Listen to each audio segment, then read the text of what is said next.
big updates to map consistency, an expansion of the recall system, and the results of those aim punch tests. All this and more as we dive into the Update 35.1 patch report.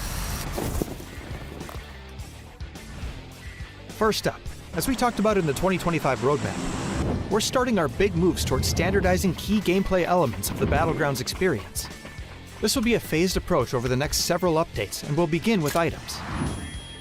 You'll see things like the zipline gun, emergency cover flare, and stun gun appearing across all Battlegrounds, while things like the thermal scope and blue chip transmitter are being removed everywhere.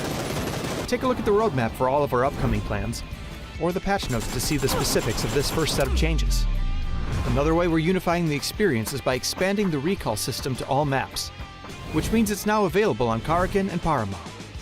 Each map will have its own specifics for the system, so check out the patch notes for details. We're looking forward to seeing how these changes shift strategy on these maps. Next, thanks to your great testing and feedback, we're ready to implement the new aim punch system to live. We're going live with the settings from our last gunplay labs, and are looking forward to hearing your feedback on the system in the live environment. Last but not least, we're making audio adjustments based on your feedback, such as your shooting, driving, and the mortar explosions. Let us know how it sounds. There's also a new contender system in the workshop, a new survivor pass, more improvements to custom match, a new rank season, and more. So check out the patch notes for full details. Update 35.1 is here, so hit up a blue chip tower, call in some friends, and give your enemies a personalized lesson on how aim punch works. We'll see you on the Battlegrounds.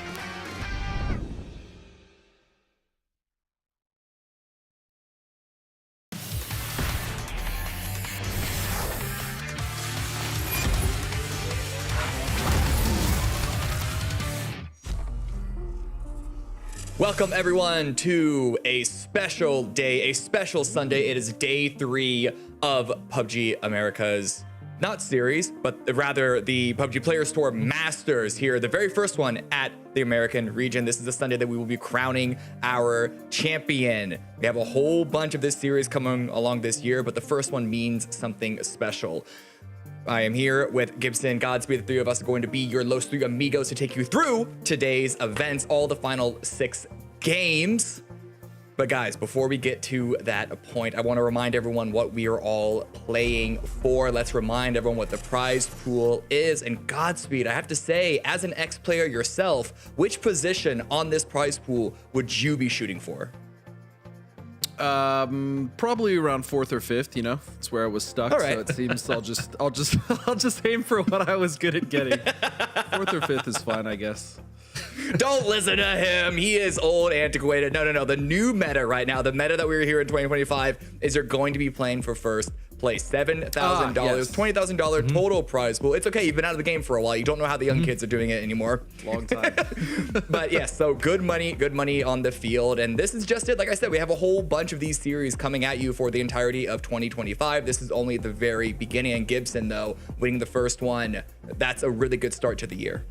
Yeah, it really is. When you consider how much prize money there is over the course of 2025 for this, you know, the Masters inside the Americas, it is such a good opportunity to start the year strong by winning a nice portion of that 7K. And, you know, I don't know what you Godspeed looking to come 4th or 5th, but I watched Talladega Nights and I was always told if you're not first, you're last. So a lot of these teams will be hoping to get that first place spot. Yeah. All right, so these are the teams that have won yesterday so far. As you can see, Luminosity, they're the only team that have 2 wins yesterday. And, you know, if you're just tuning in, they're also the only team to have more than 1 win, not just on the day, but also on the event so far. They have 4 wins under their belt. Everyone else only has 1. Godspeed, that has to be impressive.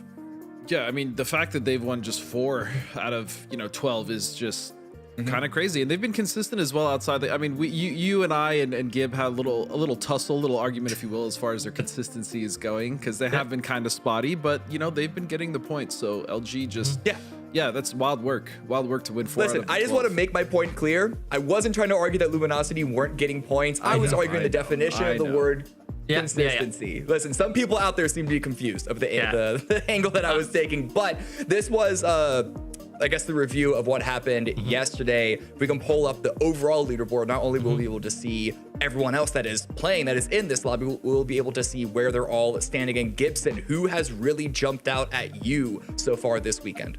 Yeah, we always talk about Saturday being a moving day, and some of these teams made some huge moves. Obviously, Falcons, a lot of points for them. They went from 66 to 109 to just about keep hold of that top spot, but they are being hunted hard.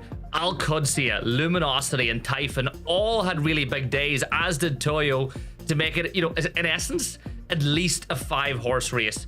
But I'm looking a little bit further south, and I don't know about you, Cami, but El Proyecto and Bestia were big disappointments for me yesterday, because I know how good these teams are and how good they can be, but they just got outshined yesterday. Right. Well, it's not just that. It's also both of those teams, if memory serves me correctly, started off Friday, the first day of this event, very, very well. Yep. And so to see them slip down and overtake by a couple of the other teams, everyone in this lobby is good. There's not a single team here that I think I would be shocked to see like in the top 8. There were a couple that I would be shocked to see in top 3, but still to have a lead like El Proyecto, they came out with a 16 kill win on game number 1. And so the fact that they weren't really able to be that successful following that up is a bit disappointing for fans of that team, which I certainly am one. But Godspeed, Gibson just said that I think he said it was like a 5-horse race or so. Are we really leaning into that number? How far down do you think we can look on the leaderboard for potential for first place at the end of today? I would agree with Gibson. I think up to 5th place is very attainable, right? Like the point spread is realistically not that high, about 15 points. So yeah, I'd say Toyo, up to Toyo, definitely have a chance. But El Proyecto and Liquid, like Bestia, even Working in Silence. Working in Silence for me is another team that I thought had a really good start, but have just kind of faltered a bit. So yeah, I'd say top 5, very good chance. I'd say 6th, 7th, and 8th still a chance, but they have to have really big days and they cannot make mistakes.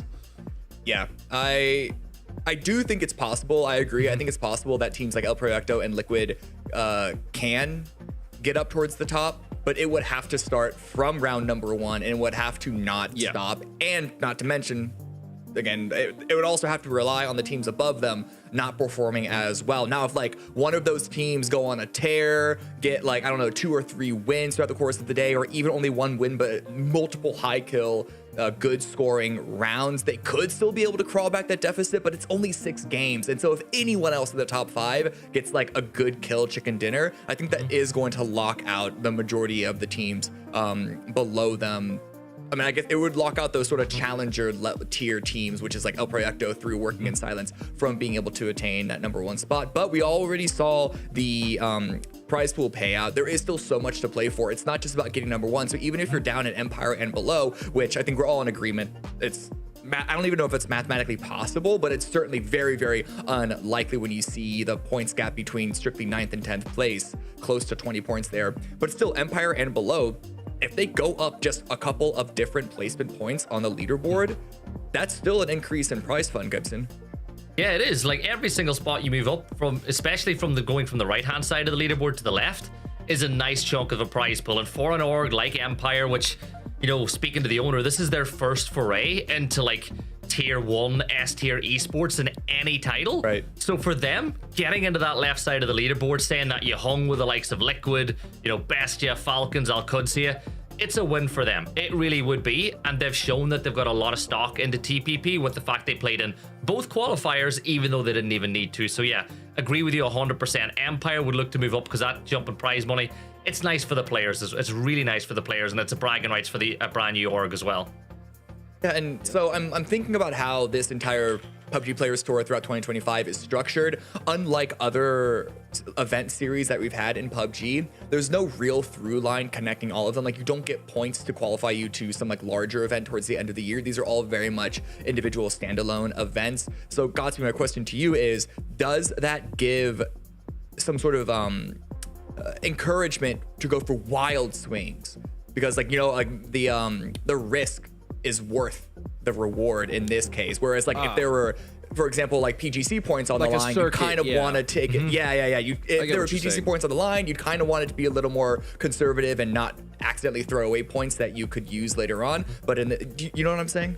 Yeah, I do know what you're saying. No, there's zero reason for any of these teams not to just take those quote unquote wild risks, because like you said, there's no follow-up tournament, right? Like, yes, we will have Masters throughout the year and cups, but there's no circuit that you're building for like PGC. So yeah, go all out, man. I mean, this is your time. It's the last day. You have 12 games under your belt. Take what you've learned, whatever you've VOD reviewed, and just go for it. I mean, there's no reason not to. If you have to make a crazy crash, on, let's say, one of the best teams in the lobby, go for it. Why not? Because even if you fail, you have more cups coming throughout the year. You're gonna have more practice, and it's just a good learning experience. So I think that's a very good idea. Now, not I wouldn't say troll. Don't go out there and troll. But if you see a play that is highly unlikely, but still, small percent chance to win, if that's gonna win you the game, just go for it. Yeah. So, I mean, one of those wild plays that I think we've seen before, one could argue if it's trolling or not, is going to be the hot trap on Miramar, which, if you can pull up the schedule, is going to be, once again, the map that we are starting on. It's going to be 2 Miramars to begin today's show. 55 and Luminosity both dropping at Power Grid. Gibson, do we think that's going to continue today? We've seen 4 of it so far, and different teams have bailed at different points. But do we think both of them are going to commit still? Yeah. Because nobody's lost anything. Like, normally in a hot drop, a team will give it up after they've lost the hot drop, a couple of times, but nobody's lost. Just different teams are bailing. To be honest, I've had ice baths that are hotter than those hot drops. Like, it's just 2 teams landing in a spot, getting their guns and getting out of there. It almost seems it all hinges on who gets the default vehicle spawn, and then everybody bails. I think that these teams really need to start locking horns, because bigger picture, you look at the first-person perspective circuit going into later year, trying to qualify for international events, and all the Masters going forward. You want to nip this in the bud early. You want to stop this team hot dropping you as soon as possible, so both parties can go and focus on what they want to do on this map going forward. I mean, Godspeed, it seems like both parties really, really want that power grid, but also kind of don't want it at the same time. The question is, though, like, at this point, it seems that they're so committed to it, and either that's out of hubris or ego, or just the desire to compete for that position. It also could mean that they really haven't trained any alternatives. Do we think that, like, improving an alt drop spot in the moment is something that players and teams should be more willing to do Yes. when it's the only other option from a hot drop like this? Yes, absolutely. I mean, you need to have secondary, drops. You need to have alt drops. And for a team like 55, like, hey, look, they won a game yesterday. They have 41 points. Shoot for 8th at least, right? Like, you don't. Yeah, power grid is a great spot to drop. You obviously get vehicles. There's rotations that are good to get out of, but it's just like, is it worth it? Because again, they're not even really getting points out of that hot drop. They're not even really fighting. They've already lost two hot drop fights initially. So, like, just practice. This is a good opportunity to practice. You're not going to win. Nothing against them, but their deficit is too big. So just try another drop, try another rotation. Like, again, this should be an opportunity for these teams who are struggling to try new things in a tournament setting, not scrims, and then use what they learn from that into the next event. So that would be my advice. Right. Now, Gibson, I'm going to put you on the line here. I'm looking at this leaderboard, and even though they only have a 2-point lead, Falcons over Alcatia in first place, there's just something almost like a universal constant with this roster performing well. And it hasn't been as much of a guarantee, but when their biggest competitors from previous years have either broken up, or in the case of El Proyecto, who just won PAS, they're currently down in 6th place. Liquid, arguably the best team from the region, at least in global stages last year, currently in 7th place. Do we think that Falcons are going to be able to hold on in this circumstances, even though it is very tight points-wise between them and even all the way down to Toyo? History would tell you yes. Like, honestly, you said it. The experience that they have compared to nearly every other team in this lobby is well above everybody else.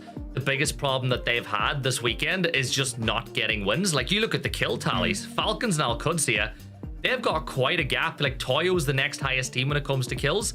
I think that whichever one of those two teams find that secret sauce that Luminosity have been drinking from over the last 2 days, can just convert some of these good positions into wins, they'll go ahead and take it. But I kind of went around from your question just to get back to give you that quick answer. Yes, I do think Falcons can get the job done. Oh, no, I didn't say think. Do you think they will? You just want, see, this is the thing. You want me to say a team is out. That's all you're doing. You want me to say that another team can't lose because I always say nice things. You're like, what do you? You're all way too nice, Gibson. Do I think they'll win it? I never said that.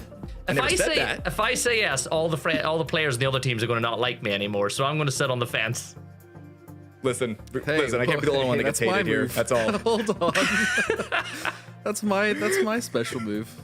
Anyway. No, but it is. You do raise an interesting team that I think I want to talk about. Alcacia. I believe they have one win from Friday, but they have the most kills on this entire leaderboard, even beating Falcons. And a large part of that Godspeed surely must come from the early game transition camps they have. They're camping roads here and there. They're going for fights not only more often than other teams, but also more successfully than other teams. And that has kind of led to them being a bit less flashy in the late game, which is where most people, I can, at least for myself, really have memorable moments from games because the stakes just feel higher. But the kills are kills no matter when you get them in the game. Do you think that's going to be something that's going to continue to give Alcacia value, is going for their early game kills? Because usually that's seen as a pretty risky play. It is, but in this lobby, I think they have a pretty good handle on the rotations and like where other teams are coming from. Again, we saw that on Miramar when they camped El Proyecto coming out of Azahar. So I think that's something they're going to continue to do. And also watching back their games and watching the rotations. I mean, they're just controlling edge and they're doing it effectively, right? And they're finding the kills, which is why they have the most kills in the lobby. So I think that is going to continue today. I think the only thing that could put a stop to that would be other teams adapting and potentially going for like a counterplay on the camp or just rotating somewhere else entirely.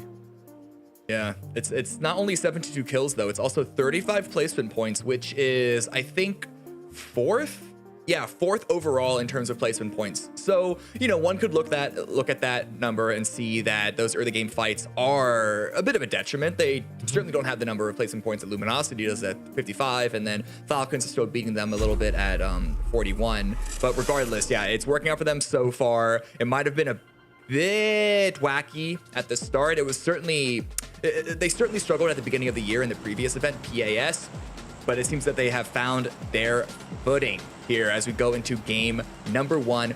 Really solid playing path once again. I don't think we've seen a Miramar lane so far this weekend to really throw players for a loop, which Gibson has to be a good start to each day. Yeah, it is. Look, a flight path like this, almost everybody can get their default drop spots. You're not throwing any spanners in the works by creating, teams going to secondary drops and ruining everything. A flight path like this means that we should get a relatively standard circle as well, although the minute I say that, I know it's going to change. I think this is player friendly. Players are never going to complain on any map in the game if you get this flight path that goes diagonally from one side of the map to the other.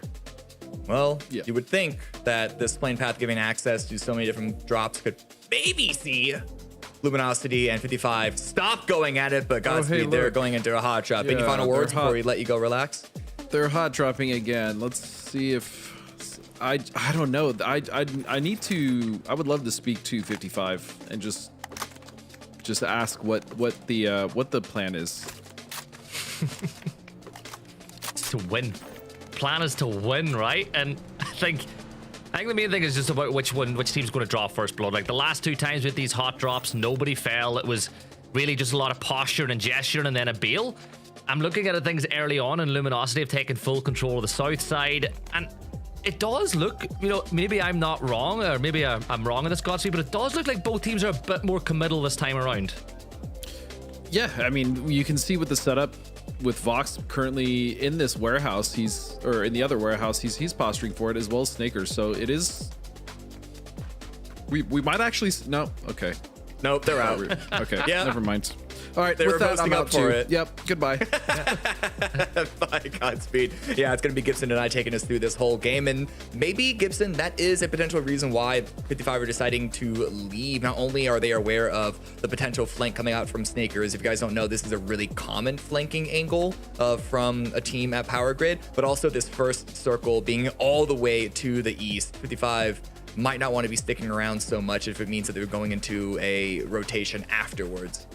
It's just passive, and I think that I'd like to see them fight, but if they want to prioritize just moving, getting down and grabbing one of the vehicle spawns, it's their decision to make. Look, they're still all 4 up. You can't really give out too much when both teams still have 4 players live, but the main thing is, Kami, and the surprise is whenever I was watching PAS and when I was watching Prep going into it, teams like the Gunners and other sides were were playing off the back of that. They knew there was a hot drop, and they were playing in around San Martin in these warehouses with the whole plan of once everything kicked off, they would rotate into that fight and then pick up the pieces. I'm surprised that Typhon didn't leave a couple of players sitting and waiting and watching just to see if that same thing would happen again.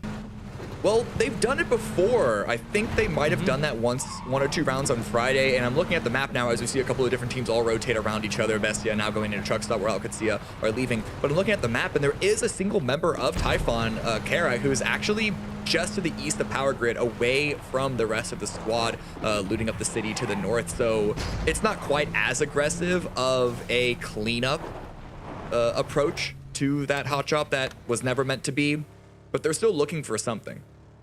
Yeah, and I think just Karak's done the right thing and got out of there. AKA a team that had a real mixed bag yesterday. Like, mechanically, these players are really good, but way too often they were a 2 or a 1 getting into the late game. I suppose for them, Snakers went for the drive-by, but in TPP, you should not be crashing into a rock like that, Cammy. I mean, especially when I think Vox was just stuck in the driver's seat, unless did he seat swap and go for a full 3-person drive-by? We got steel strats. If they did, you got to back it, but then that's how team kills happen. Because I'm nearly sure I've been team killed doing that same thing like so many times because my friend swears if he's in the back seat, he's not going to shoot my direction. Okay, but are you also leaning out of the window? Of course. When he shoots? Of course. Okay, then. All right, I'm just saying, things get a bit more complicated when you're both out the window, but Frost now trying to catch rotation. The grenade looked good, just barely a bit shy, and now the response by Infinite and the rest is potentially dangerous. This is a ballsy spot, able to get a single knock. Oh, but regardless, what is going on here? What are they even fighting over? Oh, Cammy, that spray transfer was so good, almost so good, but Infinite will confirm that kill out to Frost. It's just teams caught in the rotation. Like, both teams pretty central inside the zone, I think. Sam Crismo were just a little too widespread. Like, you see where Shap's playing right now, you see where DNL, they just got a solo caught out the rock, and I think he had no choice but to take the fight. Yeah, he was playing in that smoke. Yeah, that's widespreads are very, very valuable if you're gonna hold on to them, but if you can hold on to them is doing a lot of the heavy lifting. Post El Proyecto, Spot and Typhon rotate by. The angle isn't great. Kraken might go for some parting shots just to remind them. Oh, nope. There's one single final vehicle. This is not good. This might be, I believe that's Psycho going down. Oh, tire popped. Car spins on Psycho. He's just going to be taken down. Great by El Proyecto. Quan tried to get some revenge for his fallen comrade, but as you see, Cammy, sometimes you don't, as you like to say, you don't always have to focus on the driver. The tires are just as effective, and I know you loved every second of that. Listen, hey. I'm more of a shoot tires when it's parked to grief them, but no, when vehicles are driving by, if you can get those tires real quick, cause them to spin out, is certainly a really great strategy. Falcons now surrounding Potentially Dangerous, and Potentially Dangerous just won this spot more or less away from Sam Crismo, but this jungle compound, this jungle position, it is a hotbed for a lot of fighting. It's incredibly valuable, and so you can see multiple teams contesting over it in the early game. Even Falcons, who do have a lot to lose being in first place, they already have 1 kill, but that's still only a 3-point gap between them and second. But they feel confident to go in this fight. They have multiple flanks. They have Tickleton and Kickstart coming in from the high ground.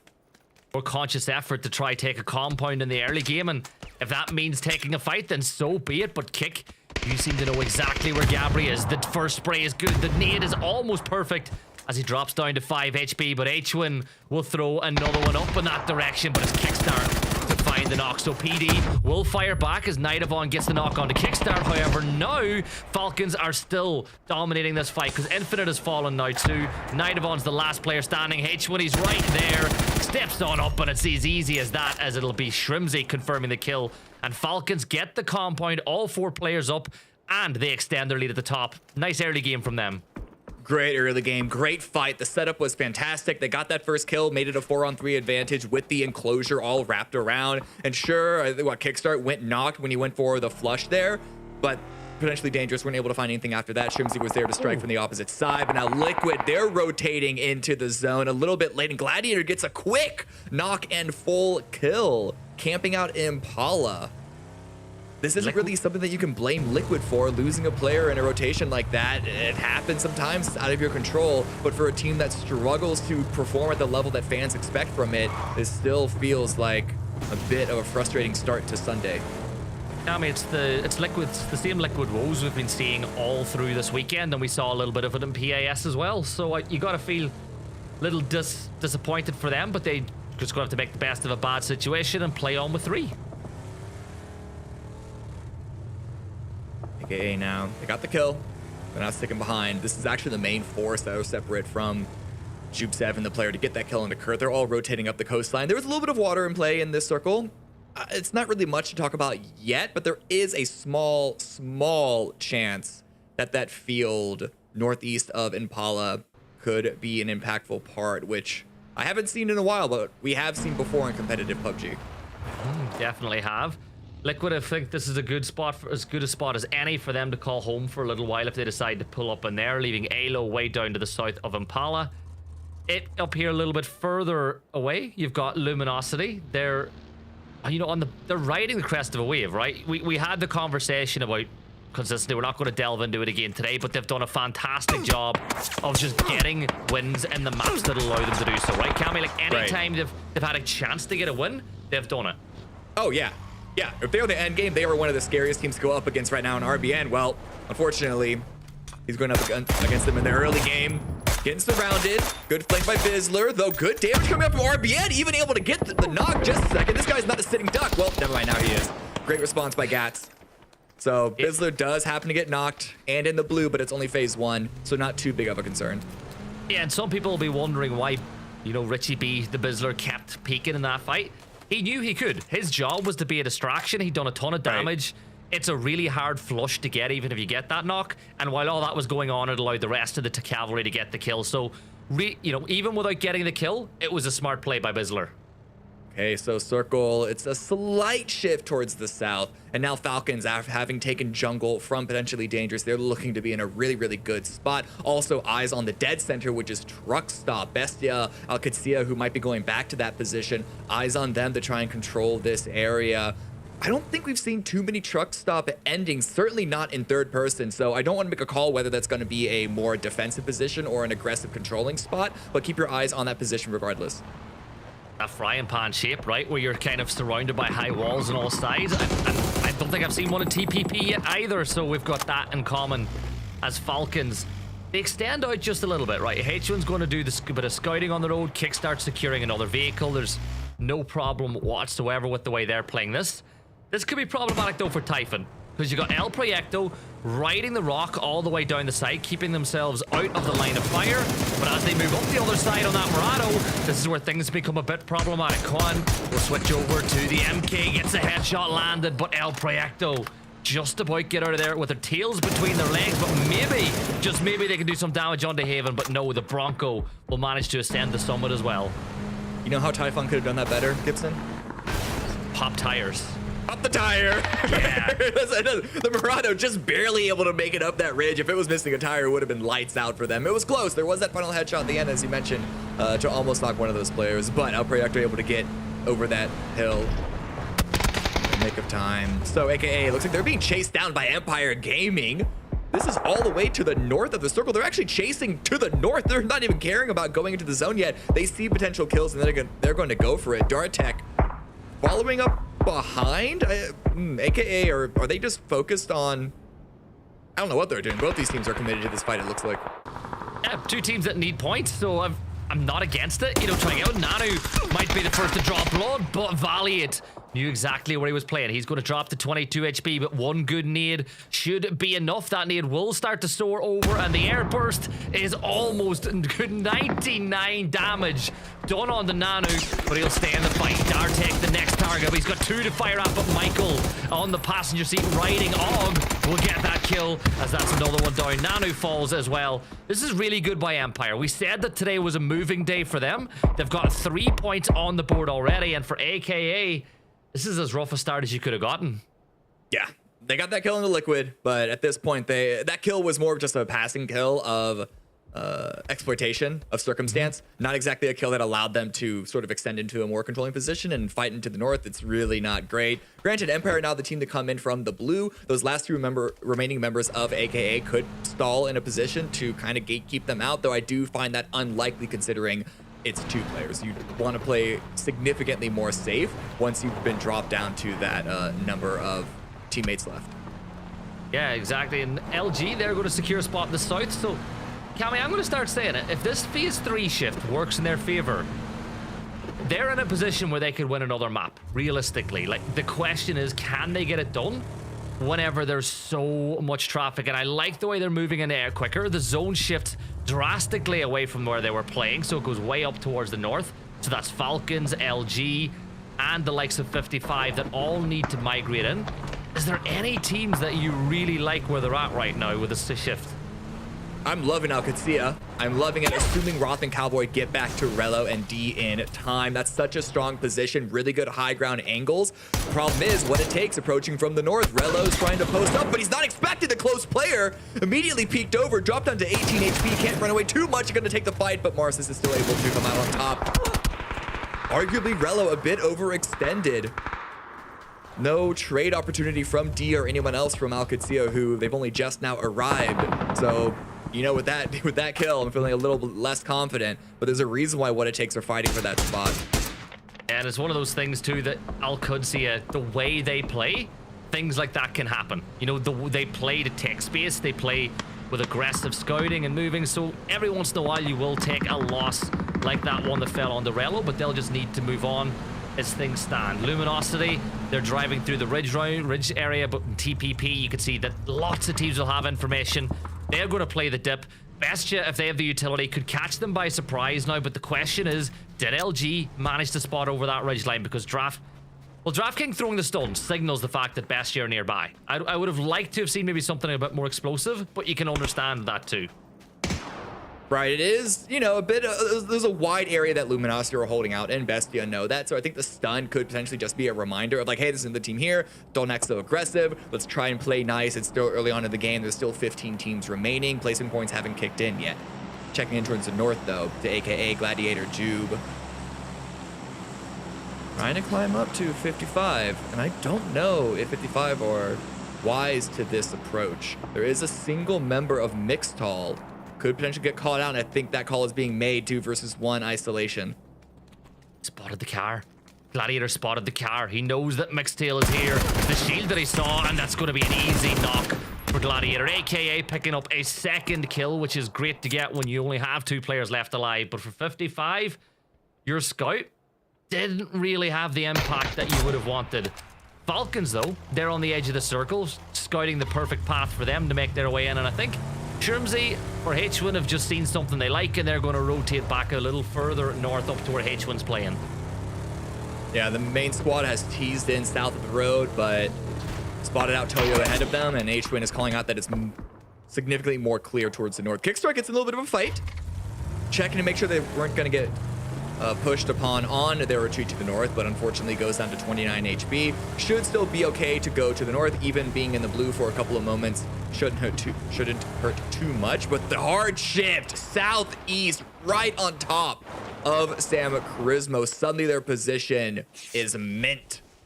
It is top level. It is peak. And you can even see Liquid with an E pickup coming in from the south. I wonder if they're going to bother to take that or not. Certainly going to be able to go to the air and get some information.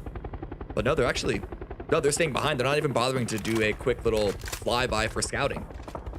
Yeah, I think it's probably the best thing to do is sit in that spot with all these teams up towards the north. You could always lose somebody in the air with a lobby like this one. But with that shift, as you said, Sam Charismo, bottom of the leaderboard, with a real chance to put some points on the board. You look elsewhere, LG playing that dip not too far away, but up on the hills, looking over the high ground, we have Empire Gaming, who have 55 in their sights, but let's not forget about the fact that Gladiator's on the other side of the valley, and he might be able to spot out Valiant here as well. Valiant's looking for it. Trying to use the camera peek to spot over the hillside, spots the vehicle, gets the tires. I don't know if any of them popped, and that angle didn't really allow too many. Ooh, oh, nope, the vehicle is out. The vehicle is dead. H11 Jr. happened to run on foot. Grenade misses, but still a really, really precarious position for this player. Yeah, blue zone coming in as well. Phase 4, that's going to really hurt. And the problem is that once you begin fighting inside the blue, you're never going to get back to 100 HP, which makes every single shot hit that little bit harder. But for Empire, it looks like they've decided to leave H11. They're going to move on around. They're prioritizing moving in as well, realizing that the other members of 55 have already leapfrogged them in. Yeah, it's 1 point. It's not worth it. We have a minute until phase 5 hits, and that's where at least I sort of have the cutoff between being able to play safely in the blue or not. And even though Empire are comfortable with it, it's still not the best decision. If they can avoid it, Fantastico goes down to Lucid. It was a really rough position out in the road. Working in silence, we're hoping to find a little bit of a pivot jumping point to make their way into the zone, into Luminosity's spot. But Falcon's coming in from the left side and having to play with that open road. It's not looking great. El Proyecto coming down with the Jeep. Pickleton just throwing some shots that way. That vehicle should be pretty beat up. Not going to be exploding yet. And as we check back into the North, Empire once again arriving, and now it's going to be Trisk waiting. Yeah, that's Typhon taking a lot of damage, and one of the teams that were in the top 3 will fall. And that's the second team to fall on this map. Now, looking elsewhere, Trisk did get wiped out by Empire. Adam should get rezzed as they've made their spot inside the circle, but the other 2 members of 55 just a little too far away to do anything about it. Team KZito not too interested in moving up, but I'll tell you one thing's for sure, Roth is interested in picking up some points onto El Proyecto, but smokes will be deployed. That should buy a little time to get the res off, but you're right next to LG. You've working in silence not too far away either, and that zone shift again, Cammy. Yeah, it looked so normal at the start. A couple of mostly central shifts, and then it's just been hard shift, hard shift, hard shift. This one going to the northeast. Really good spot for Empire, but for El Proyecto, they got to get these knocks and then rotate into the zone. They can't push now. They're going to get shot in the back if they do so. So they're forced to fight out here, and there is no guarantee that placement points will be following. It's all going to be about the kill points now. That nade does a lot of damage. BL, the last player standing now, as Gizera throws a nade in himself as they look to maybe pick up a point on this fight. 55 did get eliminated as they made their way in, and yeah, Gizera, he spots out Souls. Souls has got barely any HP, and he stands still. That's as easy as they come for a player of Gizera's standard, and there's only one working in silence player left now. 1 HP behind a shield, but look at Al Qudsia. They're moving this way, so that stopped El Proyecto from pushing on over. And what the hell? Snakers with 1 nade wipes Al Qudsia off the face of the earth. And yeah, nice. I feel so bad for our observers. They were going for such a cinematic pan over to get a full lay of the land, but Al Qudsia went down so fast. They were dead before they entered the frame. All because of 1 single grenade. That's the problem with this area of Miramar. There are so many bowls that really just act like magnets for frags. Kraken is gonna get pushed. A nice final grenade. It's the trade, but so many explosives. How many more do El Proyecto have? Oh, they need a couple more, that's for sure. And yeah, Haven has one. Here's the overarm throw. Tossed off into the distance, but LG not going to suffer a knock on that one. They did lose 1 though. Gats crawling to find salvation, but there's BL. Oh my, Shrimsy will protect them. Sometimes the enemy of my enemy is my friend, and that's exactly what just happened for El Proyecto. And surprisingly, that little bit of time that was bought in that smoke grenade, Snakers has not decided to go for the res on the Gats just yet. But I suppose, what, isn't it 2 minutes bleed out time for first knock? Yeah, it's not that fast at the moment. The problem is if you were to run out in the open, you could potentially get spotted by the fully revived Team Falcons as well as the remaining members of El Proyecto. So bit of a tentative hand makes sense. Trying to give an opportunity for Gats to crawl back, but it's going to get spotted. Kickstart. Luminosity down to 2. Yeah, this situation's gone pretty bad for LG, and now Falcons will look to take advantage. Fizzler, he'll go prone behind the vehicle, but Tiggleton will catch out Snakers, and there's only 1 LG player left. And well, we spoke at large about how they've been really good at winning all the games. They've had a real good chance to do it, but this might be the first one. They're not going to get over the line, and that's exactly what happens. H-Win with a perfect nade, downfall Luminosity, and the placement point window is opened. Finally, after all of that fighting. And I'm surprised, there are 3-4 teams alive that have 0 kills. and we're in the top 8. That just shows how much action has been focused on the west side. So teams like Bestia, teams like Liquid, they haven't even had an opportunity much to get kills. Everything's been sort of funneled into teams like Falcons, like Luminosity, like PlayerUnknown, even the ones that have gone down on those most recent Juvenile. Empire now pushed by what it takes. Lucy gets a nice knock. It's going to be difficult, I think, for Empire to answer, but Finna is pushing forward.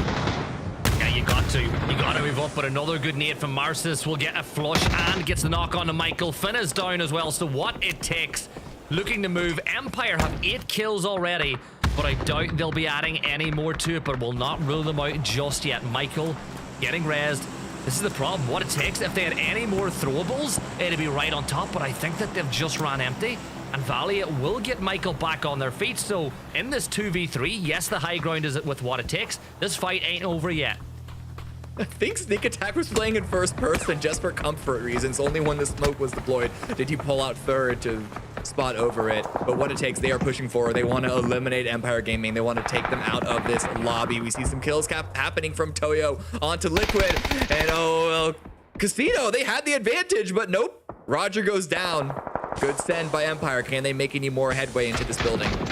Yeah, I said that we couldn't rule Empire out, and they did the opposite of what I expected. They crashed onto KZito and managed to get that opening knock. So now it's a 2 versus 1 in this compound. So Empire with even more chances to pick up some points, because I don't think anyone else will crash this spot for any longer. Robert reveals his position with that spray with the M4 and a reposition down to that bottom window. But what has he found himself? A couple of stun grenades, Cammy. He's got some smokes to work with here as well. The nade is pretty good as Michael does 48 damage, and Robert, he'll move to the next building, and Toyo just weren't looking this way, or else Robert could have been dead to rights. I think Benya was still on the rotate, hiding below the crest of that road. Toyo are fanning out. They got a couple of kills on Liquid. They're trying to be one of the big dogs in the lobby at the moment. I think they're going to have a good chance to do so. Unfortunately, coming in from the low ground, but if they can clean up the fight that's happening between Empire and Robert, that's a good start to their run. As we get a quick peek back over towards the west, Falcons still fighting through some Charisma right now. Holding the ridge, holding the hillside. I like this. Toyo will move whenever this fight properly kicks off in earnest. They don't want to cross over just yet with 3 players still up, but in a few moments, once if we see Team KZito, Robert get a knock or fall himself, that might be when Toyo elect to strike. But we've turned our attention over to Sam Crismo. They're living right next to close proximity with Falcons and Bestia, and Falcons are tossing stuns over. But for Sam Crismo, this is... Have we seen, like, I think they got, what, 1 placement point this whole weekend so far? Yeah. They've got another one. They've doubled it. And you never know. They could, a couple of good throwables, they might do some real damage on the Falcons. And that's a great That looks throwable. good. The grenade looks better. Kickstart not on fire, but forced to run out in the open to get away from the flames, and is going to go down. Good kill count for Falcons regardless. But the placement points, they only able to get 1 of them. Now Robert pre-fire when the door was open. Stun comes in, pre-fire, blind fire misses. Valiant takes him out. El Castillo go down. Empire Gaming on a killing spree. But now is the time for Toyo to get activated if it wasn't for Benya having been knocked. Yeah, that 1 knock just slowed everything down for Toyo. They couldn't bring in their master plan of pushing that compound, but they've still got the high ground by the ridge. What it takes, making their move now, is they'll move just inside this little dip, and they've got trees to work with as well. Estia, better watch out. But I suppose, Cammy, we saw earlier, what it takes don't have the throwables to take on this fight. Yeah, everything that they had, they burned on, what was it, Typhon, and then there was another team in there before Empire. But yeah, regardless, they're going to be playing a bit more by the book in terms of relying on their firearms. Bestia, they've been here for a while, but they've lost their players. They're sort of also a bit more conservative with their approach now because they don't have many resources to work with. Some Grismo going on the push. Smokes, stuns. It's all going to be on Luke, and he's been performing well for Liquid so far, but not even able to get a single knock. Good attempt. Able to nail it on the head. But still, Liquid go down in 6th. And Sam Crow just 1 point away now from elevating themselves off of bottom spot, which is a nice thing to do in the first map of the day as well. But I think PD up on 14th is just a little too far away to capture in this 1 map alone. 5 teams left alive, 14 players, Cammy, and only Toyo with 4 strong. I think if Sam Charisma get a good number of kills more and get the win, they could overtake potentially Dangerous. Will they It's get possible. Will they? Yeah, that's what I'm asking. Like, will No. they? No. Yeah. I don't think so. But hey, listen, they could surprise me. Hey, yeah. You know what? I want to see it. Just for the crack. Let's see them go ahead and get the win. Well, that zone shift might just have taken that away from them. It was fun while it lasted, though. Yeah, they have a shot. They have a chance. The problem is there aren't that many angles that they can just sort of isolate the fights. If they push into Bestia, they're going to get shot at by either Toyo or what it takes to do so. So it's going to have to be some great utility usage. And the big question is, how much utility do they even have left? It's going to be a hard run for them. It's weird to call a Phase 8 like a game that you make it to Phase 8 a salvage game, but their play in the moment is more of like, what kills can we get? Can we get like 2 or 3 extra? And I'm looking at this. This is still any team's game. Like, yes, Bestia and Empire are down to a 2, but with the way all these teams are playing, there's a very real chance that if they bide their time, they could get the one. Now, the Empire one's the tricky one because they've got themselves stuck in a sandwich between Toyo and what it takes to get into the circle, and that could be their problem, but we've seen them get out of slippier situations already. Sam Charisma up on the opposite side, they're going to suffer a knock as Sam Crow himself will fall, but Marcis, he is going to be the patron saint here for the side as they needed a prayer and it works. And there's a great nade. Benya and Pipa deal with Empire, and then there were 4v3v, 3v2. It might be about to become 1 Cammy because Mime is the only player left up, but once again, Marcis went from the saint to the sinner as he's going to wipe out Sam Charisma, and then there were 3. Good push by Sam Charisma. They knew that they only had 1 line they had to go down. They had the smokes out. It just wasn't enough. And what it takes, great sight lines, great angles, even just a little bit of extra high ground gave them the advantage, and they were raining hellfire on not just Bestia, but also Sam Charisma. Sneak attack now activating onto Toyo. They are fighting anyone and everyone that comes into their line of sight. Because why not? They are looking for the win. Yeah, and Emmy's out. Emmy's unresable. This should be flushed off now by Sneak, and that's what's going to happen. Good timer put on, and he makes sure that nobody is going to steal that kill away. But you've got to be conscious of the fact that Mime is here inside his little shield fort, and all he's missing, Cammy, is a 3rd shield. If he had a 3rd one they could pop on that other side, I'd give that a 10 out of 10 fort. Yeah, but you want an exit way. It's got to be fire marshal approved. I don't think he was allowed to put the 3rd down. This is true. You know what? I'm glad you're here because I didn't think about the health and safety side of things. Yeah, someone's got to hear got to hear at PUBG Esports. The health and safety authority. These players aren't. What do you think they're trying to do? Yeah. Oh, I like this by Capitan going in for a wide flank using their ridge line. Problem is, they're gonna have to move. He's got to cross that road, and there's an waiting for him. Sneak attack trying to line that up. No contact yet, but still, you hear that weapon, and your moves can sometimes get just a little more tentative.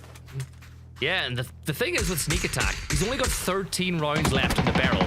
So he has really got to pick and choose his shots. Toyo will lose Capitan to the blue, but Sneak Attack can show some hubris as well because he's got the level 3 helmet, which buys him time. And then he's going to absolutely obliterate Benya on the edge. It wasn't a headshot, but who cares? Sneak, he's only got 13 rounds left, so he elects to take it over with the arm. And now we switch over to the other side as Marcis will deal with Mime, and it's a winner chicken dinner.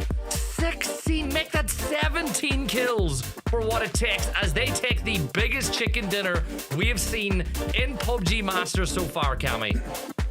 The record of the weekend was set by El Proyecto. What it takes, just best it.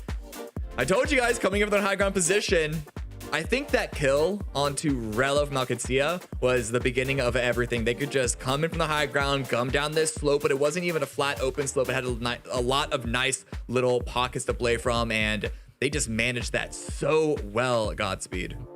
They did indeed. I mean, you talked about earlier at the top of the show, like, oh, do you think teams need to go for it? Do you think they need to make those plays? I mean, what it takes, Sneak Attack, that whole roster, Lucid just absolutely popped off. And as you said, that watching Mime in his little fort was pretty hilarious too.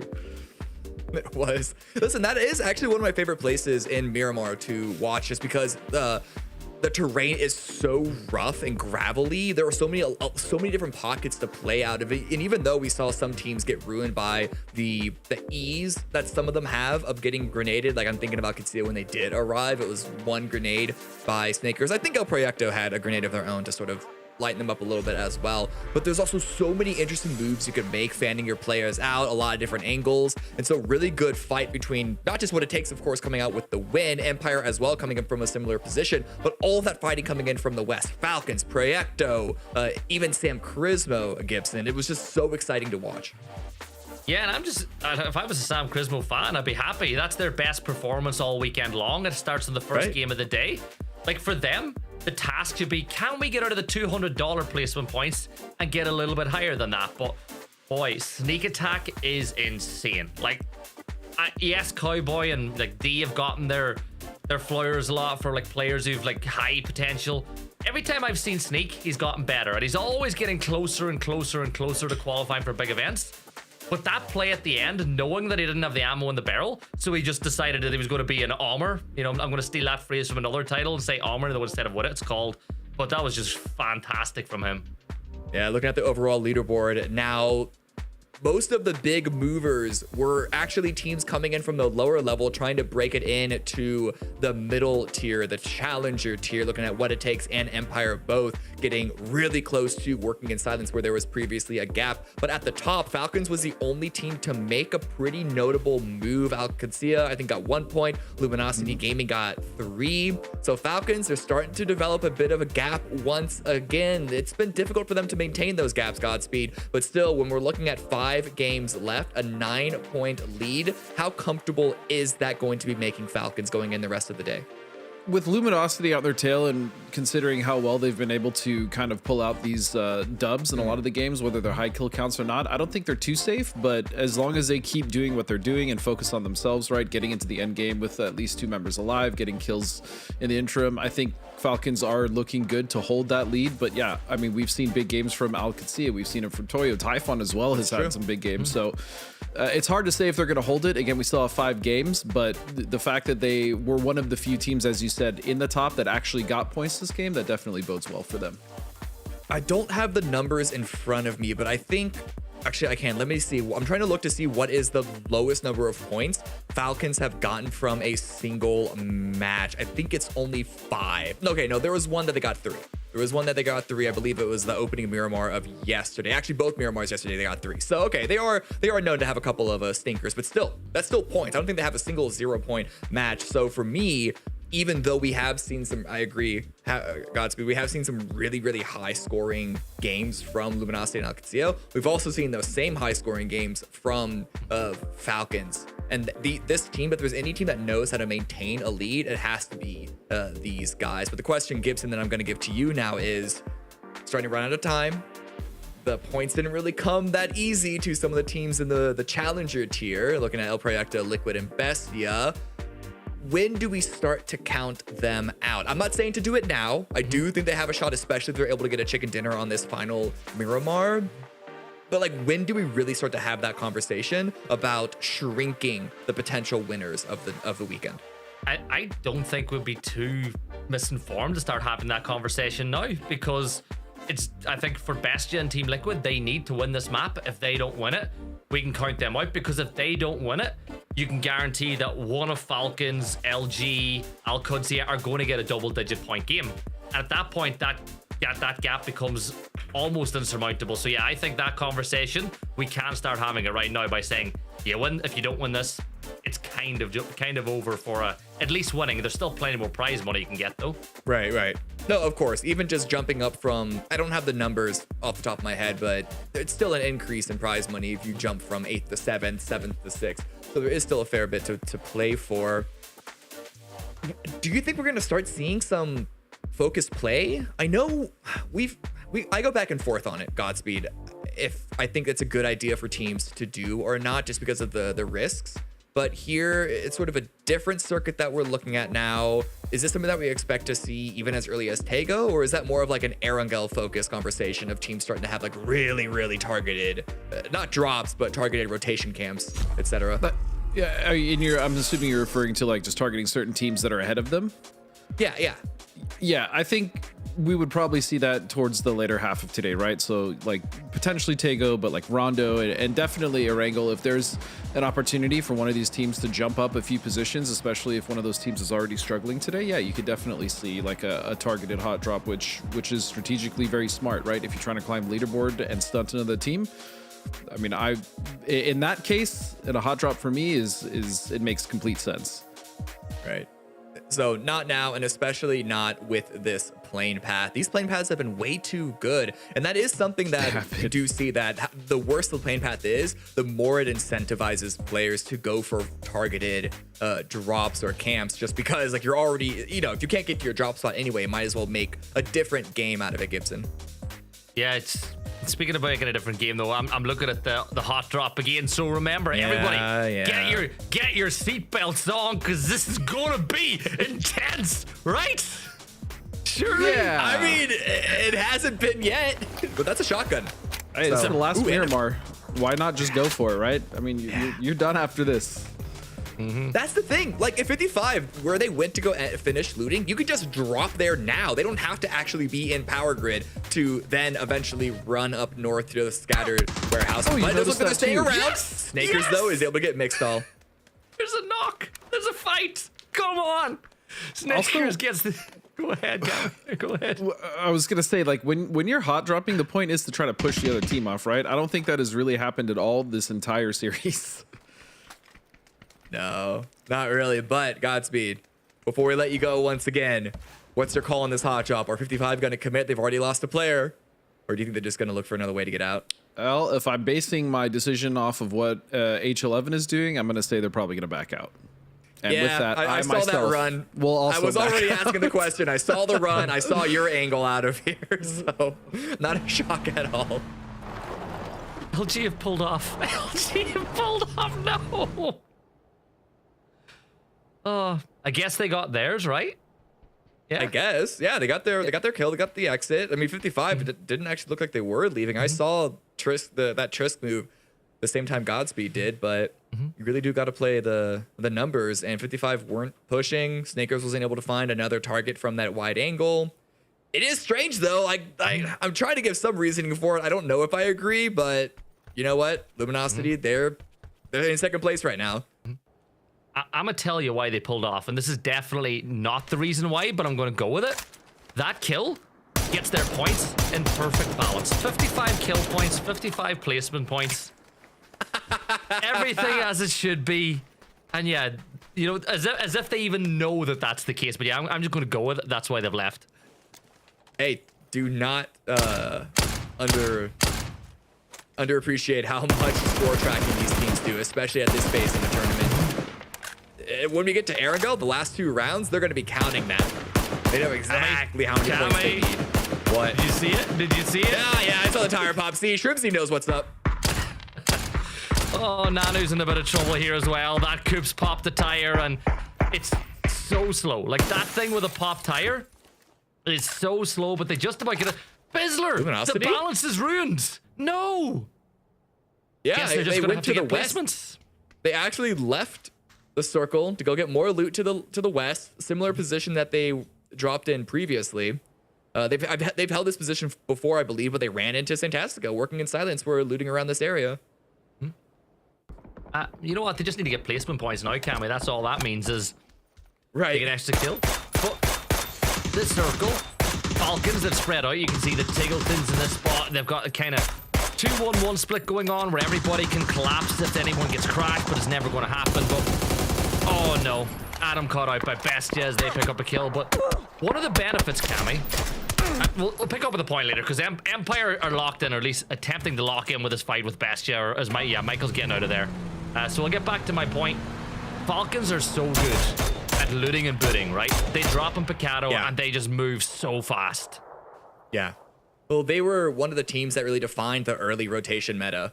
I don't have the numbers right in front of me, but the story goes that they were the first team to like drop, and they set a time of, listen, but when the clock hits this timer, we need to be in cars and moving no matter how much loot we have, which is a really good focus to have when you're dropping in one of the central positions. The whole value of central positions like Picado here at Miramar or Pachinki and Erangel is you have reasonable access to every single circle in the map. And so if your focus is on loot, you're kind of giving up the advantage that you have of rotation pathing and timing. But speaking of rotation pathing and timing, the rotation pathing directly in a valley.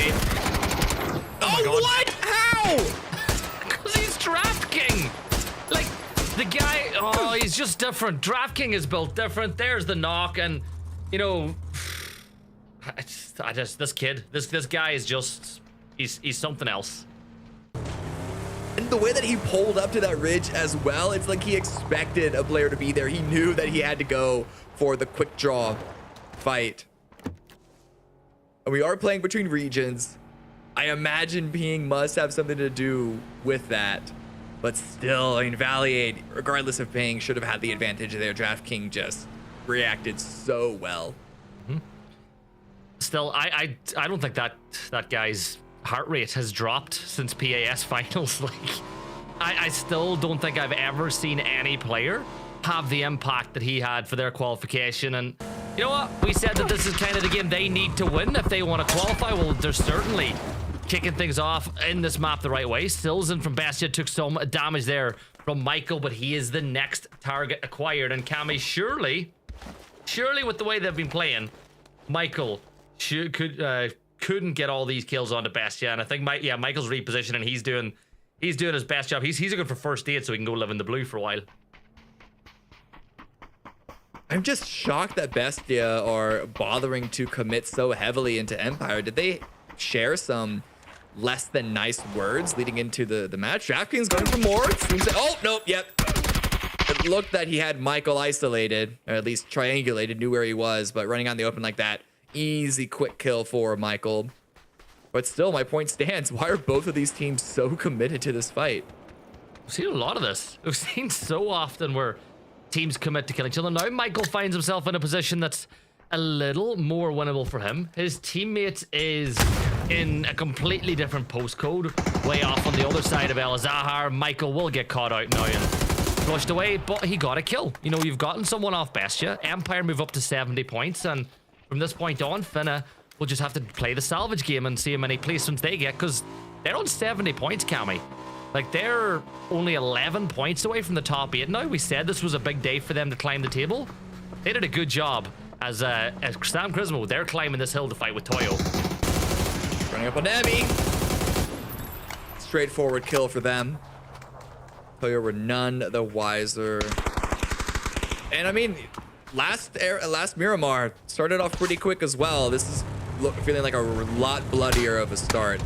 And I think maybe going into the sort of like twilight era of this tournament, the pressure is on for these teams to make stuff happen. And even though these aren't exactly fights over game-winning positions, it's only phase 1, we have no clue where the game is going to end. If there is an opportunity for a kill, an opportunity for a team wipe, teams are more incentivized now to go for it. Especially if they're in a middling section like Bestia and even Empire are, where a big move could make them a big move up the leaderboard.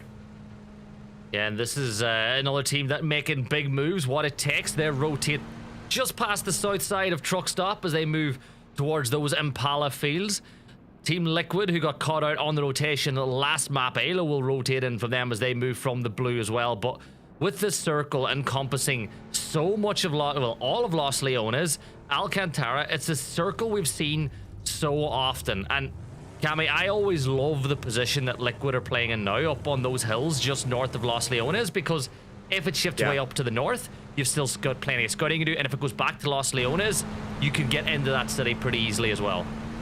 Yeah, I just want to identify that Alo is not there in Los Leones. I don't know what happened, but he's actually north of Bestia. In fact, you can even see the team logo come in just from the right on your monitor. He's having to rotate all the way down through Impala. Not quite sure what happened there. Potential distraction. Maybe he was on his phone during the plane path. But hopefully he'll be able to get back. Finna is probably the one thing that'll get in his way, but I don't know if Finna is going to be incentivized to go for a fight, considering what happened to the rest of Empire so early this match. Yeah, just stay alive, honestly. Circle donuts up, Cammy, Bestia, they've got the E pickup ripped and ready to go. As that flight will take the minute. Do they go, I suppose with how late they're going to be coming in, do they have any other choice but to go full committal on the Los Leones cameos, or am I missing something? Not really. Los Leones is the best spot for them to go. Everyone else is going to be taking those open field positions. You see Falcons and Liquid already going for it. Potentially Dangerous pushing up from the north. Unless they want to land on an open edge, which is going to be essentially suicide, Los Leones might be their only play. So we'll keep an eye on that. So you can see that flight path going right over the top of Team Liquid as Robert is in top of Camper Stack. Sparking will switch over to the Bolt in. That is so close. And that is just as close from Sparking. Maybe it's the third shot is the trick, but 77 HP.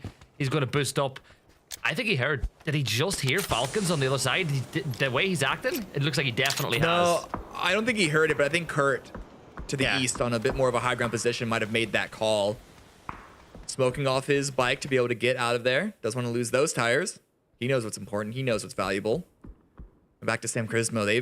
They got that earlier kill onto Toyo. And this position's still in the zone. Gives them opportunity to keep Toyo sort of boxed in. Toyo inside compounds, inside buildings. So it's not going to be the easiest from this angle for Sam Crismo to get a grenade inside, find an angle of a shot. But it's going to make it more difficult for Toyo to move. Yeah, that's it. You can just play the waiting game, and if this was regular FPP, you'd feel a lot better about Sam Crismo just sitting here for a long time. But with the fact that the terrain is this way, and yeah, people can spot the Profile. Oh, Rob, go on. Give us a good shot. Like at MK12, you're never going to get the knock onto Robert, but tag a few. I think Sam Crismo are doing a good job of just hamming in Toyo, though. They have no reason to focus on anything else. There's no need for them to move so far. No, they're sending it in? This is quite ambitious. They want to get these guys unstuck. DNL pushing in as a solo? Okay, the duo is right there. Grenade dropped. A lot of damage coming onto Frost. They're here. The main thing is when you crash a compound, the most important thing is to keep all 4 players up, and that's exactly what they've done. So with that now, they can take the fight to Toyo. Capitan is trapped in that top building. Sam Crow himself is going to remove over, but the blue zone nade will force DNL into some cover. Frost takes a bit more damage off the back of that one, and that nade from Pipa almost gets DNL down, but he was preloading that first aid kit. That nade is just the exact same effect, 43 damage, but Capitan is getting incredible cover. But Shap's job here, Cammy, to hold Benya in position is so incredibly important. If you allow Benya or Pipa to cross over, it could be curtains, but Capitan will find the first knock, and now they'll push up through the stairs. There's the stun, but he's getting a little bit passive off the back of it. Capitan, he's going to adjust, he's going to get ready, and there's the push on the other side. Capitan gets a second knock, and Sam Crismo are down and out. Capitan getting that first knock was absolutely crucial for the rest of Toyo immediately coming to his support. That is the sign of a good team. There was no hesitation. That knock caused the confusion to Sam Crismo, and they just collapsed on them. It was absolutely beautiful to watch, but Capitan, man, not only just getting that first knock, but also defending from the secondary push into that side room. Toyo, absolutely fantastic. And this next shift continues to keep their position in the zone. It is not the best position, but it is still playable, which is what you would hope to find when you're in the middle of a reset like they are. And while all that was going on, it does look like Bestia took the drop in towards Los Leones as expected. Luminosity, who we said need some placement points to balance out their total point tally. Oh my god, Vox, a sneeze on you. You hit a wall too hard, or even if you just like touch a steering wheel that's too hot, you're going to fall as he drops to 1 HP. But Cammy, He's still driving. Why not? Vox, please, Mad. He's trying, man. Oh no, Cat's driving. Sold with the angle. Good damage. If you know someone's about to jump into a window, it's a very easy angle to sort of hold and just send some shots out. And now Bizzler rotating up the next member to join Luminosity, but they're all there. Losing a tire, causing them to spin out. Wait a second, I might have spoken a bit too soon. Oh no, Bizzler might be done for. Yeah, you look, the shots coming in from the other side as well. This is not looking good for Bizzler. Another tire popped.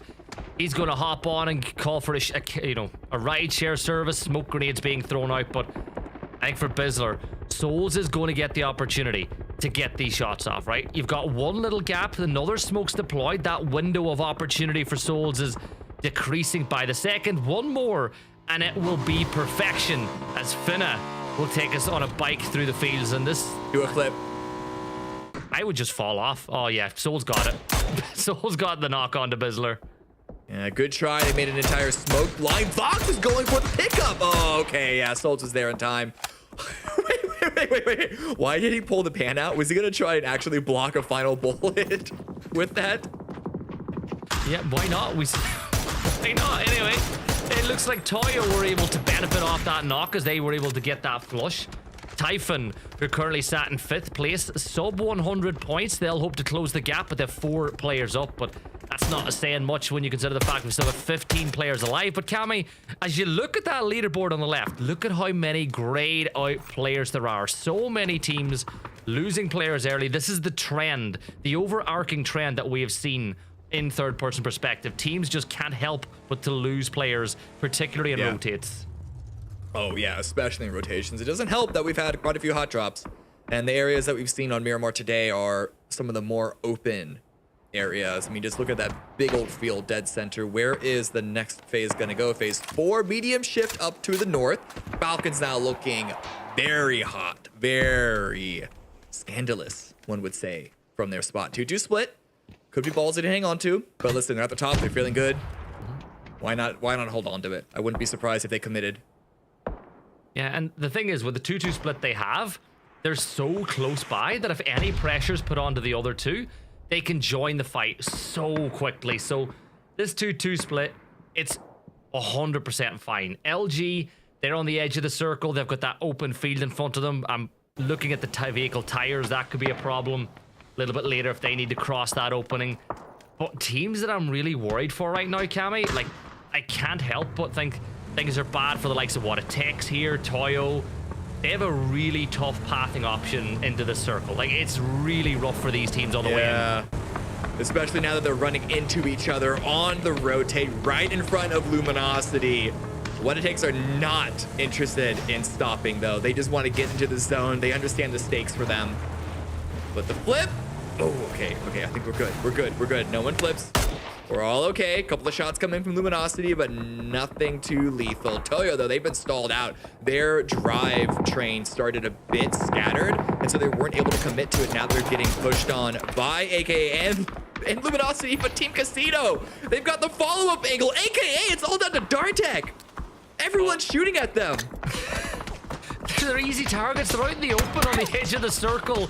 Like, there's just way too many people that can have the chance, and that's Project from Team KZito as they try to get in front of Sam Crismo once more as the battle for the bottom continues. Toyo, they're locked in now. They're able to regroup at least with the Capitan, and Benya left alive, but LG's grenade work from Gats is beautiful as Benya will drop down to his knees. Capitan, last player standing. There is a smoke there, so he can go for the rest, but this looks like a BZ nade has been tossed by Gats, but his radar's just a little bit off there, Cammy.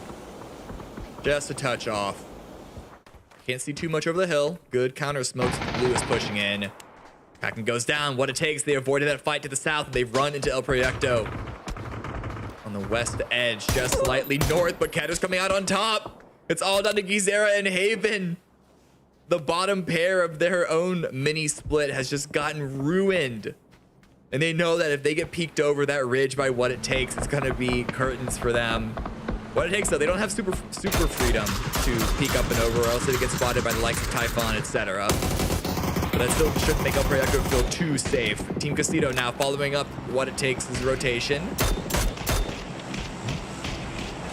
30 damage dealt off of that fire, but yeah, Benya's pushing on up. The blue zone's gotten involved in the party as well, as Benya's molly will knock him down, and with it being the second, the third knock plus the blue, he is no longer for the server, and Vox with a good nade will wipe out Capitan. Downfall Toyo, but now you've got to move, and Team KZito are going to be the gatekeepers of LG from the other side, as are What It Takes. But on the other side of this one, did you see that? What It Takes getting in a bit of a fight now with El Proyecto, who have lost a couple players already, and the nades are going to get tossed. We've seen fights in positions like this so many times before, and what it takes, Cammy, they're electing for the retreat, revive, and maybe wait for reinforcements. See, they're not pushing into the Falcons.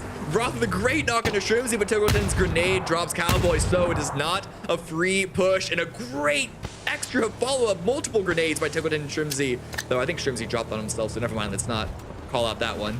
But hey, listen, it's been a full 1-for-1 trade at the moment. Things are still even.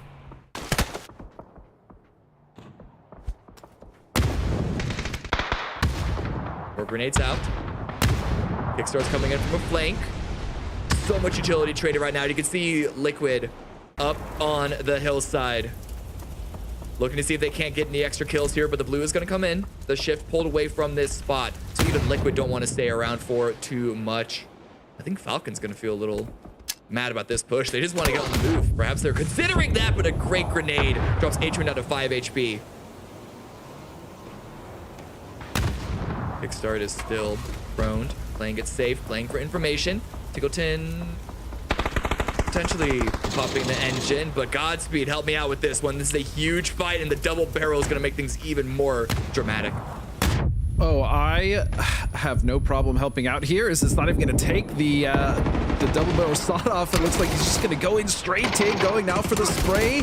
It's just reload. He's going to find him. Beautiful stuff from Tig.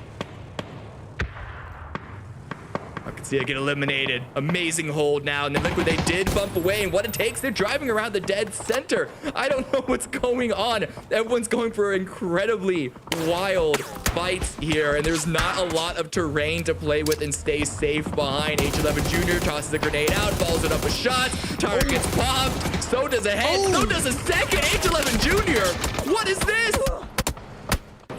Now, just imagine if they've been able to do this from the start. H11 just pulling out 2 huge knocks, just out of his back pocket. But it now comes down to Liquid just really controlling and putting a lot of pressure on what it takes. Over on the north side is now you can see 55 making their way into that fight as Kurt and the rest of Team Liquid are just licking their lips, just looking at all these points that are available. But it's going to be Baki that's going to take down Tig. Tony now. Typhon, 1 kill for them at the moment. We pop back in. What? This is so wild. This is crazy. No wonder Gibson had to go take a break. What is happening here? Mark's at 13. Ketter's still up, still alive for what it takes. But Typhon, they're looking to try and find some points. They're seeing everyone else party. They feel a certain type of way about not getting invited. Carrick's gonna run back to the vehicle, perhaps gonna make their own wild send to the center, but I don't even know where there is value to play out of here. Yeah, fortunately for Typhon, though, they do have a great position here to move up and rotate down towards the south, where we see the position currently working in silence is being held. So that ridge line is very conducive for them to just foot push and get even more ground. But as you stated, for these other teams, for a team like Liquid, Cammy, there is not many options, especially with a team like Potentially Dangerous, who also have to make their play in, you know, well outside the circle. I think a lot of people are gonna want to follow up on Ketter's position, but no one can because everyone to the south is going to have an LOS on them. Oh no, Trisk, you're not denying here. He came out of that building, sorry Cam, and I saw 4 silhouettes aiming at him. And speaking of silhouettes, it's going to be Potentially Dangerous that are just mauling Liquid in their rotation in. And I like this. This is the play you have to go for if you're PD. It may not be the prettiest, but Luke and Alo are going to stop that straight in its tracks. Chaos for Liquid, it's all on to Mario and Ojibon, but the blue has overtaken both of them and it's dealing some pretty massive damage. A Dragunov, however, does even more. Biel answers with the knock on to Luke. So Liquid, even with the 1 kill they've had against them, they're still taking some casualties. There's 16 players alive. Make that 14 Potentially Dangerous going down. 6 teams, 14 alive. There's not a single, there is 1 full strength squad, and that's Typhon. Everyone else is wounded.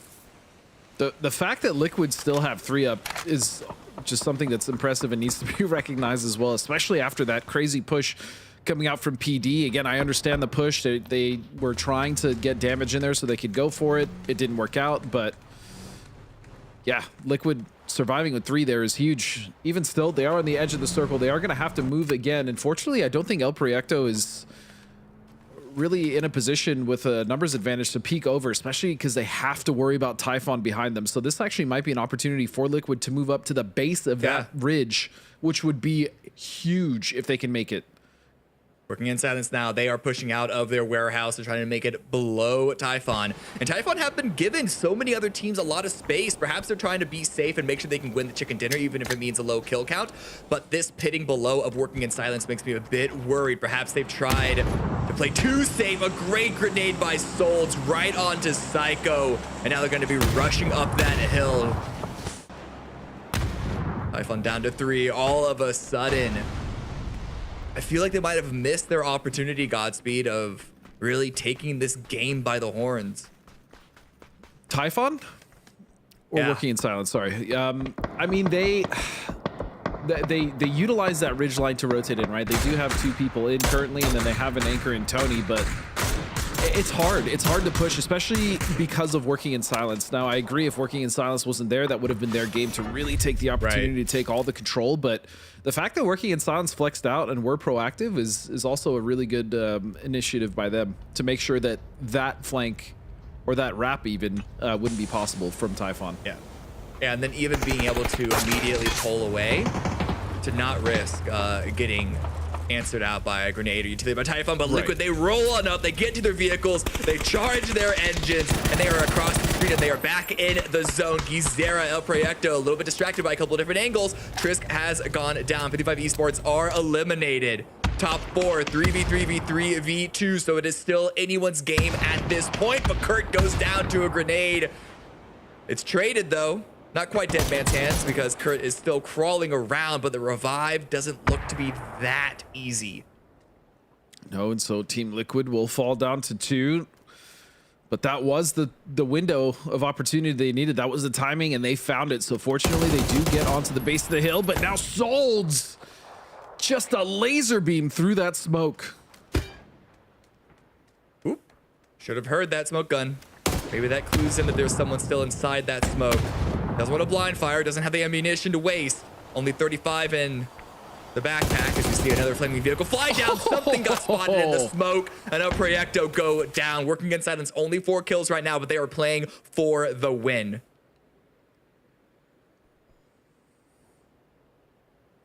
So now it just comes down to a 2v3v3 with Typhon doing a good job. They haven't been able to get that many kills, but you can see their damage numbers are very healthy. It's just the position they had, it was hard to capitalize on what was going around. And so it's going to be a very fair shift, obviously. I mean, as we head into phase 8 and then phase 9. So really, it's working in silence that technically have the best position just based off of center.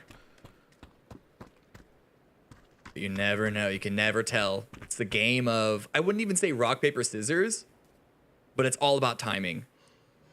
You never want to be the first team to start a fight. You want to be the one to answer back and the one to finish it. And so no one's rushing forward.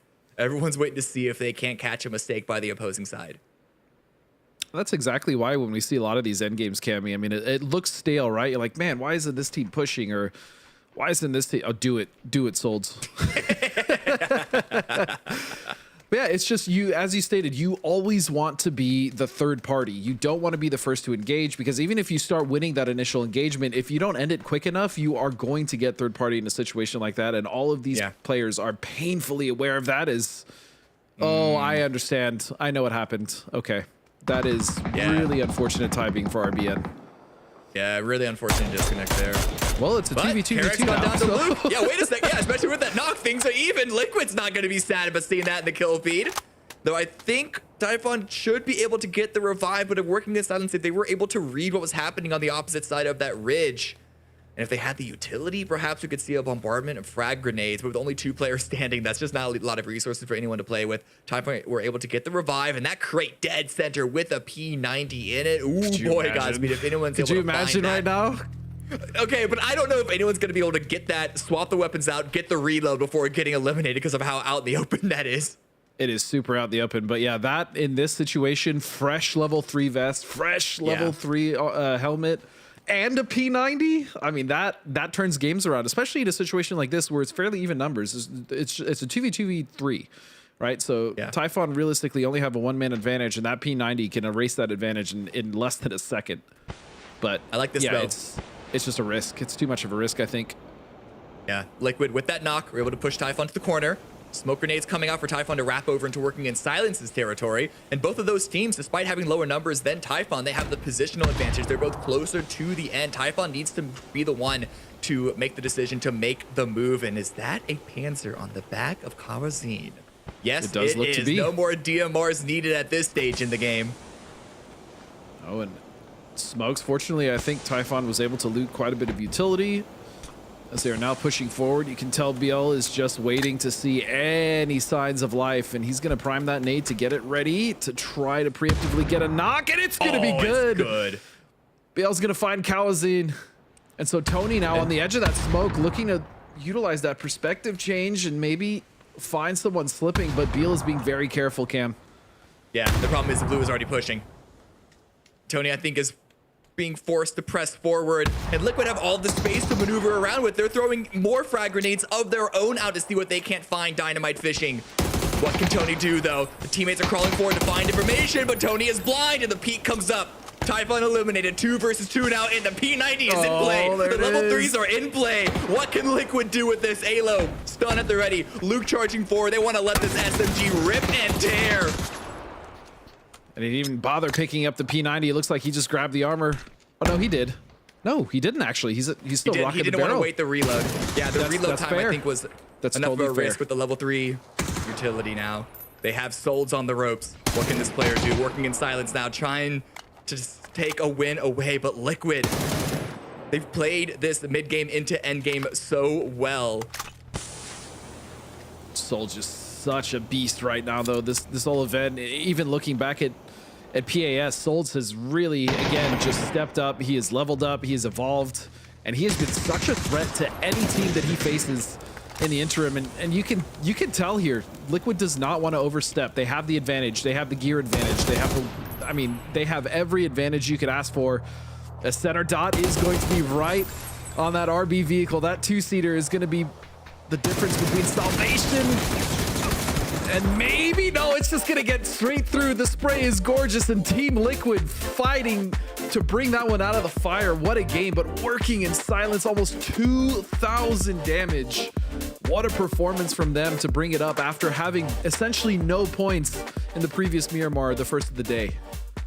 That was wild. If you, 5 minutes before the end of that game, maybe 10, I don't know if I would have considered Liquid to have a shot. It was so chaotic that entire round, but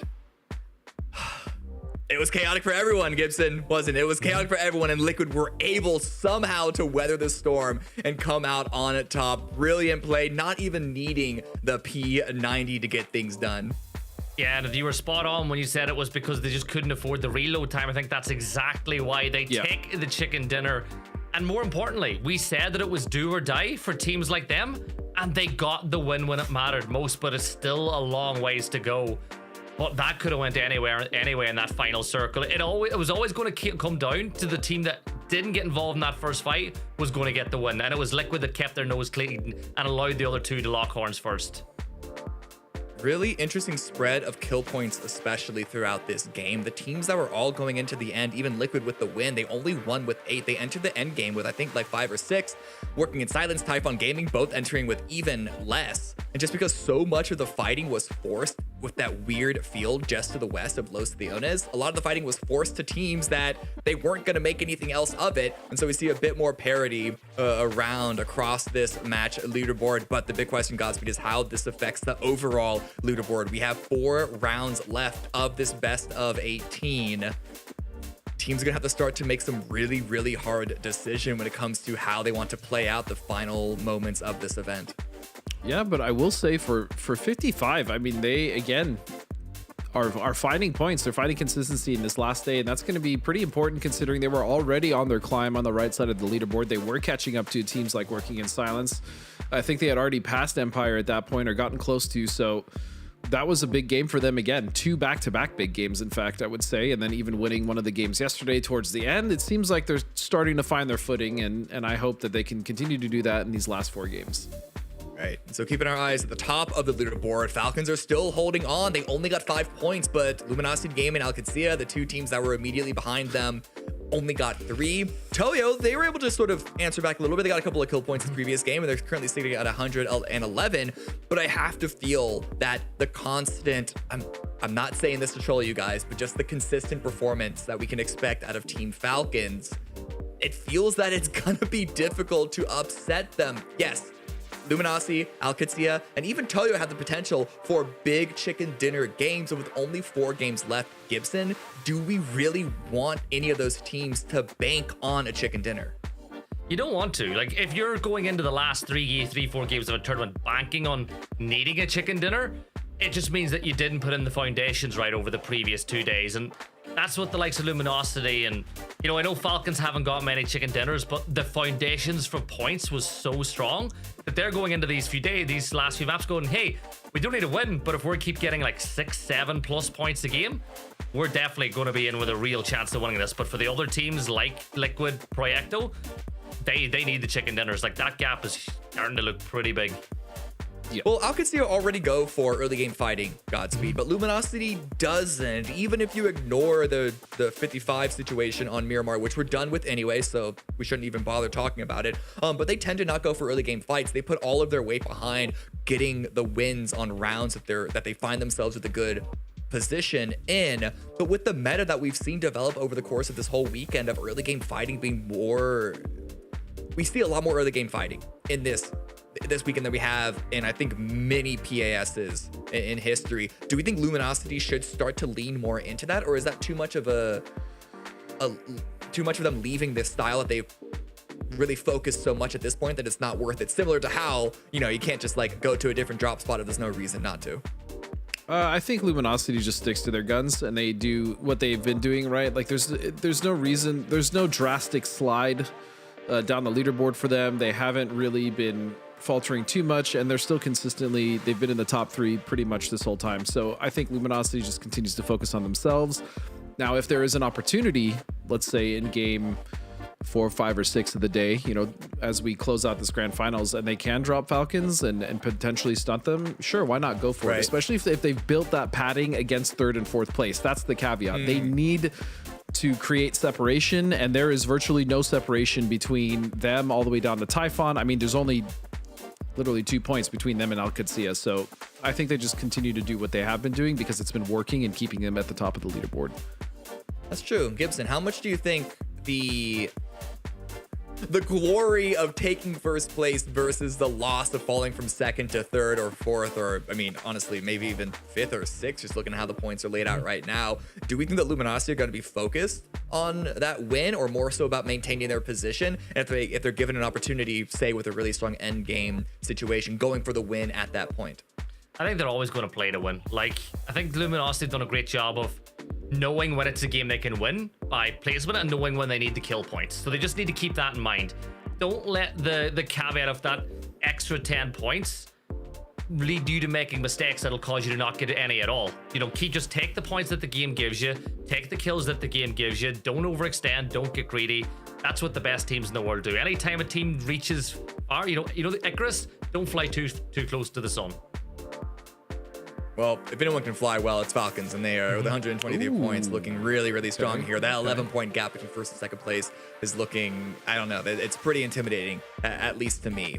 So, but, okay. Falcons in the lead, pretty, not dominantly, not going to call it that yet. 11 points in 4 is not something that is, like, easy to hold on to. But if there was one team, Godspeed, that you think is going to give Falcons a run for the money as we head into Tago, who do you have your eyes on? It would potentially be probably LG, just because, again, they tend to find 2 wins a day. So if they can do that as well today, I think as the track record has shown, they would be punching their ticket towards getting Falcons off the top. But I mean, even a team who is like 23 points behind, let's say, like Liquid, right? Like, they obviously put together a banger of a game right there. And if they can continue to build off that success, I think they can also catch that top lead. But much more likely for a team like like Luminosity, for instance, to actually make that gap. Yeah, that's actually a good point. That Godspeed raises Gibson. With Liquid having such the firepower that we know of them getting that win, not just getting the chicken dinner, but the way that they did that. Do you think that that's going to cause the teams ahead of them to start to be worried? Because 99 really isn't all that far away from, 112 that Luminosity is at. And if Liquid would get another win either here or on Rondo, depending on what happened to Falcons, first place is then going to be in really good, accessible range for them. So are other teams worried about that now, just because Liquid and the pedigree that they have and the value that we know that all those players are able to bring? I know that I would. If I was one of the players, I'd be looking over my shoulder at Liquid right now, but there's other teams that I don't think will. Like, to me, Falcons and the way they can cocoon themselves to external factors, they won't, but maybe some of the lesser experienced teams above them would. Like, I think that the likes of Typhon might really start questioning some things now, because I don't know if they've ever found themselves in a position like this before. Yeah, I mean, Typhon, maybe they weren't comfortable with the position that they were on that ridge. Not the easiest thing to push out, because you're sort of silhouetting one side or the other, but part of me does wonder if their tentativeness in the previous game was due to nerves of being in such a high spot and not wanting to sort of drop and lose that position. But Godspeed, I mean, we've seen teams fall so many spots due to similar sort of nerves and mental issues going into the high pressure matches of the later games of an event.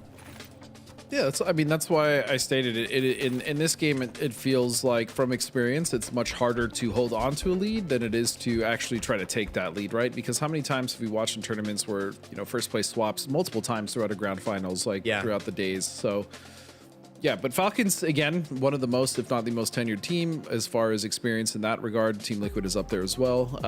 But yeah, they know, they've been here before. They know how to hold the lead. They know how to make sure that they still continue to play the game that they have been playing without, playing too safe. Because that's another issue we've seen, right? How many times has a team held the lead, and then when it comes down to crunch time towards the last few games, they start playing a little too safe. They don't flex out as much as they used to. They're not as proactive, and it falls apart. So we definitely don't want to see that either. I mean, unless you're one of the teams below the top, then you want to see that all the time. Then you would love to see that. Admittedly, we haven't seen teams fail to hold on to first place as much anymore, but it is still, I agree, certainly not a guarantee that you're going to be able to maintain that spot. Now, Gibson, we are about to let you go and have a bit of a break for yourselves. Before that happens, looking at the plane path, looking at the circle, how aggressive do we think teams, whether it's Typhon, whether it's even Liquid, how do we think they're going to be holding these bridges and stopping the rotations from teams on the Northern Island?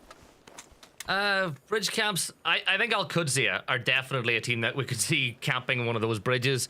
I don't necessarily think Liquid will, but they're my main ones. And if El Proyecto really would, really want to put in a bit of work, they know that LG are there. But the reason why I don't think El Proyecto will do it is because Falcons might think that, Falcons might second guess them and just wait for them. So yeah, Al-Qudsiyah will be the one team that I think might do it. All right, any final words before you go take your break? Ben is going to spare on to Dartek. Good luck, have fun, and drink loads of water. All right, love to hear it. Keep yourself hydrated, everyone. Ben is trying to line up the shot into Nanu. But man, shooting through those, what are those, foxtails? What's that plant called? I don't actually know. I'm not a big agriculture farmer guy. You're not a botanist. I'm not a botanist, so to speak. This Tony's just gonna taking some just some warning shots at QAD, letting him know what's up. Yeah. And QAD actually really good timing for that rotation, right? They come early, they go down south off the bridge, they avoid a lot of other teams who are probably still looting, right? Not set up, and that's again just really good on them as they drive very close here to potentially dangerous, but they're gonna just skirt on by. I thought for a second they'd want to pull onto that lone player, but I think the potential of getting this compound and the arrival of Liquid incentivized to think otherwise. Sparking with the Panzerfaust in play. This was some good macro coming out from Liquid to get to this position, just looking at how where they were on the map, north of that river, making their way down, and there's a fight. Why here? Why Shipyard? Wait. What is going on here? It's what it takes Why are we in San fighting a Crismo. Shipyard? I mean, looking at the plane path, it makes sense why a couple teams would be up there. And you could even see, look at Sam Krizmo's split, but to go directly, they probably just didn't expect what it takes to be there, right? They're like, there's no way, surely, no one can be on the top side of Shipyard, but Yeah. they were. And now it looks like nades coming through, some utility from QAD. Trying to fish out these members of Liquid. The other thing for QAD is they do not know how many members of Liquid are currently sat in his position, but now they're going to know it's most likely a split. Yeah, they definitely heard the vehicles roll up from the southern pair and then the activation of the northern set to get that knock and the kill. QAD, despite losing one player, hopefully the information that they gained allows them to react, but the shots now coming out from potentially dangerous Alcazia are not in a happy spot. You said it, their timing on the rotation on that macro was looking really, really good. Sometimes even with the best macro, it just does not work out, and Roth is trying to extend down towards the south. In fact, the rest of the team is all following up. They're just trying to retreat, and I cannot blame them. Nope. Especially after losing one, it's the issue is though, where do they go? Because the swamplands, as we know, is very barren, right? You do have some ridges and hills to play, but this early it can be a risk. You can see how many sight lines actually have vision onto this position. So fortunately for them, there's no one here yet, but we'll see what the circle does in the next shift or two. Yeah, thankfully there's not that many players to their west to punish them for that position yet. But emphasis on yet. Falcons now rotating in from the east. Shrimsy just trading out a vehicle to a better one with the full tank of gas. Oh no, that was only half tank. It was full HP. Now El Proyecto getting approached by Luminosity. So even though it wasn't a bridge camp, this face-off that Gibson teased does seem to continue to hold its potential. Don't know if Luminosity are going to commit though. In fact, they're already in their vehicles. They're already driving away. Something else to notice is I don't think we've truly seen a proper like city ending in TPP, right? I'm very curious if this does end up shifting to Hosan, like what that's going to actually look like, because again, it's when you're in very close quarters, TPP obviously is strong, but when it comes to building, like fighting building to building, that I feel like third person it's very messy, right? You obviously have to use very specific angles. I think we'll actually see a lot of these players opt for first person in that scenario. Yeah, we've seen a bit of a 50-50 on whether players do like to go first person when they're inside a building. Like I think Sam Krizma, when they crashed Toyo, they were playing third person at least initially, and part of that is to be able to peek around the door frames. But at the same time, we know that fighting indoors, the camera can get real wonky if you're trying to like really rush from one room to the other. So first person does have its advantages as well. I agree. I think it would be interesting to see the different approaches if we do end up in a city, purely on an academic setting. I generally hate urban finishes, but as a scientist, I want to see it play out in the field. Oh, where'd you get your degree from? Is there a name for the school in Erangel? Erangel School. Oh yeah, Erangel School. Yeah, no, it's a very prestigious, very difficult and highly sought after school to get into. As we see now, a lot of people apply, but usually only one or two end up getting in each year. Damn, that's very exclusive. Holy.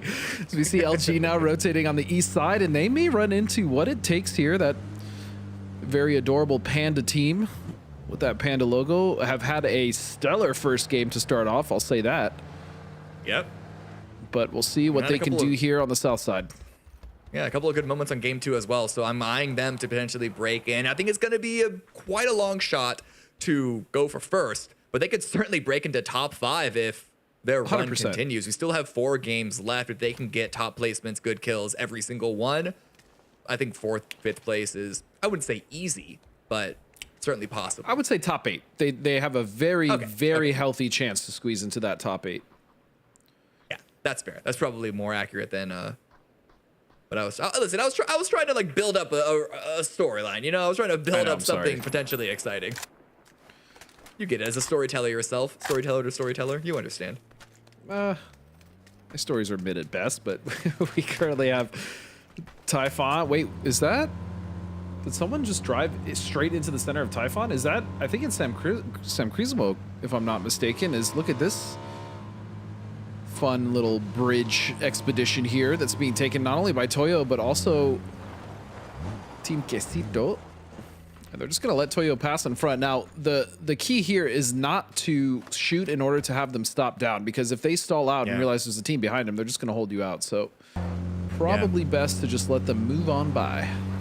Yeah, Team Casito, they're in the zone, but that barely counts. They're out of the blue. It's the best way that I can describe their position. You can see on the north. And yeah, you're right, Sim Prismo are approaching Typhon. They were able to go across the bridge, and a pretty hard shift down southeast. Falcons, once again, finding a really good spot, certainly in the mid-game. Bestia as well. They've struggled to put together a good run of things so far. Not just today, but also yesterday. So hoping that they can sort of turn their fates around here. And now Katsia running away from Swamp, trying to race Bestia towards center. Will they be able to find a spot to hold in, or are they going to get torn to shreds? And oh no, they're this committing. shift, yeah, they are committing. They're going straight into Bestia. I'll get to that shift point here in a moment, as that nade is going to land short. I think they're going to be driving past. Oh, maybe not. Mime now in a ring around the Rosie is going to get clipped by Relo, and that's going to be a flush as well. Nade spread by both sides. Broth knows the stakes. He was able to launch his before he went down, but the follow-up is looking good. I think, is that 2 knocked on the side of... No, it's only 1 knock on the side of Alcancia. Morella's going to go down again to Veni. It's all on to D. Highest performing player of the squad so far this tournament, but this is a pretty big challenge for him. Vehicle blocking the way, so that could give the space to get the revive onto Relo, but the blue zone grenade kind of turned things around. Set in the smoke. And Typhon there could provide some extra pressure, but whether it's for or against Alcatia, have yet to see. But shots from Falcon just through the smoke. They get eliminated. It started hot, and it kind of ended with a whimper.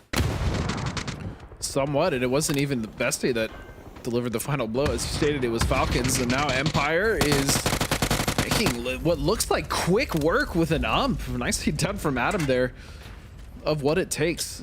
And so 2 kills so far. They do have at least just 1 or 2 more members left of what it takes to get rid of, as this is not the best fight coming out for what it takes. We talked about no way the border, the trigonometry comes back into play. Just a single mortar shell to get the knock. That boy is dialed in. That's all he needed. And now Sam Crismo, they came in from the North Fishing Camp Bridge, but now they're fighting around Hosan Prison with working in silence and Team Casino. They're just so scared. Or why are these teams all so scared of rotating in from the northern angle? They're just running into each other. Probably just assume that the north is busy, but I don't know. But Sam Crow is going to at least get knocked there. It's going to be a nice knock for Team Casito. Again, even fighting out of last place to climb to 15th or 14th is reachable here for Team Casito, and that would be, again, a nice boon for them, a confidence booster to work on what they can. But something to talk about as far as the circle, you mentioned it, it's actually, even though it was a hard shift, it is good for these teams that it did immediately hard shift to the southeast, because it cut all that water out, right? So now there's no guessing game as to where the circle might go, because there's water involved. This was just a straight shot, so I'm sure some of the teams are appreciative of that, especially the ones that are already in great positions, like 55, like Bestia, like Typhon, and Falcons. Yeah. Great positions in the zone, certainly. Working in silence, watching the rotate around to find their own position inside, and a great spray from Santastico! Ridiculous! That was gross. That was gross. Just a quick little 5-piece burst that just gets 2 headshots on the knock. Again, working in silence, these guys are just proving to be devastating shooters. Yeah, and hopefully they can pivot this damage, this damage output, kill output into a really solid round here, but the next hard shift copies the first.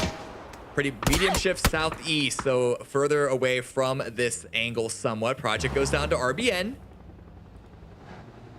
And Liquid ended up running a Toyo, quite literally. Krafton goes down. That's a Groza in play. Groza on Sparking Godspeed. That's quite scary. That is actually quite terrifying, as PD is getting the hell out of there. They want nothing to do with that. Vinny's going to take a few shots and receive one in kind.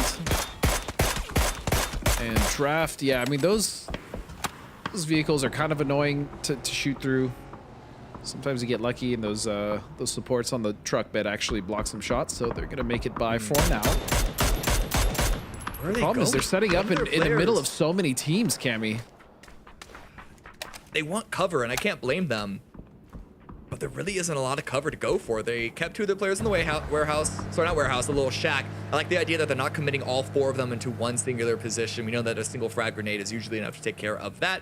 They're splitting their forces out to give them some options, some contingency plans, as Liquid are now burning through just next to the swamp, and they're still avoiding the zone. Are they going for drive-by kills, picking up kill points while they can't hear because they know how precarious the zone is? They've gotten 1 on an RBN. BL gets knocked. Santasco gets knocked. How many more do we got? Liquid is just cleaning up on the western edge, and there's still another team that's coming in. I should say at least one more member of Working in Silence trying to come in. That's going to be Souls, and he's going to think the better of it and get the hell out of there. Oh yeah, I would increase the angle, the trajectory of my wrap by a significant portion after seeing what just happened to the teammates. But I'm looking at the map now, and I think Liquid are still chasing. Yeah, these guys are road warriors, and the flip on Souls' vehicle is not good. Running into a tree, just barely missed the squash, but they're running out with the spray, and Alo gets the final kill. 6 kills for Liquid so far, and they don't have a position in the zone, but they seem to be playing with such confidence. That's exactly what you need. I mean, they chased him down. Souls stood no chance, as now these tentative neighbors are going to have to deal with each other at some point. You have a delicious sandwich here of Bestia, Typhon, and then El Proyecto, with Typhon acting as the center of that sandwich.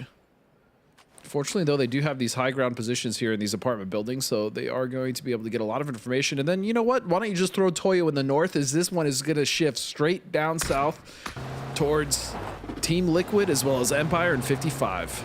Yeah, Empire's position is looking really good now. It's not the most controlling position, but it's probably the safest, especially considering how close to the center they are. And, oh, that's, I don't know if you saw that, but that is multiple mortars prepared by Falcons. Whether that's going towards the north, where all of these teams around Hosan are, or if that's focused on potentially dangerous in the center. Oh, it's the latter. 2 knocked already. Dude, these mortars are so clean from Falcons. That's got to be so irritating too if you're on the receiving end, if you are potentially dangerous. You made this crazy rotation, you make it through, you're safe, and then all of a sudden you're just not safe. Is Sparking now keeping his eyes on, looks like one of the last members of AKA trying to make his way in, or no, here they come. Kind of staggering through, and this is going to be right on 55's doorstep. And what happened there? Tig and Falcons have taken out PD. As now it's going to be up to 55 to get rid of AKA. McStall's trying to spot on the steps, but getting tagged by Sparking. Pushes him right down below. Forced inside, playing up the steps. Can't quite get the first knock. Wasn't expecting the second. And so McStall falls. Baki's gone down. 55. Down to just 1 player. It's H11 Junior. How much more value can they get out of that position as we go toward the north? Toyo playing into El Proyecto and Typhon. And he's running away from some grenades. Make that a lot of grenades. I feel like you kind of sold that short. Definitely not just a couple of grenades. yeah. As Emmy's trying to get out of there. Please let him live. Kraken, though, with a free knock if he chooses to take it. He's still in the blue. So I understand. Is he going to go for it? No, he's just going to watch. Maybe there's more for him to take. I like the trigger discipline here. Yeah, but he's got to go for something at some point. 7 first aid kits. Blue's already on the move. He's pretty deep in, stuck behind with, I think, another solo of DraftKings, last member up of Bestia. So even they were getting punished from their position. Typhon are leaving. Typhon don't want to stick around and clean up his last few players, but I think Falcon's going to be prepared for it. H1 already with a knock on a Karak. And Falcons is set up quite beautifully for this. You can even see Shrimsy now starting to come in to help support Hwin. Is again the usage of these. I mean, we see so much of it, the deployable covers anyways in FPP, right? But it just seems like in TPP, these are just such huge difference makers in a lot of these fights, and not only just because of the cover it provides, but the information you can gather behind it. Yeah, exactly. Now Typhon, they were stopped a little short. They've only lost 1 player, But this shift does not help them out. This actually gives a little extra value to the compound that we saw 55 get eliminated in, the one on the west with Bestia. Okay, they're not down to drafting. They have 2 players. Silson and Vinny were able to separate from the north, but it's AKA and Liquid also there. But Empire, they're just sitting pretty. They're not going to get pressured. I doubt even Luminosity are going to push onto their position. And no, Luminosity is playing a tentative edge there. I think they have a pocket or a dip to play if they do go in. Yeah, they do. Not great, though. It's a rather large dip, though. They just have to clear out PD. And then once they do that, they can almost play this for free. Are they expecting the grenade? Infinite's popping out. How well cooked is it? Pretty good. Doesn't get a knock. But resetting it with the second one. Infinite has the line of sight to drop Snakers down. But the rest of Liquipedia, Lord, the rest of Luminosity, they're trying to circle on up. The Molly doesn't hit, but Empire's shots are continuing to do so. And you can see how good Empire's position is. They pretty much have vision everywhere on top of the fact that they can, I mean, easily get shots onto LG, but also on TQ in their shack, which is dead center of this circle currently. So now Falcons, though, realize that there is players, there is a team trying to hold what little position this really is to the grand scheme of things, and they're going to start assaulting it with utility. Might as well. They did it once with potentially dangerous. Problem is, how much more utility do they have after the dump on the previous squad? Toyo do get eliminated. Benya goes out to the blue. They're going to be stuck in their current position on the leaderboard. Still at second place. Luminosity are not going to overtake them. It was worth a shot. Worth a shot. But hats off to Infinite, by the way. The way that he defended this initially off of LG's push was gorgeous. That cook nade, the molly right in the front door, which he's doing again. And the nade is going to stop that, AKA now with an opportunity, but they're going to have to deal with the Falcons potentially, as Empire still taking shots now, focusing on the west. It's going to be Liquid and Bestia. These teams want to cross the road, but it's going to be Vinny and Silson in wait for them.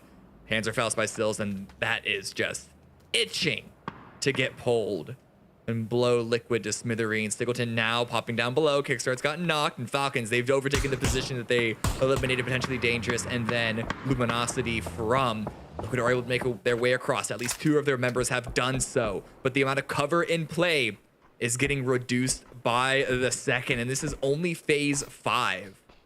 It looks like 1 or 2 major hill slopes that are kind of dividing this ending position in half.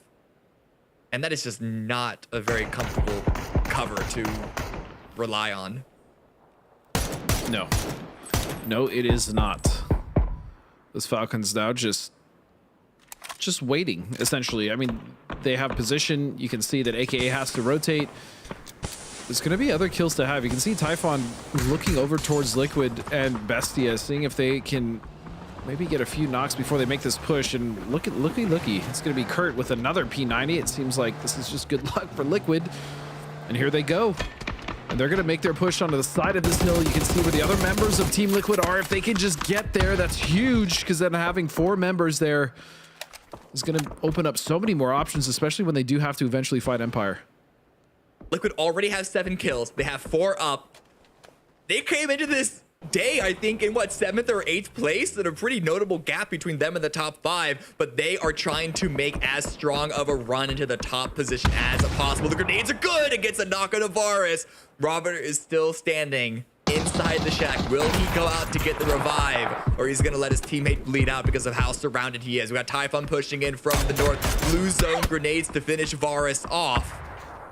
Infinite also going down. I mean, Empire, for their efforts, they have flexed out from the compound in the zone to go for kills themselves. And that's what you want to see. Oftentimes, I mean, how many times do we talk about it, Cammy, when a team has a strong position, they catch a lot of shifts, they essentially catch 9, and maybe they win the game, or maybe they get second place, but they just don't have any kills at all, right? So the fact that Empire is flexing out, the fact they are being proactive, I love this from them. Now, they do need to be careful because I believe it was Finna that just got knocked, but they should be able to recover that. Luke also getting revived here. Team Liquid. Oh, I don't think... Oh, no, Finna's not getting revived. No, he's going to be bleeding out. He's way too far out of the zone. It's not worth it for Empire to throw another member away and try and get that res. Still with 3, still 7 kill points for them. So it's a good round so far, but how much better can they make it? Sparking and Kurt going on the run, trying to catch Valiant out, but Valiant is gone. Retreated back to his team's compound just in time, but we do see AKA and Typhon fighting on the west. Typhon's taking a couple of licks, 2 of them knocked. The vehicle's about to go up. This could be it for Tony.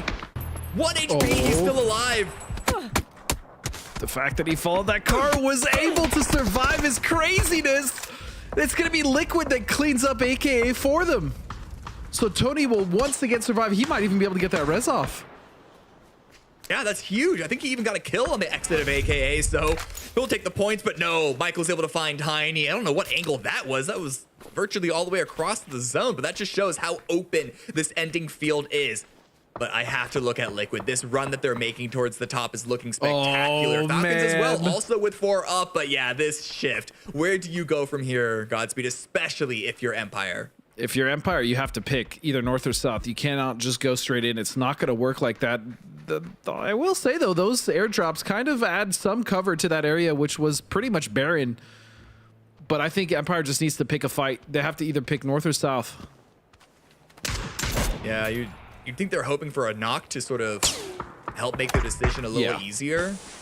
But That would help, for sure. You can't bank on it, and the blue's going to start to close in 25. I think you're going to want to be on the move before that happens. In fact, they're taking it very early. Where Liquid, they're pulling away. They're pushing onto Robert. They want this shack. They know it's a solo player. They know that he's inside. Robert peeks into the grenade, but Kurt still comes out on top with the win. That was imperative that it happened quick, and so it did. Kurt was able to get rid of the last member, and Robert going down, Team Casito, but now we're moving on to Empire Gaming as they're finding their issues. Again, trying to pick a side, trying to just get into the circle, but they are just getting shredded by the Falcons. And now it is Juggernaut v Juggernaut. El Clasico here. Falcons versus Liquid. Falcons are rushing up to this hillside. They don't want to give Liquid an opportunity to respond to them being focused, even for a brief moment, onto Empire. Good damage out from Luke. Pushes Shrimsy away. And then that's a send by Sparking, going directly behind enemy lines. Kickstart's knocked to the P90 of Kurt. Make that a second onto Shrimsy. Liquid, they are trying to chain wins in, and Godspeed, it is looking quite likely that they're going to succeed. 12 kills for this squad coming in from the southern edge. And eventually just at the start, all the way from the west. Just what a game from them. And it also doesn't help the Falcons in this the sense that there's not only a P90 in play, but there's also a Groza, and they are using it to deadly efficiency. Right. So Tig and Hwin just have a huge task, huge monumental task here to win this game. Falcons do from here. This is another instance where now, instead of playing proactive, it's all going to be reactive. Do Liquid make a mistake? Can Falcons take advantage of it? It's a Panzer, so that's always something possible there. They got to get in range for it to be particularly valuable. And Liquid, as excited as they might be with a chance at 2 chicken dinners in a row, they're not going to be giving this up. Their fundamentals are too strong for them to just try and 4v2 run it down. They know they're up against the Falcons. They're way too smart for that. So this is just going to be Team Liquid taking their time. I mean, just cutting off the north. They have a very good idea of where the other 2 members of Falcon are, so they are just going to wait and let Circle pretty much do their job for them. There's no reason to risk it here.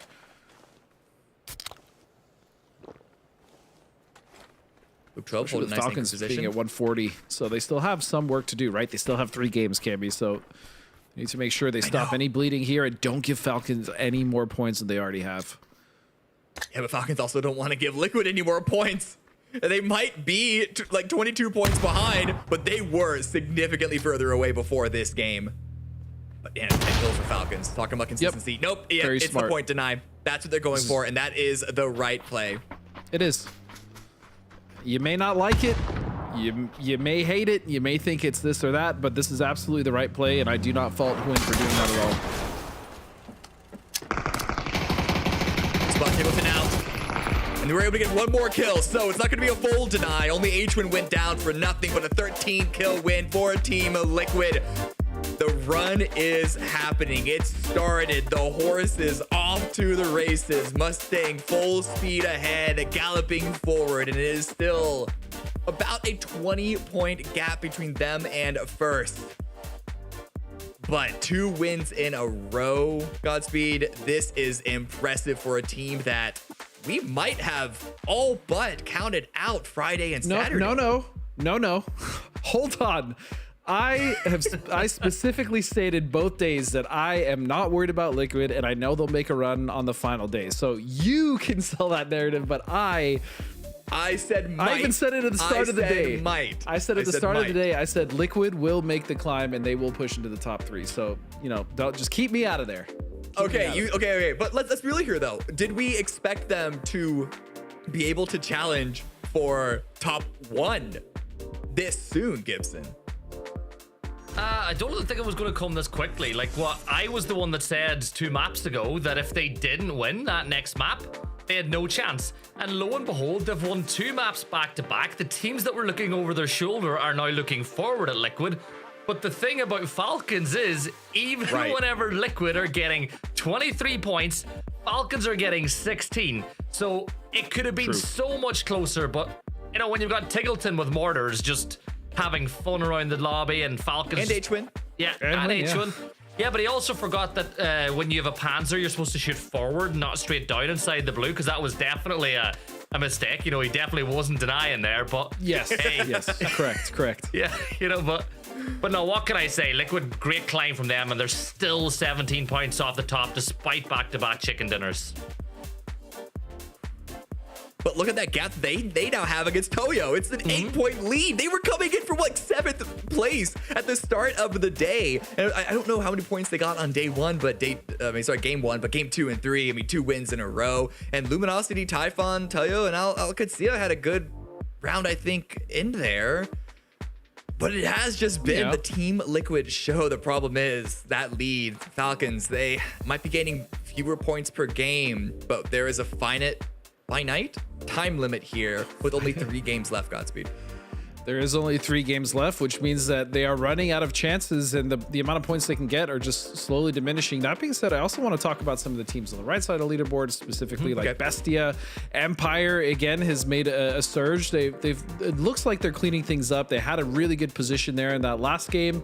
That was a rough rotation, so I'm not really holding too much against them there. I mean, they had to pick a side. They did, and they just happened to lose the fight. But even what it takes have kind of been making a climb as well. So looking to see if any of these 3 teams can make their way onto the left side of the leaderboard and just secure themselves a slightly bigger bag. Well, guys, we have 3 games left. We are going to have more chances to see if those moves are able to be happened. I think that makes sense. Doesn't matter. We all need a break. We're gonna go to a break. Gonna rest my brain. Gonna rest my mouth. So you guys can go and get a snack, get a drink, everything you need to return for the final explosive games of action here at the PUBG Players Masters. See you in a bit.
big updates to map consistency, an expansion of the recall system, and the results of those aim punch tests. All this and more as we dive into the Update 35.1 patch report. First up, as we talked about in the 2025 roadmap, we're starting our big moves towards standardizing key gameplay elements of the Battlegrounds experience. This will be a phased approach over the next several updates, and we'll begin with items. You'll see things like the zipline gun, emergency cover flare, and stun gun appearing across all Battlegrounds, while things like the thermal scope and blue chip transmitter are being removed everywhere. Take a look at the roadmap for all of our upcoming plans, or the patch notes to see the specifics of this first set of changes. Another way we're unifying the experience is by expanding the recall system to all maps, which means it's now available on Karakin and Paramo. Each map will have its own specifics for the system, so check out the patch notes for details. We're looking forward to seeing how these changes shift strategy on these maps. Next, thanks to your great testing and feedback, we're ready to implement the new aim punch system to live. We're going live with the settings from our last gunplay labs, and are looking forward to hearing your feedback on the system in the live environment. Last but not least, we're making audio adjustments based on your feedback, such as your shooting, driving, and the mortar explosions. Let us know how it sounds. There's also a new contender system in the workshop, a new survivor pass, more improvements to custom match, a new rank season, and more. So check out the patch notes for full details. Update 35.1 is here, so hit up a blue chip tower, call in some friends, and give your enemies a personalized lesson on how aim punch works. We'll see you on the Battlegrounds.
has been 15 amazing games so far, and we only have 3 left here in PUBG's Players Masters. My name is Cameron Davis, joined by Gibson and Godspeed. And guys, Falcons, they're holding on to the top spot, but even with the consistency they're able to get those kill points round to round, the run that Liquid has made the past 2 games so far has got to feel threatening, Gibson. Like, do Liquid, what are the chances we think Liquid are going to be able to string a 3rd win back to back to back?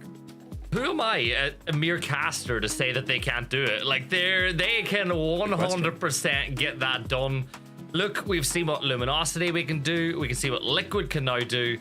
I know this team, they've got 3 in the bag, but the one beautiful thing about PUBG is there's 15 other teams in a lobby who can take it. And, you know, one of the teams that are most likely to do it are the one right above them.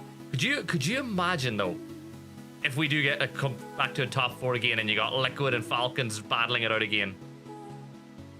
I mean, that would be amazing, but for cinema purposes alone, I want to see Falcons get fewer, like, not many points, and Liquid still do well, so we can have like virtually neck and neck race on Erangel. Falcons do not want to let that happen though, Godspeed. They're gonna try and take this game with everything they can throw at it. And like I said, there were very few games that they got few points, and I don't think they have a single 0-point game yet.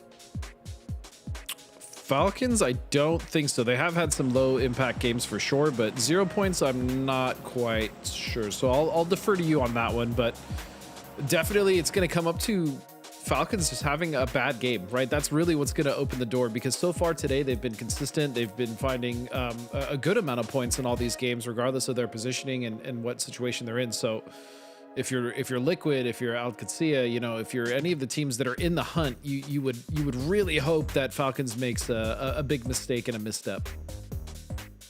Looking at Rondo now, Gibson, before we let you go, assuming that this doesn't go to test track, is there a team that you think are going to be trying to, I don't know, use their starting position as a way to really wrestle the spotlight away from Liquid and Falcons, like maybe Bestia, or trying to look for a way to get back into things here? Well, you got to look at Bestia's drop. They're way down towards the south, and they're already in a bit of a battle with what it takes, but I feel like playing down the south, they're hoping that it's not going to be test track, but if it is, because of this flight path, just look how many teams they have got to get through. Let's go. This is pretty much the same as we got yesterday. This is almost the same. No, it's even further north. Slightly more north. Further north than yesterday. Yeah. Ooh, this will be a fun one. Okay, we're getting a little spoiled. You know, we got our test tracks out of the way, and now we get to have some fun. Right. Okay, so Gibson, we're gonna let you take a break again. Rest of that beautiful voice up for the final 2 matches. But first, make a call, north or south of the river. Where is the circle going? I'm just gonna go north because I've not seen it before. I'm going north. All right, listen, Godspeed. I hope it's true. I really want to see everyone fight up in the desert ridge, Miramar-esque area of Rondo up there. And Team Casino, they could use a little bit of an advantage, assuming they stay up on the north side. But from their position, do you think they would commit north? Would they commit south, or maybe just hedge both directions? I think it's possible. I mean, this one is hard. Again, with that bend in the river that Gibson and I were talking about yesterday, I would even argue they could stay in Muhoran or Pan, and they can actually just kind of pivot from there, depending on, you know, what the first phase ends up closing and doing. So I'd say just hunker down for now, right? Just make sure they're at least looking at their options for rotations. Make sure if they need to go to the west and maybe take that plateau where the bend of the river is, they can. If they need to go north, you know, towards Kungxia, they can do that. So just be very aware of those rotations and what their options actually are once the circle shifts. Because this also could just go straight south, right? I mean, there's so many possibilities. Yeah, it's just not just the terrain, but also the river. It splits, it's windy. It's not as easy of a decision to try and make compared to like Razak River on Erangel, for example, or even the river that we see on Tego. So yeah, I'm trying to look at this. The only reason why I could argue going north is because every team is going to come from the south. It's going to be more free up there, which could give them more space to play with, which then in turn will lead to more information and be able to make more informed plays later on. But at the same time, technically the center is south of the river, so that already is going to give that a bit more priority. I think it's just going to be a crapshoot either way, to be honest. I agree, and also something to keep in note, or just something to keep note of, is that the banks of those rivers, like all across that north, are so desperately open. I mean, crossing those can be just a straight self-destructive play if you don't do it without a plan, or at least have a vehicle like to send it over. Some of that river is shallow enough to where you can actually kind of get a vehicle to make it across if you're going quick enough. So yeah, I think for those teams that do need to cross, if they aren't using the bridges or going wide on a wrap like to the west, the west or east, they need to have vehicles. It happens to everyone. Listen, if you guys have never commentated PUBG, you know that you're going to say, just know that you're going to say Weast at least once. But I think Sam Crismo, they were extending out, but they were in a wide sort of 1-1-1-1 spread, which is always very, very vulnerable. Toyo are now arriving pretty close to the center. We see a bunch of teams getting up towards this bridge a fair bit. Even 2 members of Sam Crismo are crossing now. We have Falcons that are approaching from the south, El Proyecto approaching from the west, but Benya is looking to try and find an open angle first. A quick peek to see if anyone else is following behind. But we got some rotations. Teams getting close to each other. No one's fired a shot yet, but I don't know. I'm looking at this and I can't help but see a dynamite with the fuse lit. We'll see here as Sam Crismo have just been struggling this entire event, really, if you think about it. So it looks like they're going to continue to struggle here with El Proyecto putting just damage on the vehicles, getting some damage on to Sam Crismo himself. So this will be tough to navigate. But this position, you know, if you really look at it, it's not bad, right? These teams are going to be fighting over a very strong position, and so it is also a connector to the north side. So we'll see if Sam Crismo actually just decides to stay tentative neighbors for now. Looks like the other 2 members have pulled up to the bridge, but they're not committing on to the cross. Toyo have taken more position across the bridge into that little island in between. But I'm looking at this entire map. I don't think there's a single position that is like objectively the best spot. The bridge here, I think, is probably the only reason why you can argue that for this position, and that's why so many teams are fighting over it. But because there are so many teams here, that also reduces its value because it makes it more dangerous. And so looking at, you know, if we're watching the map, we see Liquid rotating in on the north of the bend, north of that river. El Casita have stayed in their drop location, Godspeed, that you called out, and I think those are, you know, arguably better decisions. But granted, they've had the opportunity to make those decisions. You can't say the same for a lot of these teams that have no option but to just drive directly up from the south. Haven with a nice knock onto Sam. Did he just... Okay, I thought he threw out a cover flare, but no, that was the next thing in his pocket. It was the blue zone grenade. That's not quite going to hit. Blue zones do land a fair amount short.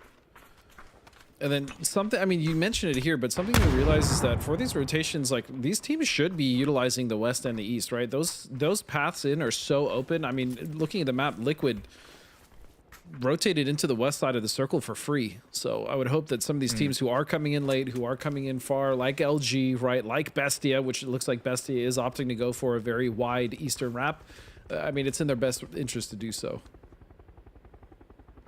Despite all of the shots, even a knock here or there, no one's fully committed onto the fight. And that's just, not only is that because how close there are other teams are, and as you know, whether it's the late game or the early game, you don't want to be, you don't want to start a fight when you know there's someone else that's going to instantly third party, and that's going to be the case here. But even more so, maybe I'm projecting here, Godspeed, but looking at where this circle is and how the river could impact the rest of the game going forward, especially when it comes to that phase 4 off of water shift that we know is going to happen, I don't know how to read this circle. It is all up in the air. There's very little call that you can make that you know is going to work out. Yeah, it's a lot of, I mean, the map has been out for a long time. I'm sure people have played a lot in pubs. I myself am familiar with the area that, for instance, Sam Crismo and El Proyecto are in, because I've had a few pub games in there. We've also seen a few competitive game circles in there. But when we're talking about areas like north of Muho Pan, or even where Typhon is currently at, like the far north, I really don't have that much experience in these areas aside from, you know, just going in and spectating and just looking what the terrain is like. It's a lot of this is foreign to a lot of comp players as well. Because again, when we talk about this map, where do we talk about all the time? Where do we see circles in? Test track, right? Or generally to the south. Never this far north. Yeah, even in the circle settings that casual games have, where it's kind of anything goes, you still see the extremities less often than the center. Yes. And this is the newest map in the roster, even if it, it came out like a year ago or whenever it did. It's not that new. It's still, you still have fewer reps on it than any of the other maps. And so this is going to be a bit, where is this? Sorry, I completely lost my train of thought. Where is Frost trying to send this mortar? I think he's trying to hit off base. Toyo. He was short. Just see if the adjustment was made. It's getting closer, but still needs just a tad more distance. Can be difficult to read distance when you're trying to use a mortar because it's a sort of, you're not used to having to read that far. So I understand why not everyone's going to be amazing at it initially, especially at that range, but still, if you have time, go practice that because mortars can be useful in the right situation. Varus almost gets caught out by Liquid. Roykin's going to drop a smoke to give himself some more safety. Runs out of ammo, has to pull in two. The UAC, the AUG rather, and that was really, really good, but doesn't get the knock in this circle. Godspeed, how are we reading this? Liquid, I have to say, they're looking like a really good spot, but you mentioned how open these coastline areas are. Is that perhaps too vulnerable in the center where they're at? I think at the top of that hill on the bends where we saw Bestia set up the previous day when they had a very good game here is probably going to be what Liquid is going for. And I'm fairly certain they've recognized that as well. So they're going to be shifting towards that. You can see this just massive, disgusting clump in the southeast. Currently, so many different teams are rotating by each other. You have El Proyecto there holding strong, working in silence, what it takes ahead of them. And then even above them is Liquid waiting. And then I like the position that currently we see Alcacia, and that's just because they are off center, more towards the west, but still in a good position to not only gatekeep, but also move up the hill if they need to later. Toyo, meanwhile, is just going to be on this edge now, looking to potentially get rid of Sam Crismo. Now they are, I gotta say it, driving through the fire and the flames because of all of these teams that are stacked up in this area. Toyo and Sam Crismo have been staring at each other, and now Mime is the forward scout. But that's not particularly safe. He's calling out, hey guys, there's everyone around me. And in fact, he even gets chased out. No, that's DraftKings that gets eliminated. Run over by Samcro and Frost. And then Mime runs into what it takes, able to take at least one of them down. Sneak attack went down to post up. So it is a, shall I call it, a battle royale here, just south of center. Yep, this is just an absolute mess. An absolute mess indeed is what it takes. Is going to lose multiple members. Bestia as well has gone down to just two, and so it's a 2-on-2 in that aspect as far as those teams are concerned. But you also again have to look at working in silence. You have to look at potentially dangerous who have opted to just hold the southern edge, and I like this play for them. There's no reason to get in the middle of everything that's going on. All these fights, you see so many skirmishes, so many teams getting third party just in rotations alone. So a stop down for a team like PD, a stop down for a team like 55 is definitely wise. But the issue for them is that Falcons now is making their way just underneath 55 and the southwest side of the circle. And to the north, Typhon and Casito have played, stared down each other for a bit. Casito lost one. And now Empire are rotating from the south. This is that angle that you mentioned from the Falcons.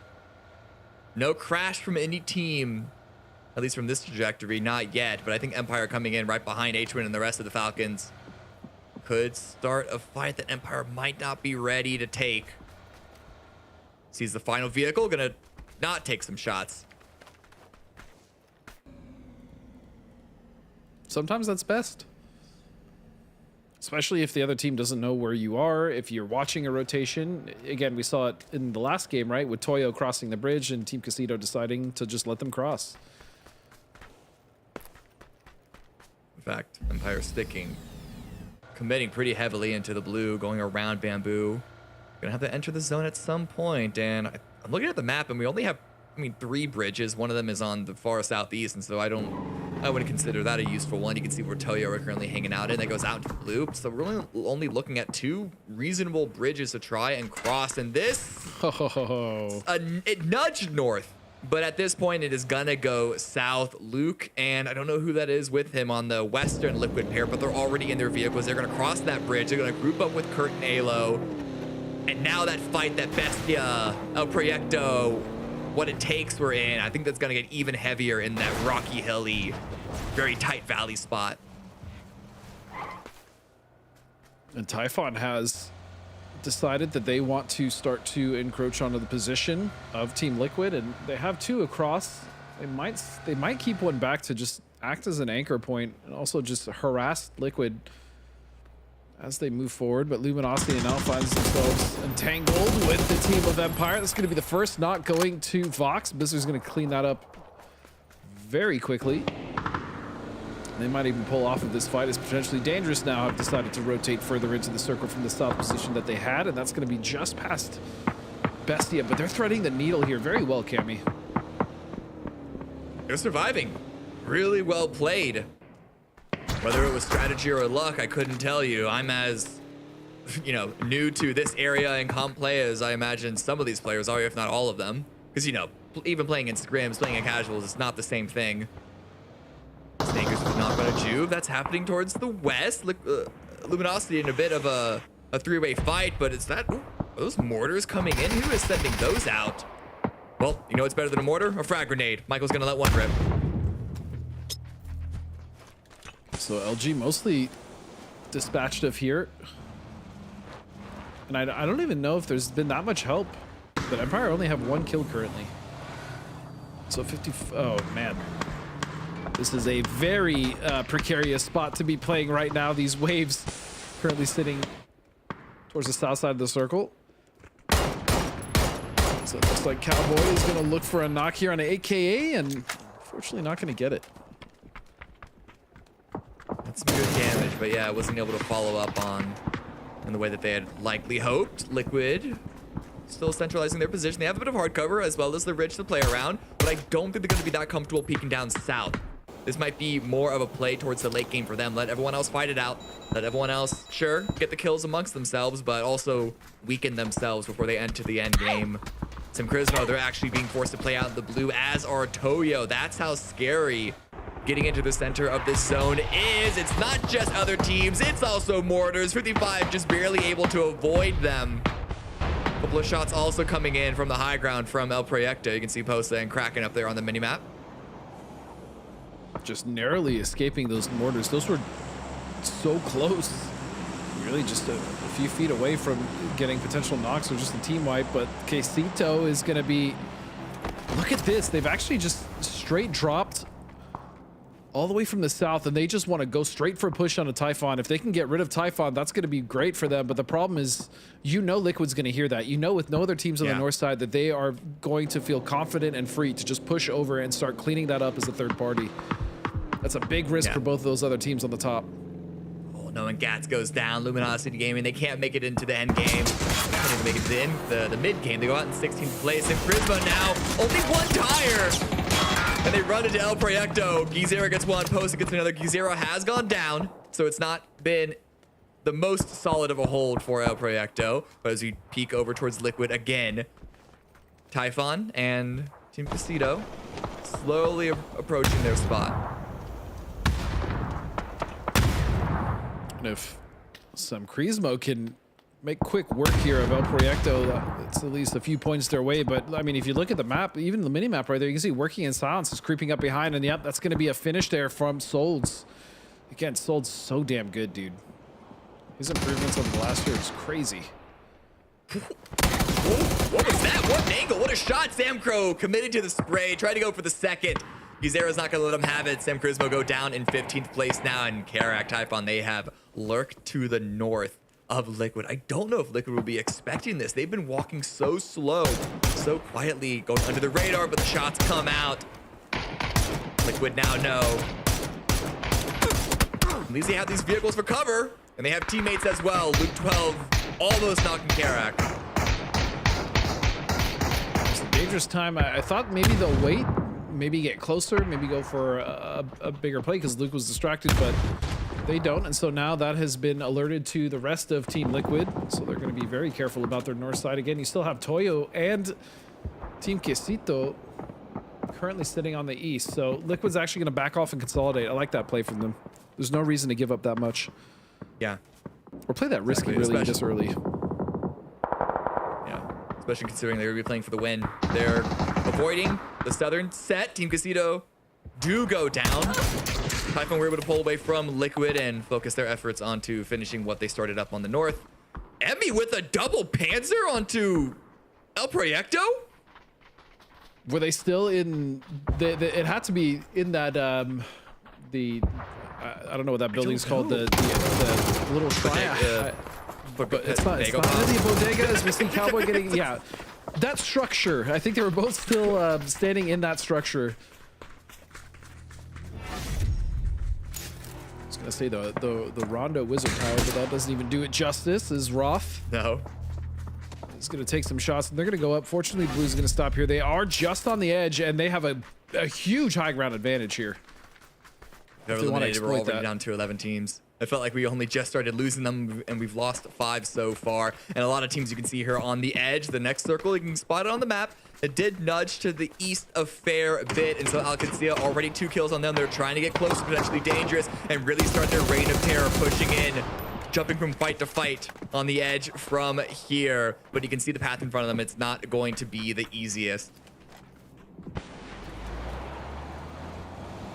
Falcons do have 1 foothold in Tig, currently on the edge of this circle, and you can see right now it's really just going to be a mad dash on this west side for Vinny from Bestia, which is very split from Silzen, by the way, and also potentially dangerous. QAD coming in, and then the solo from Empire, which is Valiant.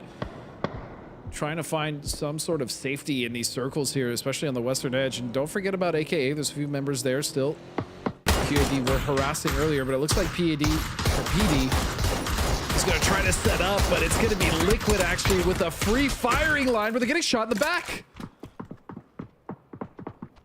Big open windows, big open doors on that building. Got to be aware of sight lines. That keeps AKA alive for now. Though I say that, Ayla was not deterred at all, and that is AKA eliminated. Finally, Liquid put some kills on the board. They are chasing Falcons, and Falcons already have 4. Liquid should be aware of that. They should know. The Falcons are still pushing that gap higher and higher. Valiant gets discovered, goes down to the blue.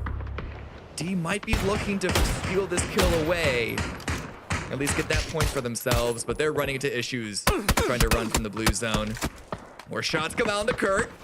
I'm sure he's cursing at Typhon, not letting him have free fire, free reign towards the south. The Typhon took that position over, from Team Liquid. They were originally split up there, and they decided to go and consolidate into that compound, which they do have to leave soon.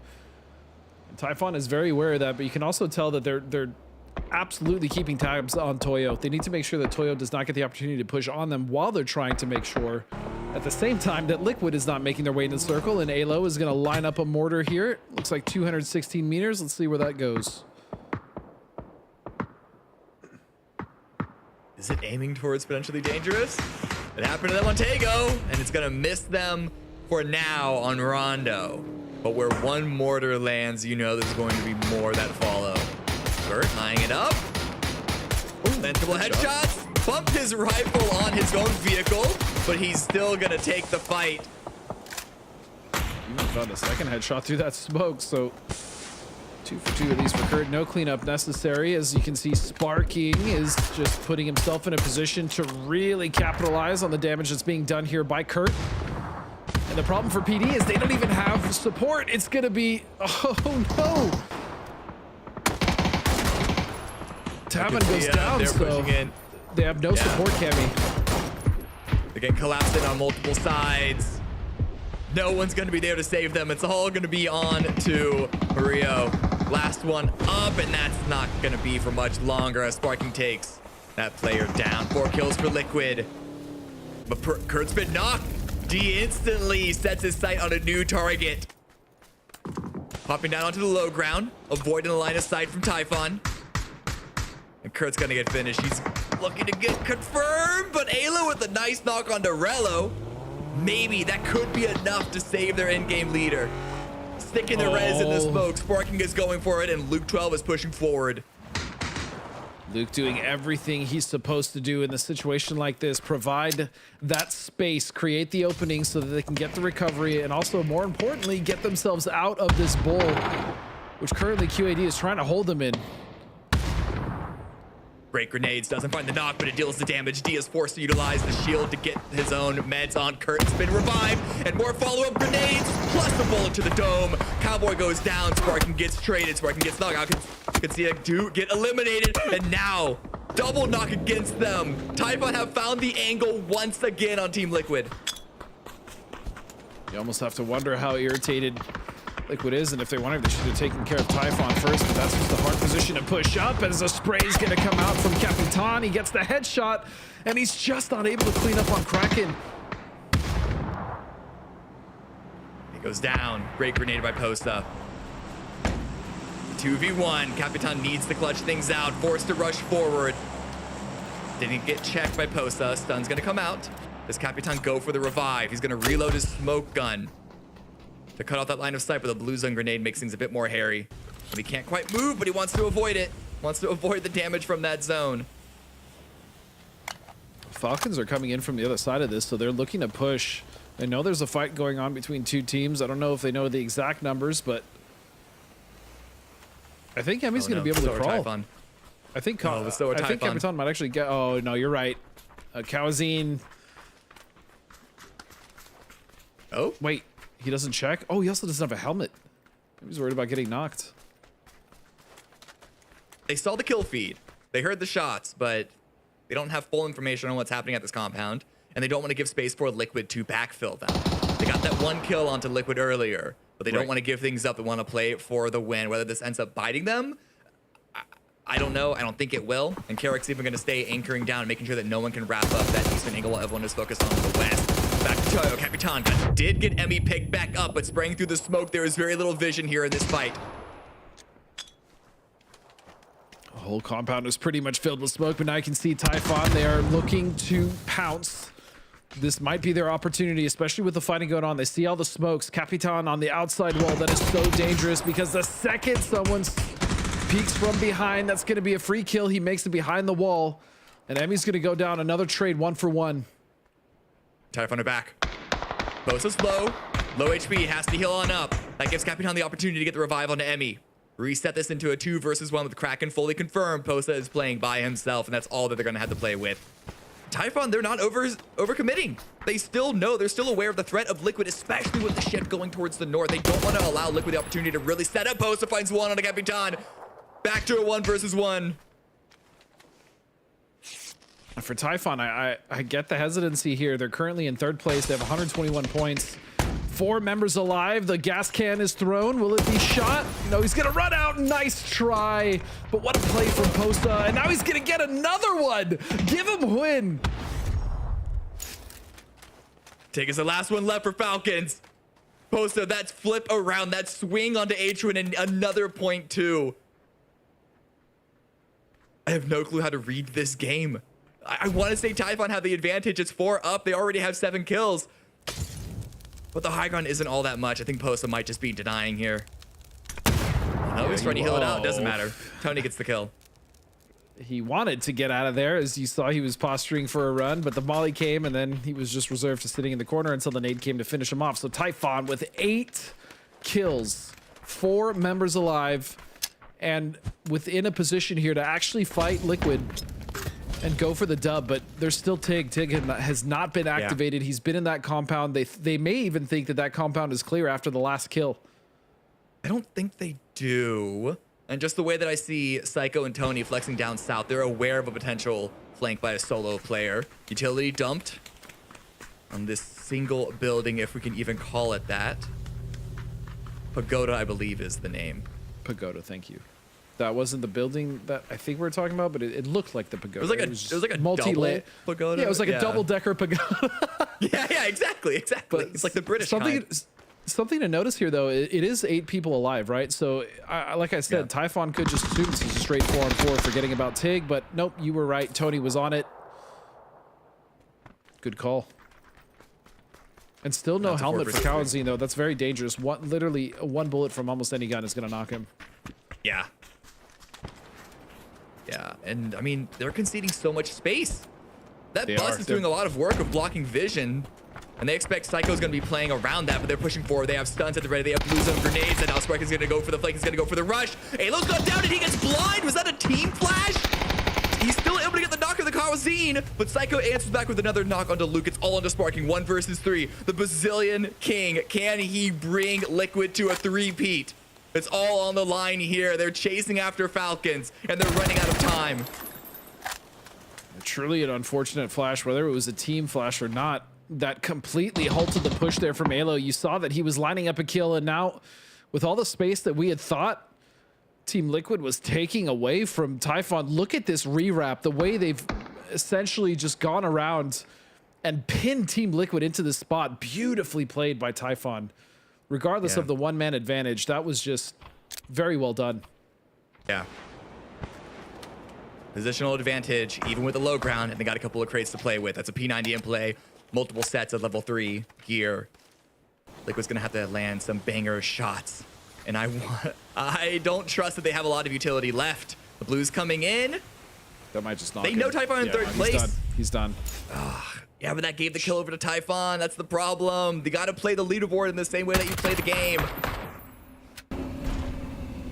So the Pico bus will give Luke some safety. He might just go around for a drive-by play, but yeah, that's just ill-advised. Maybe a distraction for Sparking. Either way, this should go the way of Typhon. I don't want to count out Sparking. He is a very special player, but I mean, this is going to be a hell of a mountain for him to climb. Yeah. It'll have to be something amazing. Can he pull it out? An instant headshot. Tells me no. Tony following up with the second bullet. It is going to be a Typhon victory. 12 kills. And another good round for Liquid, even without getting the chicken dinner. But you have to wonder, with only 2 maps left, Falcons were still in the top. They themselves still got third with a good number of kill points. I want to be happy for Liquid, Gibson. I want to be happy for them. Yeah, But Falcons, it looks like they're going to continue to hold on. Yeah, just do a Godspeed and be happy for them. They had another good game, but like, this is what I said. As good as they are, like, Falcons are just picking up those extra points. Like, every single time you're thinking, right, Liquid are on for a big game, Falcons go ahead and do what Falcons always do and find a bunch of kills and just make it difficult. There's 2 maps left to go. Can they win? Yes. Can Typhon win? Yes. But something has to be done about Falcons first. Nobody is doing anything about them. They're getting to the late game. It's just they're a world-class team inside this lobby. And, man, it's exciting. 2 maps left and you have 3 teams. Like, it's not often we get situations like this in best of 18s. How many times are we here and you're like, yeah, this team has it won, this team has a chance, but that's it? No, we have 3 teams that are right in the hunt. Yeah, and the really fun thing about this Godspeed, as we'll look at the scores in just a second. The really fun thing about this is that it's not even, other than Falcons, it's not even the teams that we expected at the start of the day. Alcutsia are falling off. Luminosity are falling off. Toyo have sort of been in and out of all of this. It's Typhon Gaming that they're really coming through, as well as Liquid. Yeah, Typhon and Liquid are really making this a 3-horse race. Yes, Falcons are still ahead. The problem is they are still finding points in pretty much every one of these games, almost double digit.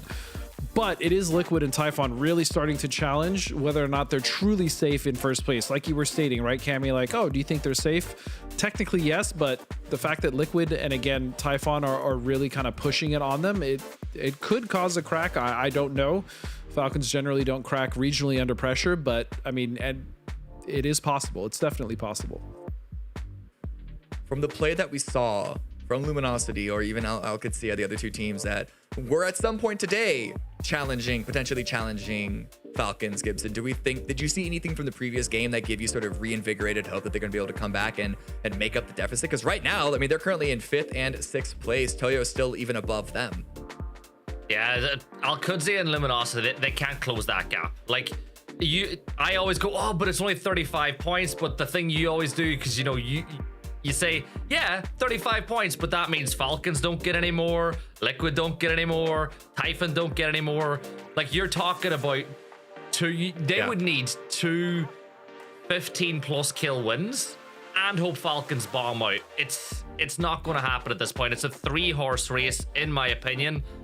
And even at that, the beauty of PUBG is in other esports, you control what you can control and things will work out. Liquid are controlling everything they could possibly control over the last 3 or 4 games, but so are Falcons. So it's not just down to Liquid. Everything has to fall their way now if they want to close that gap. Well, on that note, Godspeed, just looking at the leaderboard, and this could be Liquid, this could be anyone else. We have 2 maps left. It's the double Erangel to send things off with. This is the point that teams can decide to be your Angle or your Devil on whether they want to really grief other teams. Do we think we're going to see a little bit of that here? I know it has to do with where they're positioned on the leaderboard. So do you see anything that I'm missing? I don't think so. Again, is it possible for one of the teams to go after Falcons? But it's a double-edged sword, because whether you go after Falcons or Liquid or Typhon or, regardless, there's always that risk that it backfires. And in the worst way, you actually end up giving the team that you want to deny points more points if they happen to win the hot drop. So right. I don't think we'll see any crazy hot drops. Obviously it's possible, but yeah, I think these teams will just kind of stick to what they're doing and try to just continue the consistency going forward instead of risking just feeding one of those teams more points. Well, so thinking about Erangel specifically, the team that has seen the most early game action is actually Liquid. And that's because Team Casito drop around Zarki north of them, where they just drop around the Georgia Bowl Zarki area. And so routinely Liquid are going to use that as an opportunity to get early kills, wipe an early team. And as we saw from Tego, there are no strangers to that on any map. And I know it's going to be dependent on where the circle goes, but part of me wonders, maybe this time, maybe here on Erangel Gibson, they should kind of just let Team Casito go, because sometimes if you get distracted by a team for too long, you're going to miss your time again. Even if you have to rotate from one side of the map all the way to the other, you're going to come into the zone last. You don't want to be giving up. That doesn't mean that you have no time. That doesn't mean that you have all the time to waste. Your logic makes in complete sense, except for the fact that Team Liquid are here in 2nd place and Team KZ are in 15th place, and they're going, we can win that fight. They're looking at Team Kazeto as easy points, and I hate to say it, but they are. But the other thing that you said on is so true. They run into fights a lot more frequently than Falcons in the early game because of where they drop. And if you get the Northern Circle, the big worry I have for them is they're so structured where that if it goes north, they're going to take Cube Compound. If it goes south, the exact route they're going to do. If a team is going to play spoiler on anyone, no one's hot dropping Falcons in particular. It's not going to happen. But can you take Cube before Liquid get there? Yes, you can. Can you camp that bridge? Yes, you can. It's what happened in PAS. And I wouldn't be surprised if even Empire decide with their drop where they normally go Severny, they could get over to that Cube pretty quickly. Right. Yeah, and now I have to say it. I have to say it though. With Erangel, we have seen significantly more wild, wacky circles than we used to. I don't know. Erangel for the past year has just been off. So I wonder, Godspeed, do you think that's going to play in the back of any of these teams' minds on how they approach the early game? Do you think they're going to almost be expecting a military island or a Milta Peninsula circle at this point? Because I certainly do.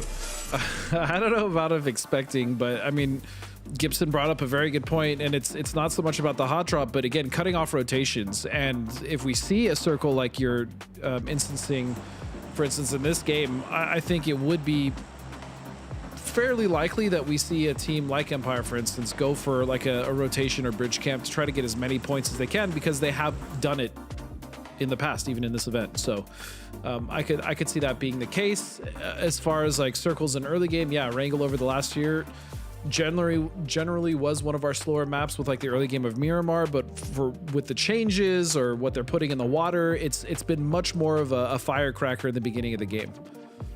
So looking at this playing path, it's pretty poor for Liquid specifically. In fact, we even see Team Casito go down to Primorsk instead of up to Georgia Pole, instead of up to Zarki. Liquid are still going that direction though. It looks like they're going to be looking for vehicles northeast of Gatka.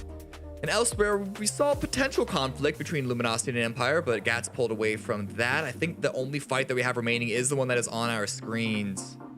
Empire, Toyo, Pippa, and Michael Oh, a little fighting over a tandem vehicle or a parachuting. compound here. That's fun. They're fighting over this compound. Ooh. Okay. So West? the circle. Hold on. Yeah, the circle is weird. I'm gonna let you guys take this one because this fight's about to break off. Actually, no, I'm gonna let you take it now because they're actually committed. I thought one of them was gonna bail. No, don't go. I'm out. Bye. There's nothing in there. Michael, there's nothing in there. No. Who was out quicker, Michael or Cam? I'm not sure, but yeah, that's the first kill. But Godspeed, this circle.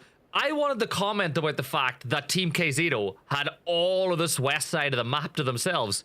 They have all of the zone to themselves, and this is where the challenge lies. I get so excited when a team that drops in the most obscure parts of the map. Now, I'm not calling people overly obscure, but I'm talking about it. It's an Extremity, it's a Zarki, it's a Primo, it's a Kameshki.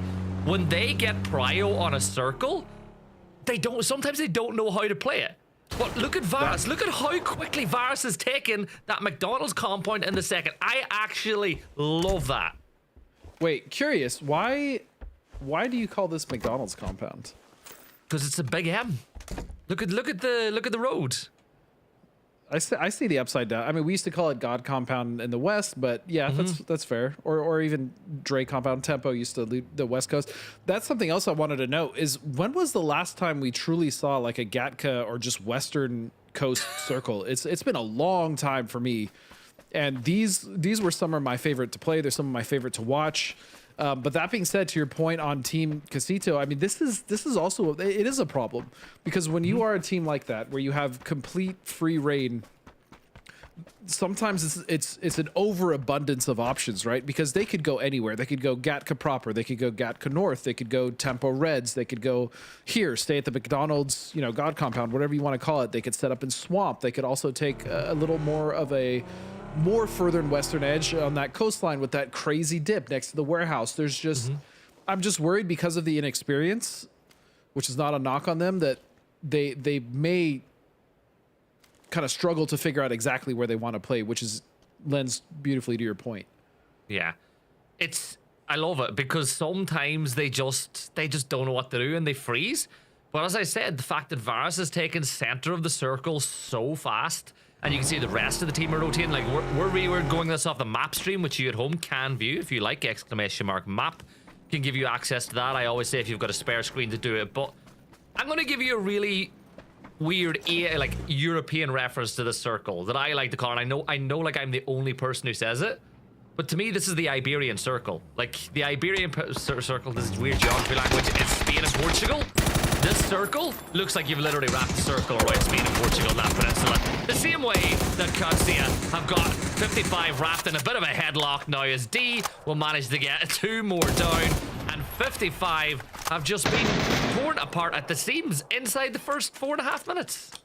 That was as clean as you like. I mean, just wiping out pretty much all of 55 down to just one member and not even taking a knocker. I think Rello got close there, but he wrapped himself around that tree. The rest of his team was there to support, so it's just H11 Junior and what I thought was a spark of hope for them to make a climb at least towards the left side of the leaderboard, maybe 8th or 9th place. Yeah, these last couple games have just been unfortunate disasters for them. Yeah, Sam Crow is going to give away his position as he fires upon Rello, and the first thing that Al Quds are going to think is this is going to be the last player 55.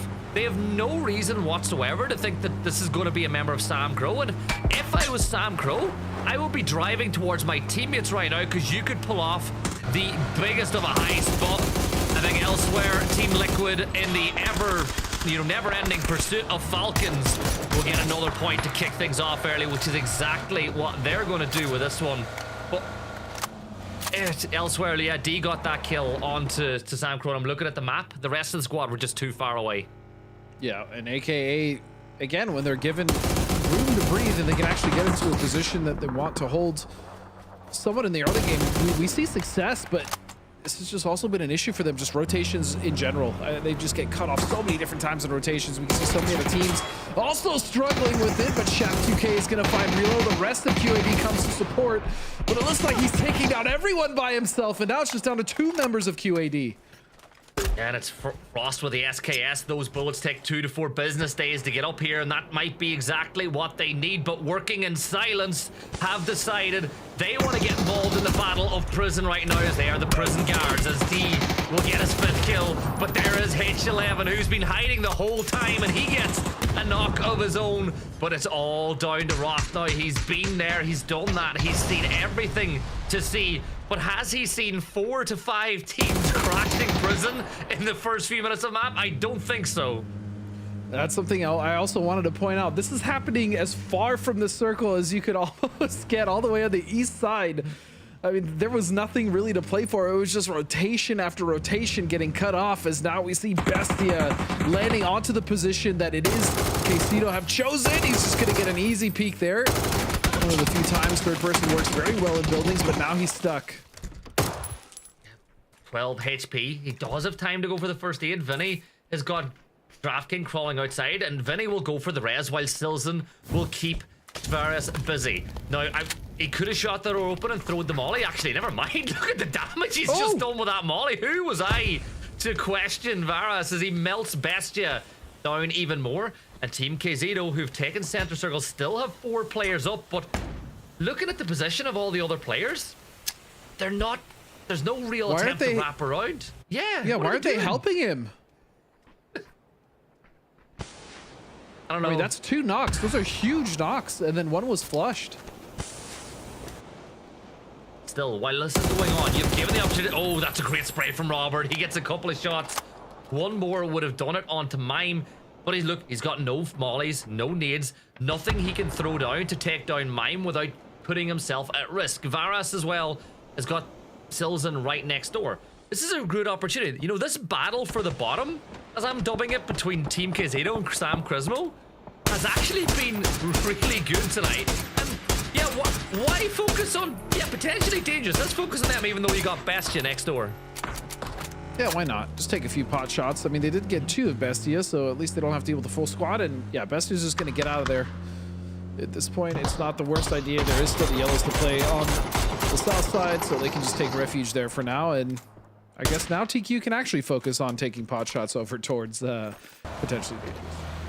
Yeah. Empire, they're rotating. They've come all the way from their drop spot, and they're going to come down the west coast of the map. But some shots from LG will force them to turn tail and move a little closer towards hospital. LG holding that really powerful compound. I call it plug and socket because I'm European, but everybody knows what it's called. You know, I'm not. You know what it's called, chat. I know D&B's a name that gets thrown around quite a bit, but what I will say is that was, you know, that fight we had over by prison that you have a giggle to yourself. Yes. It gives me the throwback to, you know, when you're on Miramar and you get the circle that was over the islands, and all of a sudden all these teams that are on the edge are just fighting with each other because A, it gives you either easier passing into the circle when you need it, and B, you don't know what the circle's going to be like when you get there. I think all of those teams are like, there's points available here over on the edge, we're going to go for them, and that'll buy us space on the rotate in as well. Well, especially for the teams who are behind in points, right? Why not? You have 2 games left.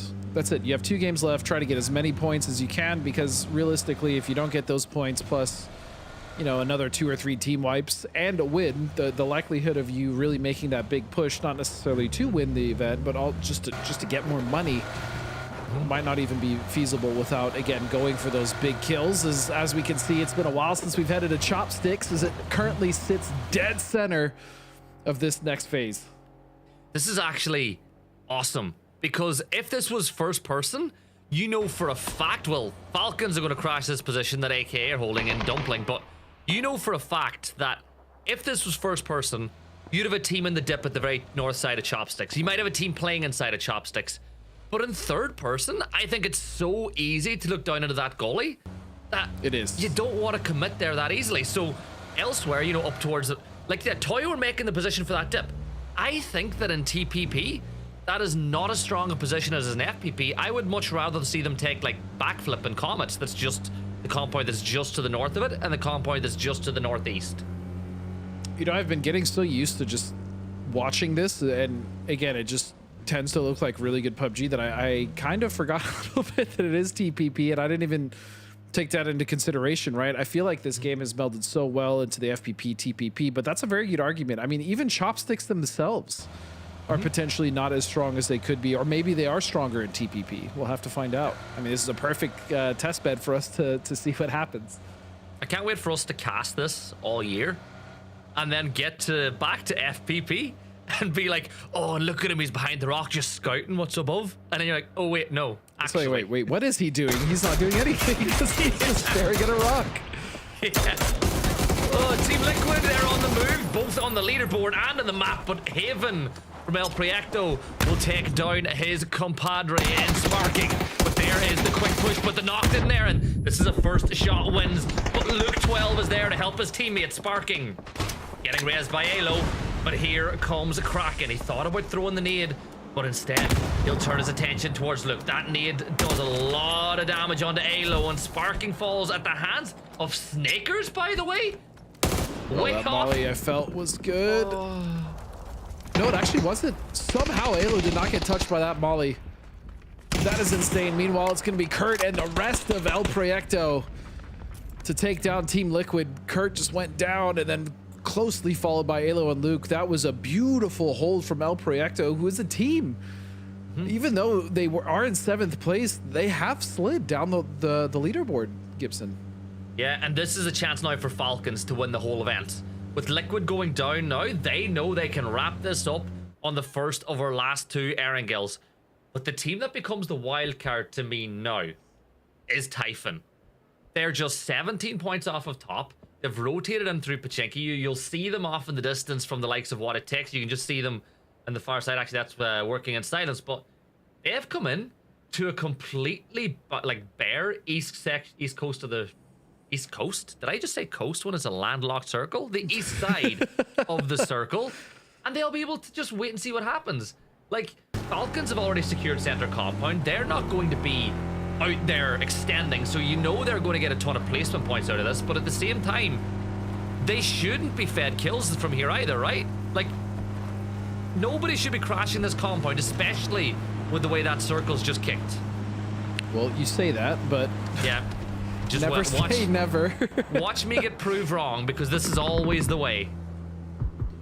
And this is, I mean, this is just such a good hill generally to fight on, right? We've seen countless circles and on this hill just to the west of the compound that working in silences.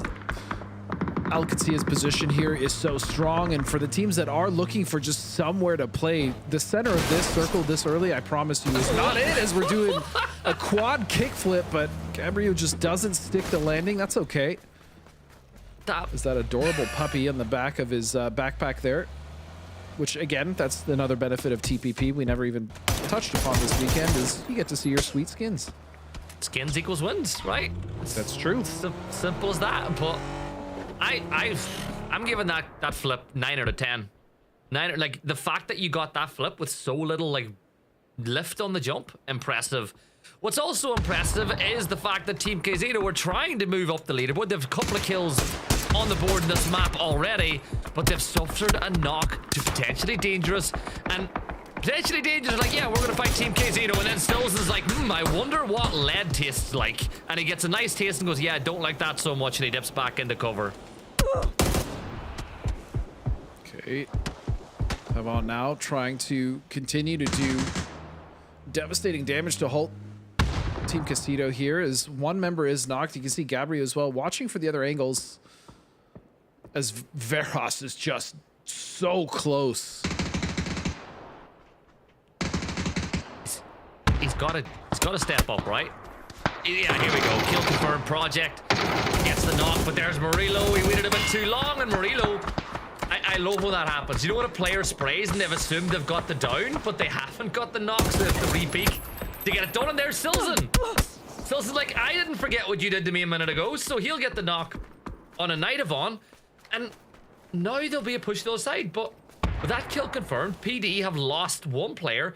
They've not gotten a kill yet, and here comes Empire to join the party as well, who are within smelling range of the top 8 as well. What does it smell like, Gibbs? That's what I want to know. Is Gabriel's going to step over, find one knock, and he's going to be traded. But Finna now from Empire is coming in. on the backside and now looking for as many points as they can get. Yeah, I love this. And oh my god, Infinite. Big spray, but doesn't get the knock with the AUG, and he's going to hit the deck. Couple of taps now as he looks to confirm out these kills on the Team KZito. But while he's holding the pressing fire, his teammates are getting rezzed. Empire got to worry though, because here comes El Proyecto, because they smell that money as well with Luminosity not too far ahead. Robert's prone by the wall. We've seen this move done onto Empire earlier, but there's Gizera. Simple as that. He's finna going to take down Finez. He gets the knock, and Posta looking to get the angle as well. This brawl over on the edge of the circle is for nothing because it's not inside the zone. The blue will begin closing pretty quickly as well. And let's not rule out Robert playing spoiler for Kraken as long as he can stay hidden by the wall. And that's just, it seems like such an obvious spot, but again, may not be as obvious as nades now coming out. Valiant is just cleverly hiding behind, and he's gonna find one, but not two. The Panzer, perfectly placed. Point blank. I'm actually surprised it didn't take him out, but it's gonna be cleaned up now. El Proyecto was out. 11 teams, 34 players with 17.5 minutes gone, and Empire have lost 2. You've still got Robert from Team KZito, but the blue zone is now come to join the party at 3 damage per tick, and it's that question, you know, the longer you stay in the blue, it's the fact that you're using meds. You never get back up to 100 HP until you get inside the circle. Best you've used the opportunity to bail, but they're going to go into those fields where Luminosity are in play. But we're in the fields here, Godspeed. I've missed this. We've not, it feels like we've not had a good field ending of this map in a long, long time. And here's Bestia. Bizzler 1, Bizzler 2. Down go Bestia and Luminosity. They are hoping to climb as well because they can close onto Al Qudsi this game and maybe more depending on who falls next. Yeah, and it's going to be, it looks like Falcons now starting to patrol that western edge. It's going to be TQ's Robert. And it has to be very cautious about how he approaches this. And then also for potentially dangerous Gibbs, I mean, you can see one of their members currently ahead in the circle. They still have to regroup somehow. It looks like they're just going to wrap south and completely avoid the fight from Falcons, which is smart. I'd avoid that fight too. I don't know whether or not Falcons want to avoid it, because at the end of the day, they know that this could be their game that claims victory in the first ever Masters. But Ruben from way off on the other side catches the blind spot, and Tiggleton, he'll be the next player to fall. H1, he's got a chance to get Dartek. He's cycling on his bike into the zone, and that's as free a point as H1 will ever get. And maybe Emmy will be about to grab a freebie here too, but the nade will be thrown.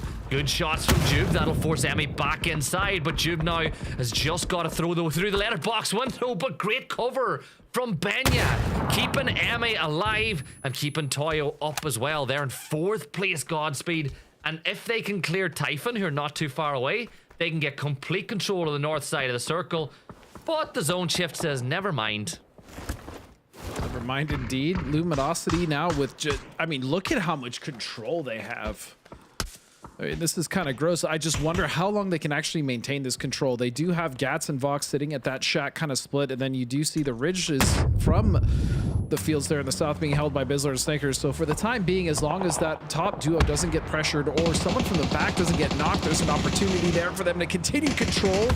Speaking of continuing control, it's going to be Falcons now just trying to mince up this western edge and take care of as many teams and players as possible, but they still have Empire behind in blue, and I wonder if they're aware of it. Yeah, what is the smorgasbord of color over on the west side of the circle as potentially dangerous? Just go from pillar to post, looking to find somewhere to call home. Gats with the dragon off. I think this is just about outside of the deadliest range for that weapon, but Vox has got the MK12, and range don't matter when you can hit clean double tap headshots like that. They have made a fort of their own inside the circle. They're one of the few teams that have a strong position to play, but their backs are a little bit bare towards the likes of Falcons and Empire on the other side. So Typhon, what is their play here? The wooden shack, not the best. They do have vehicles to help with their cover, but again, it's just such an open area. They do have that ridge line they can probe behind, but then they're not safe to the shack that LG is in. So They're gonna have a tough time making this play, and Empire still just refuse to go into the circle just yet. They're still Adam's still tanking blue, if I'm not mistaken. Just plotting their chance to get a kill or two here on Falcons, or even wipe them, Gibbs. Yeah, just gotta wait and see what happens. Falcons need to make sure that they know what's happening behind them at all times. But a little further inside the circle, we have got the fight between Working in Silence and Toyo, as the two South American sides will go head to head. Working in Silence had the last laugh to PAS, but maybe Toyo can continue to climb here inside of TPP. Emmy taking some damage from that blue zone nade. That nade, it doesn't do the table stopped the shrapnel from hitting souls, and it keeps them in play. It's like the sink in the bathroom that just somehow magically tanks all of the damage from the nade. Is Emmy and Toyo with such a good position here to overwatch, and Working in Silence really have to be careful about how they approach and get out of this. And finally, it looks like Empire is going to strike, and they're going to get down Hwin. Make it two. They're going to find Shrimsy too. Oh, the picture is great, and I'm watching the Santa play as he manages to get a double knock, holding the stairs for everything he's worth. Working in Silence, picking up the kills. Empire have been eliminated, but Falcons are down to one. Toyo down as well, as two teams fall in the blink of an eye. But with Falcons, 2 players up, you'd say, oh, you know, it's not a great... But who are the 2 players? Godspeed. Who are the 2 Falcons up? Yeah, it's just Kick and Shrimsy, the 2 most deadly players in North America, so I think they'll still be fine. Yeah, they're all right. As we see Santastico, you want to talk about a crazy player. He just refuses to give up. Working in Silence with 9 kills. Make it 12. What is going on? This team is ridiculous right now. This is the Working in Silence that I've been waiting to see again. This is the Working in Silence I want to see internationally. This is the side, this is the ceiling that we spoke about, as they hold that compound, and now they have sole control of the north. They are the wardens of the north of the circle. Towards the south is a different story. I'm looking at Kick firing towards Typhon, and if I'm LG, I want that to be the case, because Snakers is in a world of pain. He's got all the players focusing attention on nades being thrown. Uh-oh, this is bad. This is really, really bad. And Nades and Kick both turning their attention to Snakers, and he might just be forced to step inside the shack for now. But it's hard to call this game, Godspeed. It really is, because you got 2 full squads. Falcons with 2, Working in Silence with 3, and PD still have 2 up as well. Falcons are just in such a difficult position, Gibson. I mean, they really don't have really anywhere to go. They're so exposed on the brim of this hill. They have LG in front of them, Working in Silence as well with angles. Thankfully, Typhon is so pinned down that they can't shoot back, but Falcons just have to be very careful. They can prone, I believe, straight ahead of them. There is that divot there just to the right if they want to play it for now, but it's the next circle I'm really worried about, as Typhon is just getting pelted and just harassed by almost the entire lobby.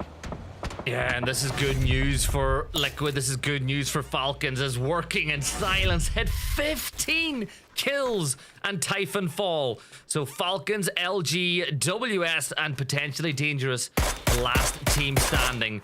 Shrimsy, he's got himself a mini and a bad idea, and that bad idea is to take down as many LG players as he can. Circle shift is about to happen soon. I'm going to ask you, Godspeed, are Working in Silence going to get blessed once more? Or do you see this going more so towards the fields? I'd probably see this going more towards the field. I mean, even if this hard shifts north, I'm fairly certain Working in Silence would have to move or adjust a fair bit. So I think this will probably favor fields, PD, and LG. But I mean, after all, circles do what circles do, and they are very unpredictable at times. So we'll have to see. But now at least a reprieve, a rest spot for the Falcons. And a Panzer, just in case. Yeah, why not? Panzer's it's proven itself to be pretty useful from time to time inside of PUBG, as the barrage of utility is thrown this way. That was so close. That was like danger close to LG, but now LG can start throwing their utility the other way. Airstrike has been called, but the coordinates were just off ever so slightly, as Shrimsy is allowed to move even more. The bush is on the move. The level 3 helmet, the level 3 vest, gives him It gives them the units, right? That was good. Yeah, it's good cover. Yeah, like, but if I have level 3 gear, I can peek longer. I can take fights that I wouldn't normally take because I know I can eat a headshot or two, and I'm going to be fine. And that's what Shrimzy's doing. He's allowing Kickstart to move in and around him just by putting that constant pressure on. The issue here, though, is that you can see on Shrimzy and Kick at this point, they have no utility left. They do have meds. They are healthy there. But there's only one smoke between both of these players currently. No more lethal utility. A couple flashes for Kick. So they are struggling when it comes to utility and just the way to create this space and opening. This might be the play. Kick could open this up huge, giving them a wrap to the north, but he needs 2. He needs at least 2 to make this work. Yeah, you're right. You're bang on. He needs to do some better work, but here's the working. I'd let Working in Silence take this push. Let them deal with what's the shack. Oh, the molly was clear up. Oh. It's in his backpack. He put the molly in his backpack. He's take that with you as you crawl towards the rest of LG. And now here comes Shrimzy. Spots them out. More damage dealt. Here is a nade in the back pocket, but this could still go either way, Godspeed. This absolutely can, and you can tell that Working in Silence is actually focusing more so on LG, which is buying Falcons so much time. In fact, they've completely wrapped off that angle. And so really it's just Working in Silence right now versus LG with Falcons and PD as spectators. Although I say spectators, Falcons definitely getting involved. And now Kickstart is gonna go down. It's just up to Shrimzy.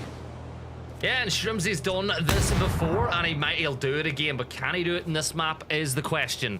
PD still 2 up. They are spectating this from afar, letting the lobby thin itself out as they want to move up that leaderboard, but they have a long gap between them and what it takes.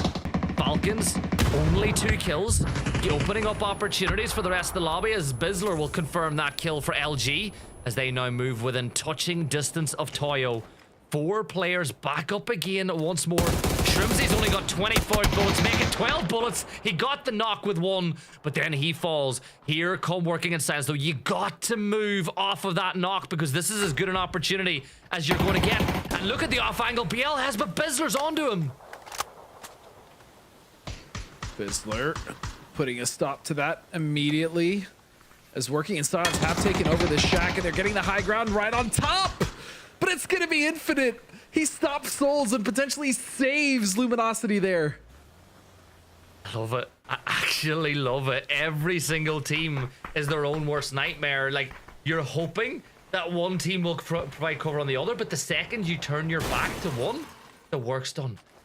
Okay, Santa has just quiet rolled the Dacia up to this tree. No noise has been dealt, which means that he might just have opened up a little bit of a gap for himself here as Working in Silence. There are 2. So this is a 4v2v2 now. Are LG going to take what's their 5th? Will this be their 5th chicken dinner in 18 maps? Or 17 maps?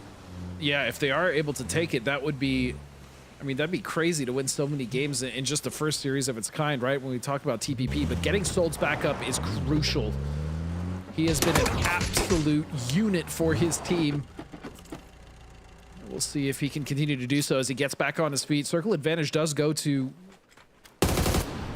Working in Silence just based off of center dot, but LG have a lot of room to work with here, and now they're trying to extend that to PD to get rid of them first. That grenade should destroy that hay barrel. Yes, it does. This is tense because LG have got this ridgeline that they can play. It's given them a little bit of comfort towards Working in Silence, who got Souls back up, and as you said, he is a weapon, he's a unit, he's different gravy, as they will try to win this one in the 3v4v2. The shield now is about to get moved outside the circle by the blue zone, which will force Infinite to step a little further inside the circle. I'd like to see PD open the aggression, but there you go, Snakers, a couple of quick taps, the shield is being deployed, and he got it down. The speed of getting the deployable shield down is so fast.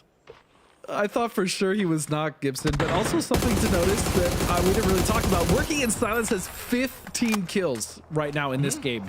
15. The highest we've seen in a single game was the first game of the series, and that was El Proyecto with 16. So Working in Silence, even if they don't close this game out, they're about to break the record so far for TPP in the Americas.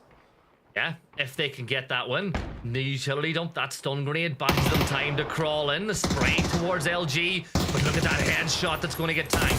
LG don't have any utility. They don't have any ammo. I've just noticed they've got about 40-something bullets here for Snakers. Yes, he's got level 3 gear, but he's got to pick and choose his battles.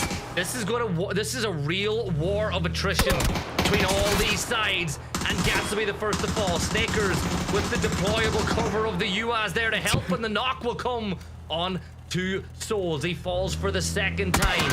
I don't think he's going to rise for a third. Drive through the smoke. He's going to hit the other car, but that's the end of Luminosity. It's a 1v1. Santa up against Infinite, and who will take it? 1,000 damage for Santa alone. A little spray, a little kill, and there you have your record. 19 is at 20 kills, 30 points for working in silence.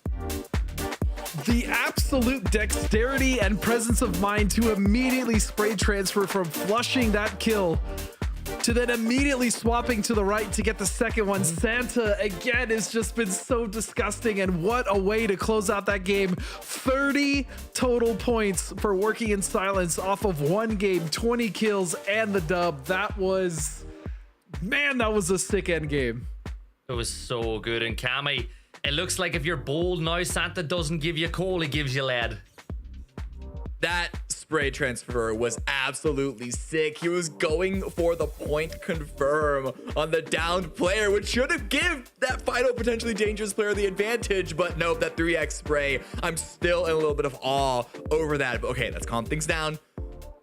That was still an exciting game. What's I think most amazing about working in silence, setting a new record for at least this series for kills in a single win, is that there were so many random fights in the early game, like Alcatia and 55, and I think there was a third team there as well. So like to think that there are that many kills even available for working in silence is absolutely amazing. But they get 30 points at this point. Yeah, Falcons are going to be in the lead. Liquid go out early, and Falcons still get 6 points. But now I'm excited to see where working in silence are going to end up on the overall leaderboard. 30 points. This is all in a map's work, right? But yeah, they'll rocket up the leaderboard. Like that's the sort of game that Liquid are going to need going into this final, and it might not even be enough. But something just hit me when we were kind of looking at that winning screen. Have we ever had a tournament where the team that's on top after 17 maps has only won one game? Like that's insane. I know that we haven't had a tournament. Yeah. Yeah, I think there's been one. I know we haven't had a tournament that the winning team has had 0 chicken dinners. But I think one, we've seen it once or twice. But let's just look at it now. Falcons in the lead, 156 total points. Liquid with 138. Typhon Gaming right behind it with 137. Working in silence, they put themselves up in 4th, but they're going to need to have another really solid game in order to, I'm not even going to call beating Falcons, though it's possible, but mostly for just overtaking Typhon and Team Liquid. Godspeed. Yeah, I mean, again, Falcons in this last game, they have to drop a donut, essentially. They cannot get any points. They can't get any placement, any kills. If Liquid or Typhon or even Working in Silence want an opportunity to win this thing and take that first place prize, they need Falcons to falter. I mean, not even falter. They need Falcons to have a travesty game. They can't get any points. The thing is, though, I don't know if it's worthwhile to risk hot dropping them because of that. Because look how, like, let's just look at Liquid. They're currently in 2nd place, so they're, you know, on the leaderboard, 2nd best chance of winning this whole thing, right? They're only 1 point ahead of Typhon, despite being 18 points behind the Falcons.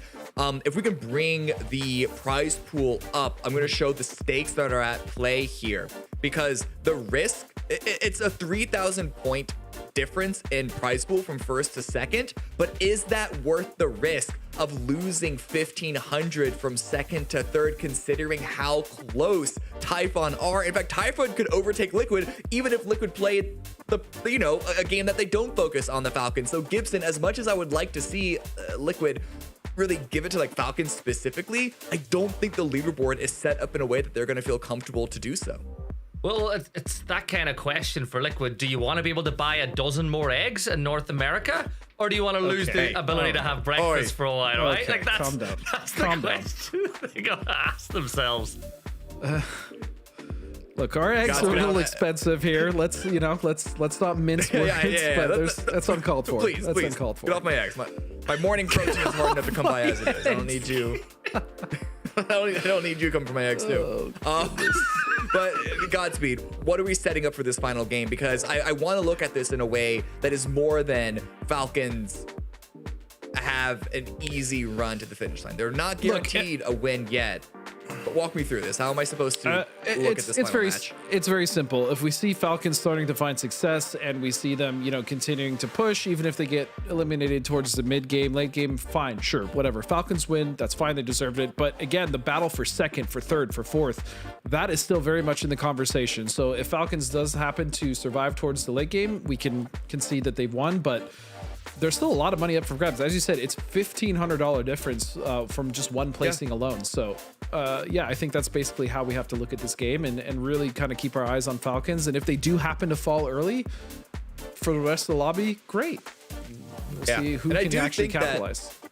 Right, yeah. And I think that if whatever the circumstance might be, if it is Typhon or Liquid especially that get a knock on Falcons, I would think there's a higher than average shot that they will collapse on that knock, even if it's in the early game, because even though, the risk of losing out 1,500 to potentially gain 3K is a bit much for the 18-point gap that Liquid have, that changes. The expected value changes whenever there's a knock in play. Let's say Falcons, you catch one out on rotation, then you can make adjustments there. So all about this game, and I mean, Godspeed, I don't need to tell you this, which is why I'm telling Gibson this. The whole thing about this game is being able to constantly update your framework and your stakes, not just in terms of where everyone is with all the information that you're gathering, but then what is the goal? What is your win condition? And with one Erangel left, Gibson, there is a lot of things that can still be adjusted with the stakes here because of how close not only second and third, but also fourth, fifth, and sixth are together. Yeah, it's so tight at the top. Like when you consider that there's only 40 points between top and the team that's in 8th place, like we have so many teams up over 100 points. It is actually crazy. Now, we have seen a little bit of an extension at the top, which is what you expect when you get to this point of the tournament. But the big thing now is with Liquid being so close, right? What are we going to give Falcons, right? Even if they have a bad game, they're probably getting 6-7 points, right? You give them at this point, that's the minimum. Yeah, so if you give them 6-7 points, you're talking a 20. I don't know the exact points up. Maybe we'll get the leaderboard in screen in a second, but it's like you're talking a 20 to 25 point gap, which is a 15 kill game, which Liquid have in them. But that still depends on Falcons having, there we go. So there's the math. So if you give them 7 kills, that's them up at 165. That means Liquid still need a pretty high kill game to win, and they still need Falcons to have that bad game. So that gap is bigger than what it looks like right now, because Falcons will get more points in this map. Yeah. So, I mean, with that being said, with those sort of like foundational expectations of this match set, Godspeed, it sounds like it's all coming down to the age-old adage of how to play PUBG: focus on the game, keep 4 up to the late game, and try and get the chicken dinner. Yep, and more importantly, don't play not to lose, right? Just play the same game that has gotten you the amount of points that you have, whether you're Falcons, Liquid, Typhon. Don't play too safe. Again, just take the same risk that you would have taken that got you here. Just play like what got you here, because again, we've seen so many times in the past where teams will they're so worried about losing their lead or their position or their qualification that they end up not qualifying anyways. And I just don't want to see that. Now, fortunately here, there is no qualification to had, but I mean, this is still the first TPP event. The Americas is our first Masters. Right. A lot of teams want to win this, or at least do well and place in the top 3. Yeah. So all of our eyes during the game are going to be on the top of the leaderboard, even down into that sort of secondary challenger section with 4th through 6th. On the right side, though, I guess the right side, because there is a pretty clear cutoff between 8th and 9th. Empire, Bestia, what it takes, and even down to below that. Gibson, is there any team here that you see that you are excited for to see if they can make like a run? Have we seen anything exciting coming out, potentially dangerous? What it takes, I know, have had some really good moments, but we know Bestia have it in them, even though it's been a bit, shy so far. What's really standing out to you? Is there anything that we can look at for the underdogs to be excited for? Yeah, I want to see if What It Takes can show that game earlier today wasn't a fluke, and they can get right up in amongst Empire Gaming in that battle for 9th spot. And then the battle for the bottom. Like, I know it doesn't mean a lot. You know, financially, it doesn't matter whether you come 16th or 15th. But in your mental, there is something about not coming last, right? So I want to see if Sam Crismo and Team KZito, which of these two teams have come off the bottom, because Team KZito have actually, from a movement, the way they've been moving around the map, it's not been bad. They've just been bad. They've been victims to bad luck as far as the teams they've run into lately. Yeah. I was going to say, for Team Casito, at least, I have seen some improvements, right? They haven't been drastic. They're still dealing with a lot of the same issues that they dealt with in the first and second day. But, I mean, coming into day 3, they've been in better positions. They've even been able to actually get in some decent fights with some better teams. So I think overall they are learning. Again, it's very difficult to just immediately change all the things that you're doing wrong. It's just not feasible. You have to work on, certain things one at a time. But I have seen actual improvements when it comes to just their macro, right? And their rotations. I'll just use that as an example. They are not really wasting a lot of time. They are more deliberate with their movements, and they seem to lose less people in those rotations today. So for me, that's a big win for Team Casito. Yeah, no, I definitely agree. They have looked better. I think that it's a bit of a cop-out to say that it's all luck why they're down in 15th or 16th place for the side of Sam Crismo. Luck. No, it's not. It's not like you got to win your gunfights at the end of the day. They're but missing I their do best agree gunner. that They are missing their best gunner. We got to give that to. Like, Laucha is insane.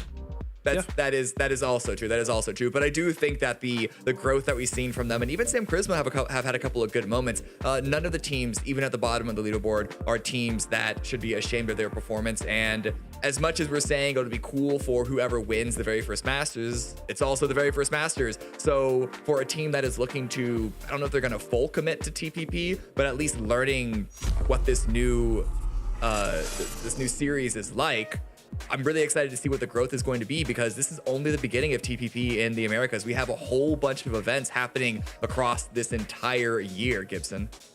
Yeah, like, as I said, some of the teams that really commit to this can make a tidy sum over the course of the year.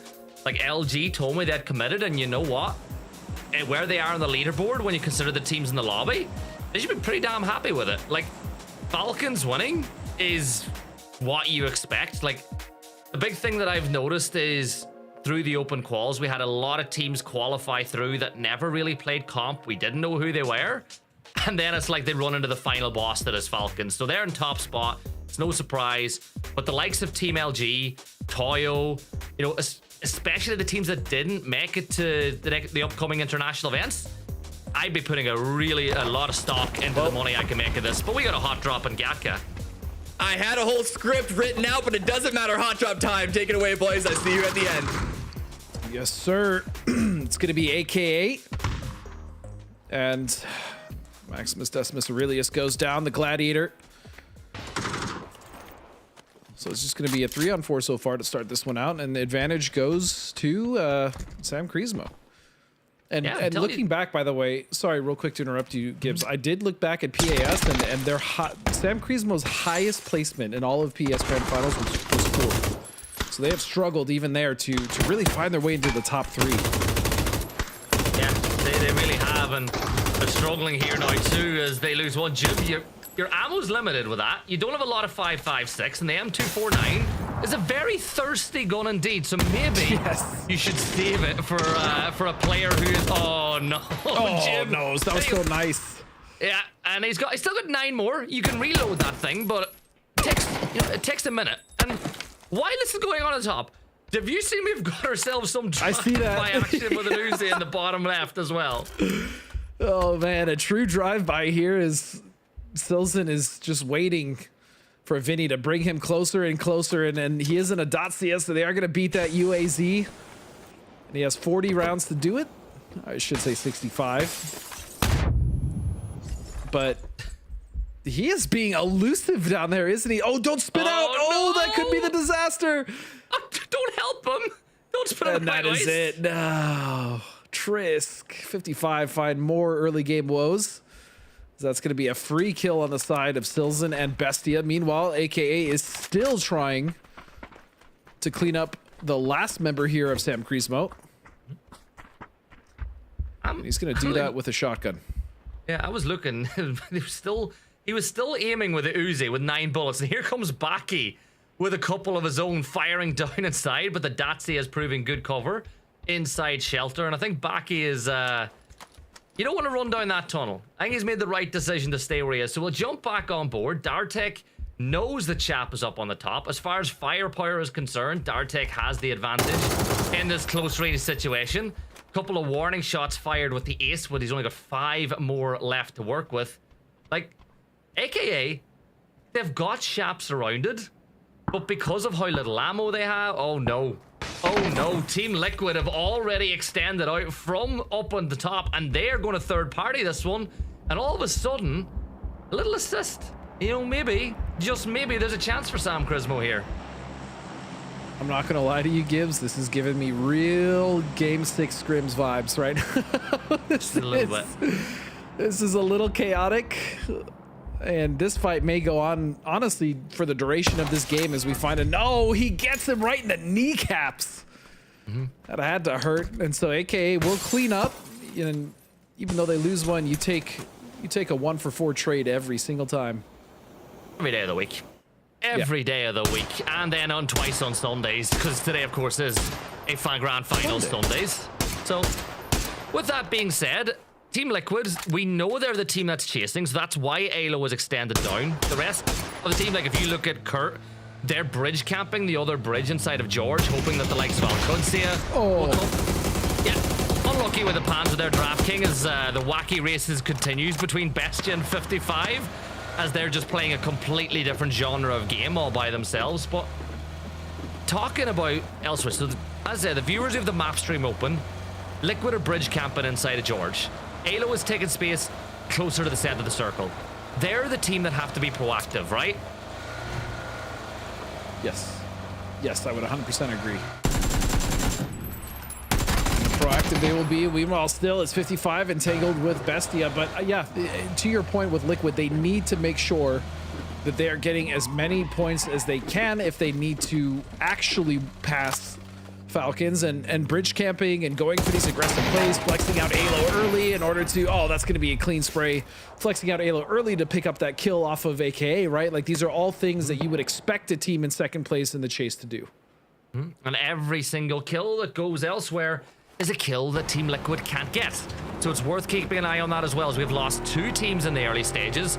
Team Casino have basically, without doing a single thing in this map, secured themselves in the fact they're not going to be in last place. But you look at AKA, they have lost 1 as well. We're only 6 minutes in Godspeed, and yes, it's given Game 6 Scrims vibes, but do you remember the 6th game last night too, where we had like the DP28 kill? We had... I do. We had Vector action, we had VSS action. So there's just something in the air on Erangel on Game 6s these days. Maybe it's you. Maybe you're the common denominator. Well, it was a more structured map, wasn't it, before I was added into the casting talent? Well, I guess so. At least we've confirmed that you are part of the problem, sir, or the solution, depending on how you look at it. Is working in silence now, is going to try to clean up what's left of Bestia. When I say what's left behind, it's going to be Silzen to go to make sure that he is able to regroup with his team. And currently, Draft King, they're still well outside the circle, right? They've pretty much been hunting and trying to survive that 55 push. So Bestia is a little split, but all healthy for the time being as Beal sets his sights onto Silzen. And all that craziness on the east of the circle didn't really happen this time in and around prison. Like, we have lost a couple of squads, but we've not quite seen as much action. Like, Team Liquid are still holding George Bridge way up to the north, but for those of you interested, Al-Qudsi have not come that way, Empire have not come that way, and to be honest, I don't think it's the worst thing in the world for Liquid, because even though they're holding it, they're still the ones with the easy access to the whole west side of the circle, so they'll be fine. Nanu right inside of Gatka, AKA, right? They're still holding center too, but they're weak. Well, not only they're weak, but I mean, to the point of them being weak, like you said, they don't have probably the best of gear, right? They didn't really get to flex out. All they looted was just Gatka proper. And so that could be a risk, especially when other teams come and crash. But if they are able to get some kills there, I mean, they're essentially going to get, you know, Uber Eats, so to speak, as far as loot is concerned. So they just need to hold that. Ammo's going to be the problem for them. Like, they've already used a ton of it in that gunfight, and there's not going to be any more there unless they get crashed. So it's worth keeping an eye on that utility and ammo counts for them. Toyo, they've secured themselves the, the Harry Potter tower as Nanu gets another. I think we've learned over the course of this weekend, especially in TPP, that as good as cycling is for your cardiovascular health, it's not resulted in anything good for any of the people who've done it in the long term. No, in fact, I would go as far to venture to say that cycling in PUBG even has health detriments, right? It's very detrimental to your health. There are not as many benefits as we've seen many casualties on those bicycles so far in competitive play and even just in pub play. So just be careful with those bikes. They may seem safe, but could be a death trap as well. Words of wisdom from Godspeed: don't cycle. Those were terrible words of wisdom. Ignore what I said. Honestly, in PUBG, it's a real take. That's a based take inside of PUBG. But yeah, if you like cycling in real life, go for it. Don't stop just because Godspeed said at what 10:30 Eastern that you shouldn't do it. Anyway, Bestia, they're still chasing down teams as the wacky races continues on the other side of the map. Mime doing his best impression of Dastardly as he chases down the dominant Working in Silence from the earlier Working in Silence game. But you gotta flee the other way, because once the player you're chasing gets out of the vehicle, suddenly things get more different. And now Ruben will look to get some revenge onto Mime, and then he takes damage from afar. What is going on? Why?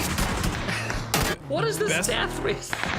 I don't know. Bestia just seems like a bunch of pit bulls let off the leash to just do whatever they please, but it's not working. Working in Silence again. Santastico, Beal, Solds. This team has been so damn solid. And again, this is wonderful practice for them.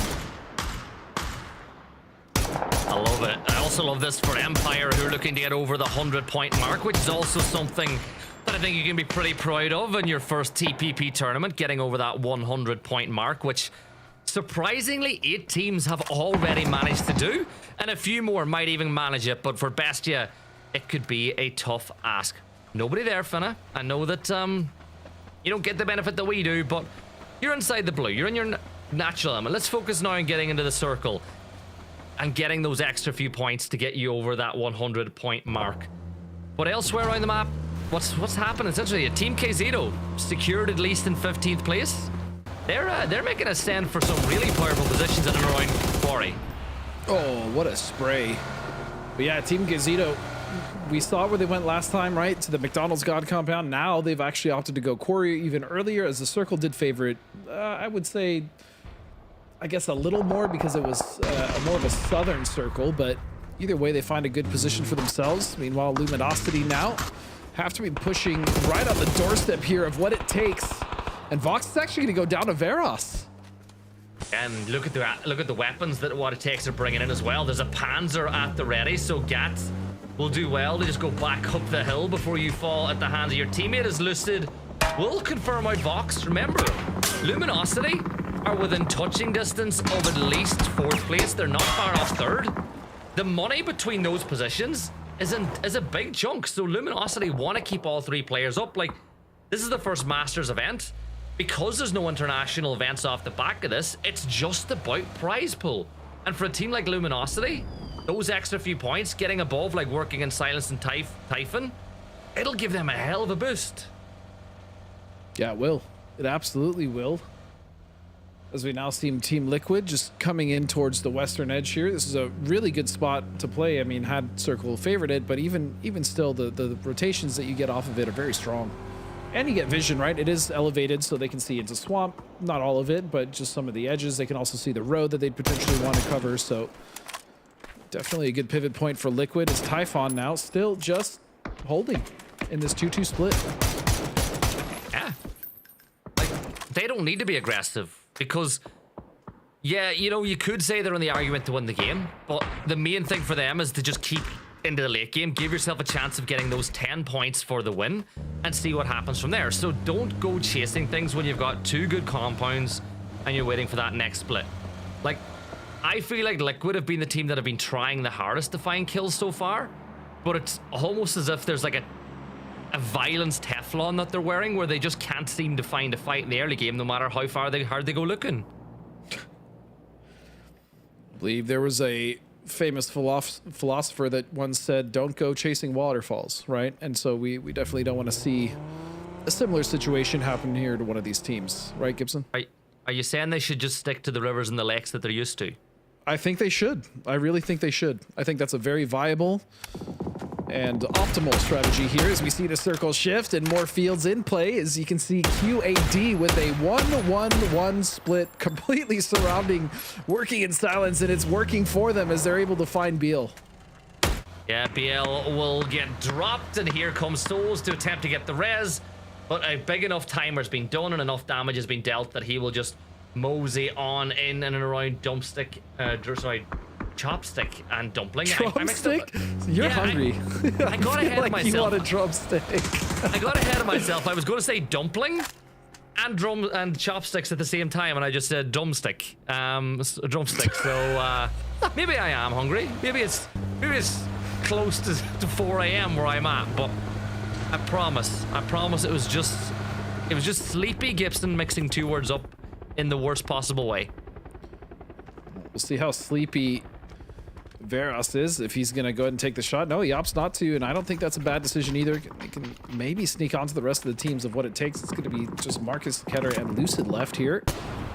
As what it takes have had a surge today at least, even though if it wasn't the best event for them, they still are finding their way in the top 12. But after some faltering day 1 and 2s, I mean, this is a good look for them. So I don't mind what I'm seeing as far as improvements for them, and I hope they continue on this course even after this event. Yeah, I agree. Like, we always want to see teams stick together and improve because it's what gives you the best chance. Making changes after every single event, yeah, it might seem like the fun thing to do, or, you know, I'd rather see a team work on the problems they had and get make small improvements week over week. And I feel like the Players' Cup and the Masters actually gives the teams a chance to do this. Here come Team Liquid, though. They're the team that are chasing the points, and that will be their first kill of the map.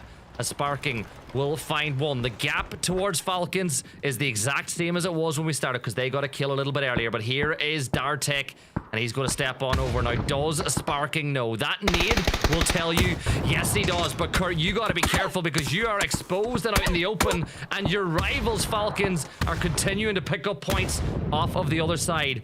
But look at the movement from Also Known As. They've actually managed to... Oh, that nade. That nade gets him down so low, and Kurt does even more. And there's just one member of AKA left standing. And the way they played this ridgeline has just been so surgical, taking their time, popping up, getting some damage, but also knowing when to back up. Hold on a second. There it is, the trade. Beautiful from Kurt. He's going to pick up multiple, and Liquid are going to survive to push yet another team on their hunt for that first place spot. Yeah, but look at Falcons. They got the 3 kills. Like, every point that Liquid are getting, Falcons are matching and trying to better it.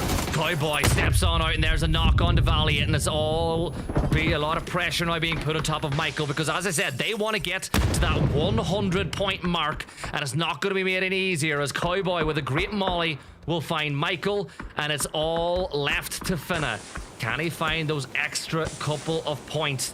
That'll just give them so much confidence as Ketter on the bottom of your screen is jump scouting through the smoke. And, well, even though he's the one jump scouting, Roger's the one on the other side of the coin, finding not one knock because Varus will get another one. And it's all starting to go wrong here up onto the hills for Working in Silence. And this is just absolute chaos here as they just need to get the last member down. But it looks like Empire have recovered with at least 2. So the opportunity to turn this fight around is there. You can see, oh, this is a cheeky little play. Use the vehicle, get on top of the roof. But what is D going to be able to see with this? And I also just want to mention, D for me has been looking better and better every time we see him. Yeah. Every time he changes his name, the kill count goes up even more. True. As Al-Qudsiya look to deal with Michael, the last member of Empire standing. Michael gets the knock on the D, and he gets the point. They're 1 away now from hitting the magic 100-point mark. Will he go for the res on Defina? First off, he's got to met himself up to make sure that he can stay alive and inside of the fight as he deals some damage, but Cowboy is better and he gets the kill. And Downfall Empire, 99 points as Alo will stun himself, and this is a big fight for Team Liquid as Alo's in a 1 versus 1 with Souls. Two very explosive players, both lit. The spray, he tries to continue to anticipate the repeak, but the patience from Souls was there. And now they have to try to save him, but it's just not possible. Alo's just gonna get... Yeah, there was no saving him at all. I thought Liquid was closer. And you've lost one. That's what, like, losing one player when you're hunting a win is such a big deal. Like, they're gonna really struggle, because you think about 2-2 splits and the ability to take on fights. When you're down one and you need such a big point gap, it just adds so much extra pressure. Yeah, they needed Alo. In order to do what they want to do, they really needed Alo. Granted, is it possible without him? Yes, but it just makes it that much harder when you're fighting as a 3-man. Especially a player like Alo, who's just generally so good for Team Liquid. But look at Toyo. Look at this position that Toyo has on the west at that wizard tower. They have full authority as far as vision on this entire circle, Gibbs. Yeah, with the high ground, like, it's such an advantage in this game, and with them playing on the west, they have a really good chance of climbing that leaderboard as Liquid find another. But the problem they have is Falcons are still 4 players up as we're almost inside the placement point. So every time you're getting kills, if it's not on the Falcons, they're going to get the points. And not only are they going to get the points, they're going to get the zone. I'm going to say it. Not only are Falcons going to beat out Team Liquid to win the first ever Masters Tour, they're going to do it Godspeed in the very compound that Team Liquid almost snatched victory at PGC. That's very poetic. That is very poetic indeed, as they currently sit very comfortably with only one team around them, and that's just a fractured PD. So it is looking very unstoppable here for the Falcons. But that's fine. There's still plenty to play for. Typhon is chasing Team Liquid down. Peepa. Only 6 points behind Liquid in the leaderboards, and that's another knock. Sparking goes down. I think this is it. I think this is it for Liquid. I don't want to rule them out just yet, but it seems like this battle that they're in, this uphill fight, is not going to be an easy one to win, especially with the blue in this position. Kurt's been knocked by Shrimsy from afar, as Falcons are just 1 or 2 bullets away from confirming themselves as the first ever champions of the PUBG Masters, the Players Tour Masters. But the problem is, right, you know me, I don't like to say it's over until it's 100% over.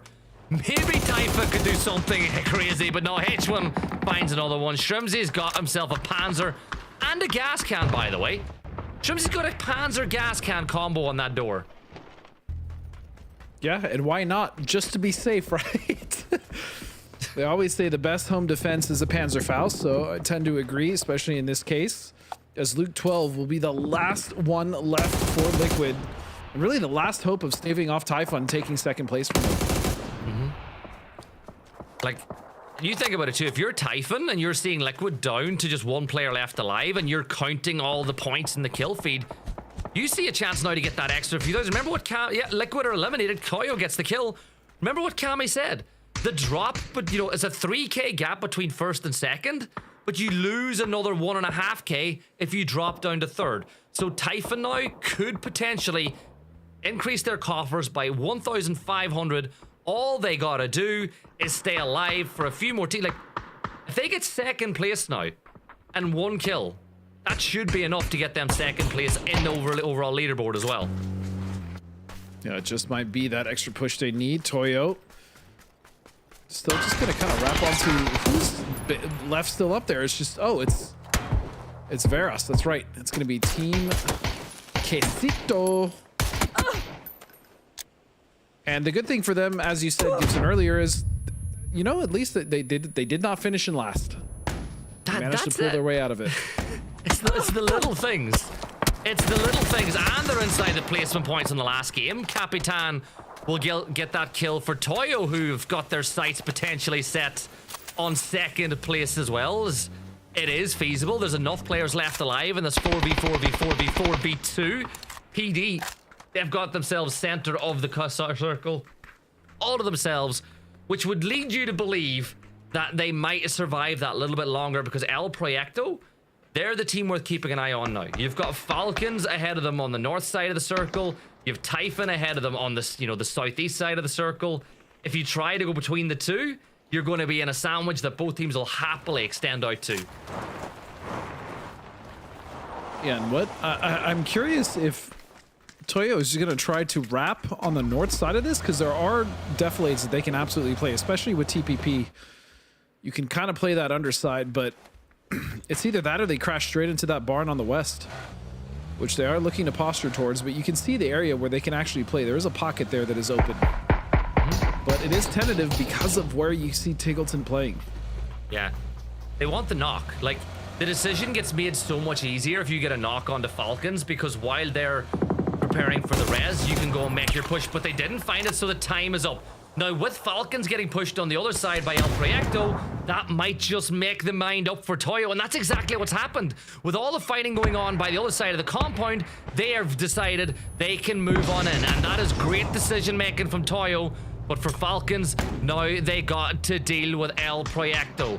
They've got their backs to the wall, but there's Capitan finding that knock on the Tiggleton. It's a quick knock and flush as Falcons drop to a 3. This is really interesting now for Team Toyo, because that's another point on the board. And Kickstar, he is just making this position even more defensible. But El Proyecto, they're pushing hard with utility, and H1, well, they know exactly where it is. He's in that corner, but look at Shrimzy with the cover. Shrimzy, beautiful cover there onto Posta now, as he has taken that off angle on the outside to stop them. Utility is going abound, and then look at this. He does have a Panzer. So that opportunity right there might lend itself to Falcons to just get rid of El Proyecto altogether and just be done with them for this Masters. See Shrimzy taking his time. Smokes are all over this building, making it even more claustrophobic in that TPP perspective. And now look at this. Typhon has finally landed on the east side. Yeah, well, Typhon have the opportunity to wrangle second place away. They just need 3 more points. And Kraken will make it a bit easier as down falls Shrimzy and H1 as El Proyecto gets the more. Falcons, they've got 5 kills. It's all down to Kick in this battle for the combo. You've got Toyo holding one angle. Look, Capitan can see this door. If Kickstart overpeaks this door, Capitan will fire. The circle shifts away from those 2 Falcons down towards the south is potentially dangerous. Hold a very strong compound in the circle, but for Typhon, I want to see what their next move is. Do they secure circle or do they go for kills? That's the decision they've kind of got to make right now. I think they need kills, right? I mean, sure, they can probably naturally pass up Liquid, but if they want to go for the win, they kind of have to kill everybody. They need to kill everyone, and they need to go for the dub. So it really depends on them. Do they want to go for second or do they want to go for first? I'm not even going to do the maths because I'm just going to let see what happens. And my math earlier wasn't great as Kraken will get the kill on the Kick, and we got ourselves a top 4. Typhon still alive, so are Toyo, as both of those sides see the potential to pass out Team Liquid, who unfathomably could end up in 4th place at the end of this map, depending on how things play out. Emmy up on the roof, they can see everything inside the circle as El Proyecto start to make their charge through the circle. But look at the pathing they have. There's very little that they can play, and you feel like Typhon will spot them before they see Typhon. Well, it depends on if Typhon is going to move right now, but you're absolutely correct, and it is going to be Karak. He's going to see an easy knock for himself. He'll pick that up, utility follow-up, and El Proyecto has to be so careful here. Posta has to be huge for his team, as this is just down to the 2 of them. This is really, really good for Typhon. They've got a couple of knocks now, and they get the flush. But Toyo got one as well. Both of these teams are so close now. Typhon will move into 2nd place. A win for Toyo will project them up ahead of Team Liquid as well, as Team Liquid's prize pool is shrinking by the second. 4v4v2, potentially dangerous, have just been minding their own business as the other 2 sides go head to head. Grandma's house roof, the position for Benya. He sees Quan, but he doesn't want to fire at this point. Look at the amount of smoke. Oh my God, Capitan and Benya. A 1-2 punch, and Tony will be the one to fall. The blue zone is there. That's going to cause some problems. Psycho will eat some ammo as well as Psycho. He's going to go back for the res on the Tony, but the blue zone is perfect. Tony is going to go oh so low onto the HP, and that's the kill confirmed. Capitan moves Toyo up to 139 points, just 4 off of Liquid. And this is so close with only 2 members left of Typhon Toyo. What a day it's been for them. They've been able to surge back and grind all the way back to the top 5, and with an opportunity now to even take second place. Capitan is going to try to cover. There was a knock on to Benya, and they should be able to recover that, but Typhon is just fighting not only Toyo, but they're also trying to take care of the 2 members left from potentially dangerous. This is a big fight for Toyo because they can take second place as well. Well, it's a 3v2 of standing players. Benya's been smoked out, so they can go for the res if they need to, but I'm still waiting to see what potentially Dangerous do next. Do they want to try to make a big play now, or do they want to wait and pick up the scraps of this battle as Peepa will now go for the res? And look at this, Toyo are actually going to move the car around as they're trying to just outmaneuver Typhon. This is a really good play because Emmy's already pushing in the center circle, but he's run right inside of Infinite as Capitan will get sprayed down by the P90. And what looked like it was a good recovery now is very much in question. Pippa has to be the one to get up Benya, but look how close Typhon is starting to push and close that distance. Karak now with the circle on his back. This is it. This is everything. It is a 2-on-2-on-2 currently until they get that 3rd member up for Toyo, and it looks like they do. Benya's back on his feet. Man advantage in Toyo's corner as Karak goes down. Pippa now looks for another one. The trade is there. Kawadzine, Pippa going for everything. Goes around the blue. Can he find the last one? And he does. He gets the double. It's just down to a 2-on-2. Benya's on his knees. Toyo are 1 point away from second place. If you deal with potentially Dangerous, you secure second place. You have increased your prize pool by a significant amount in the last 5 minutes, but Kwan will get that extra point for Typhon, which extends the gap back to 2. So it's as simple as this. The only way that Toyo gets second place is if they win this map. Emmy has the center of the circle all to himself. Peepa is going to fall. He moves the deployable shield back to reposition it a second later, but Mario will throw that smoke over the shoulder. This could be potentially Dangerous, playing spoiler for Toyo now, who do just need those 2 extra points. But do you see what I see, Godspeed? That center circle is between both of these teams. Put that shield down off center of the rock, so he has 2 points of interest. The flashers will go out, but he's going to be okay for now. And they're just shooting through the smoke, trying to find some damage. 12 kills on the side of Toyo. What a game. What a finish for them. But it comes down to a 1-on-2. Emmy, how bad do you want this? It's 4th place or 2nd. Like, Toyo are behind Team Liquid because Team Liquid have won more maps. So it's either 2nd or 4th. The stun grenade as he goes for that first aid kit.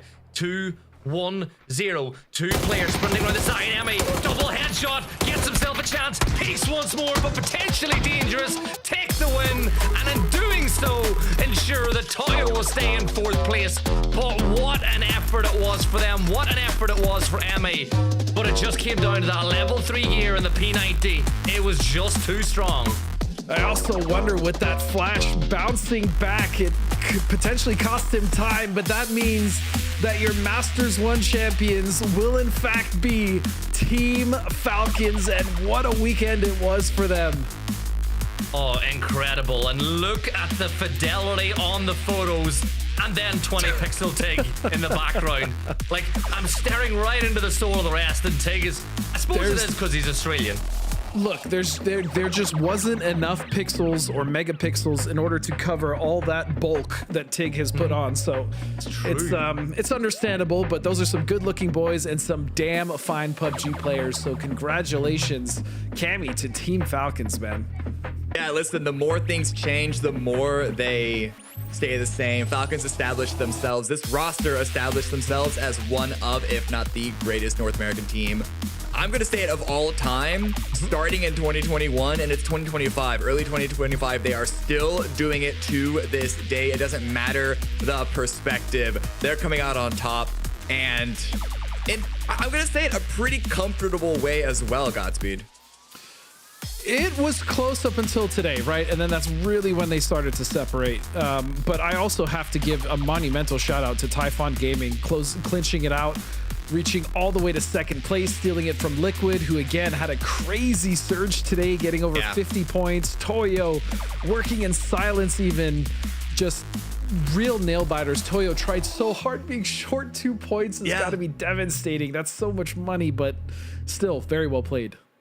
Yeah, I mean, not even just Falcons, that consistency, the constantly being in the mix, it felt like getting 4 to 6 kills almost every single game, barring those 2. I think that, what was it? It was the 2 Miramars at the beginning of yesterday that they got 3 points, but that was still their floor 3. They didn't get a single 0-point game, Gibson. But so not just Falcons, but also Typhon's performance today, Liquid's performance today, even Toyo's performance today. There were a lot of teams that have things that they can be proud of on Sunday specifically. A huge turnaround from what the leaderboard looked like just yesterday.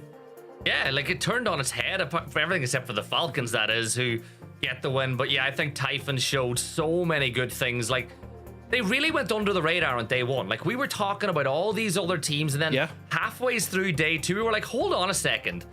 We've not spoken a lot about Typhon, but they are in the hunt. 145 points for them is a hell of a haul. Like, nobody would have had them inside the top 2. People are going to talk about them inside of TPP. I think it's great. And even more so, I think it's great that Falcons didn't run away with it either. Like, 164 points for first. Sure. All the way down to 8th. It's only, I'm going to get my maths right this time. It's only 41 points of a gap between first and 8th. It's been a long time in the Americas since we have had as small of a spread. Yeah, that's fair. Listen, guys. Yeah, it's been a really exciting weekend. It's been really fun time, Godspeed, exploring this new realm of TPP. This is only going to be the beginning. Congratulations once again to Falcons for putting their flag in the ground first here on the PUBG Players Tour. But I mean, I think at this point we can just leave it at final thoughts. Godspeed, what do you have? What are you thinking going forward here with this new circuit that we're unveiling to everyone here in Americas? Yeah, for me, there's always going to be hesitancy, especially when we talk about TPP as just a diehard FPS player. That being said, after casting this event, watching this event, talking to some of the players, I'm actually very excited for the rest of these Masters, for the Players Cups. Like, this has been fun, and I think that it makes the case that TPP is actually great in comp as far as the viewer experience, the player experience. It's really not what we thought it was. So I'm genuinely looking forward to more TPP events and to be involved. So that's it from me.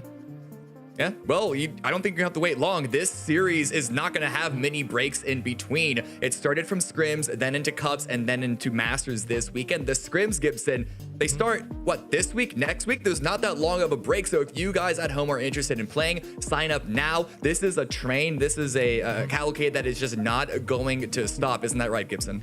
It is. It's going to be happening all year round. !PPT, I believe, is the command. If not, I'm sure Jay Bowler in chat will get the correct one in, so you and your squad can sign up. Will be scrims a couple, twice a week. You can qualify directly into the player tour for there, where you get a chance to win some money and qualify through to the Masters. And like we said, this was just 20,000 for this event. There's going to be so many of them over the course of this year.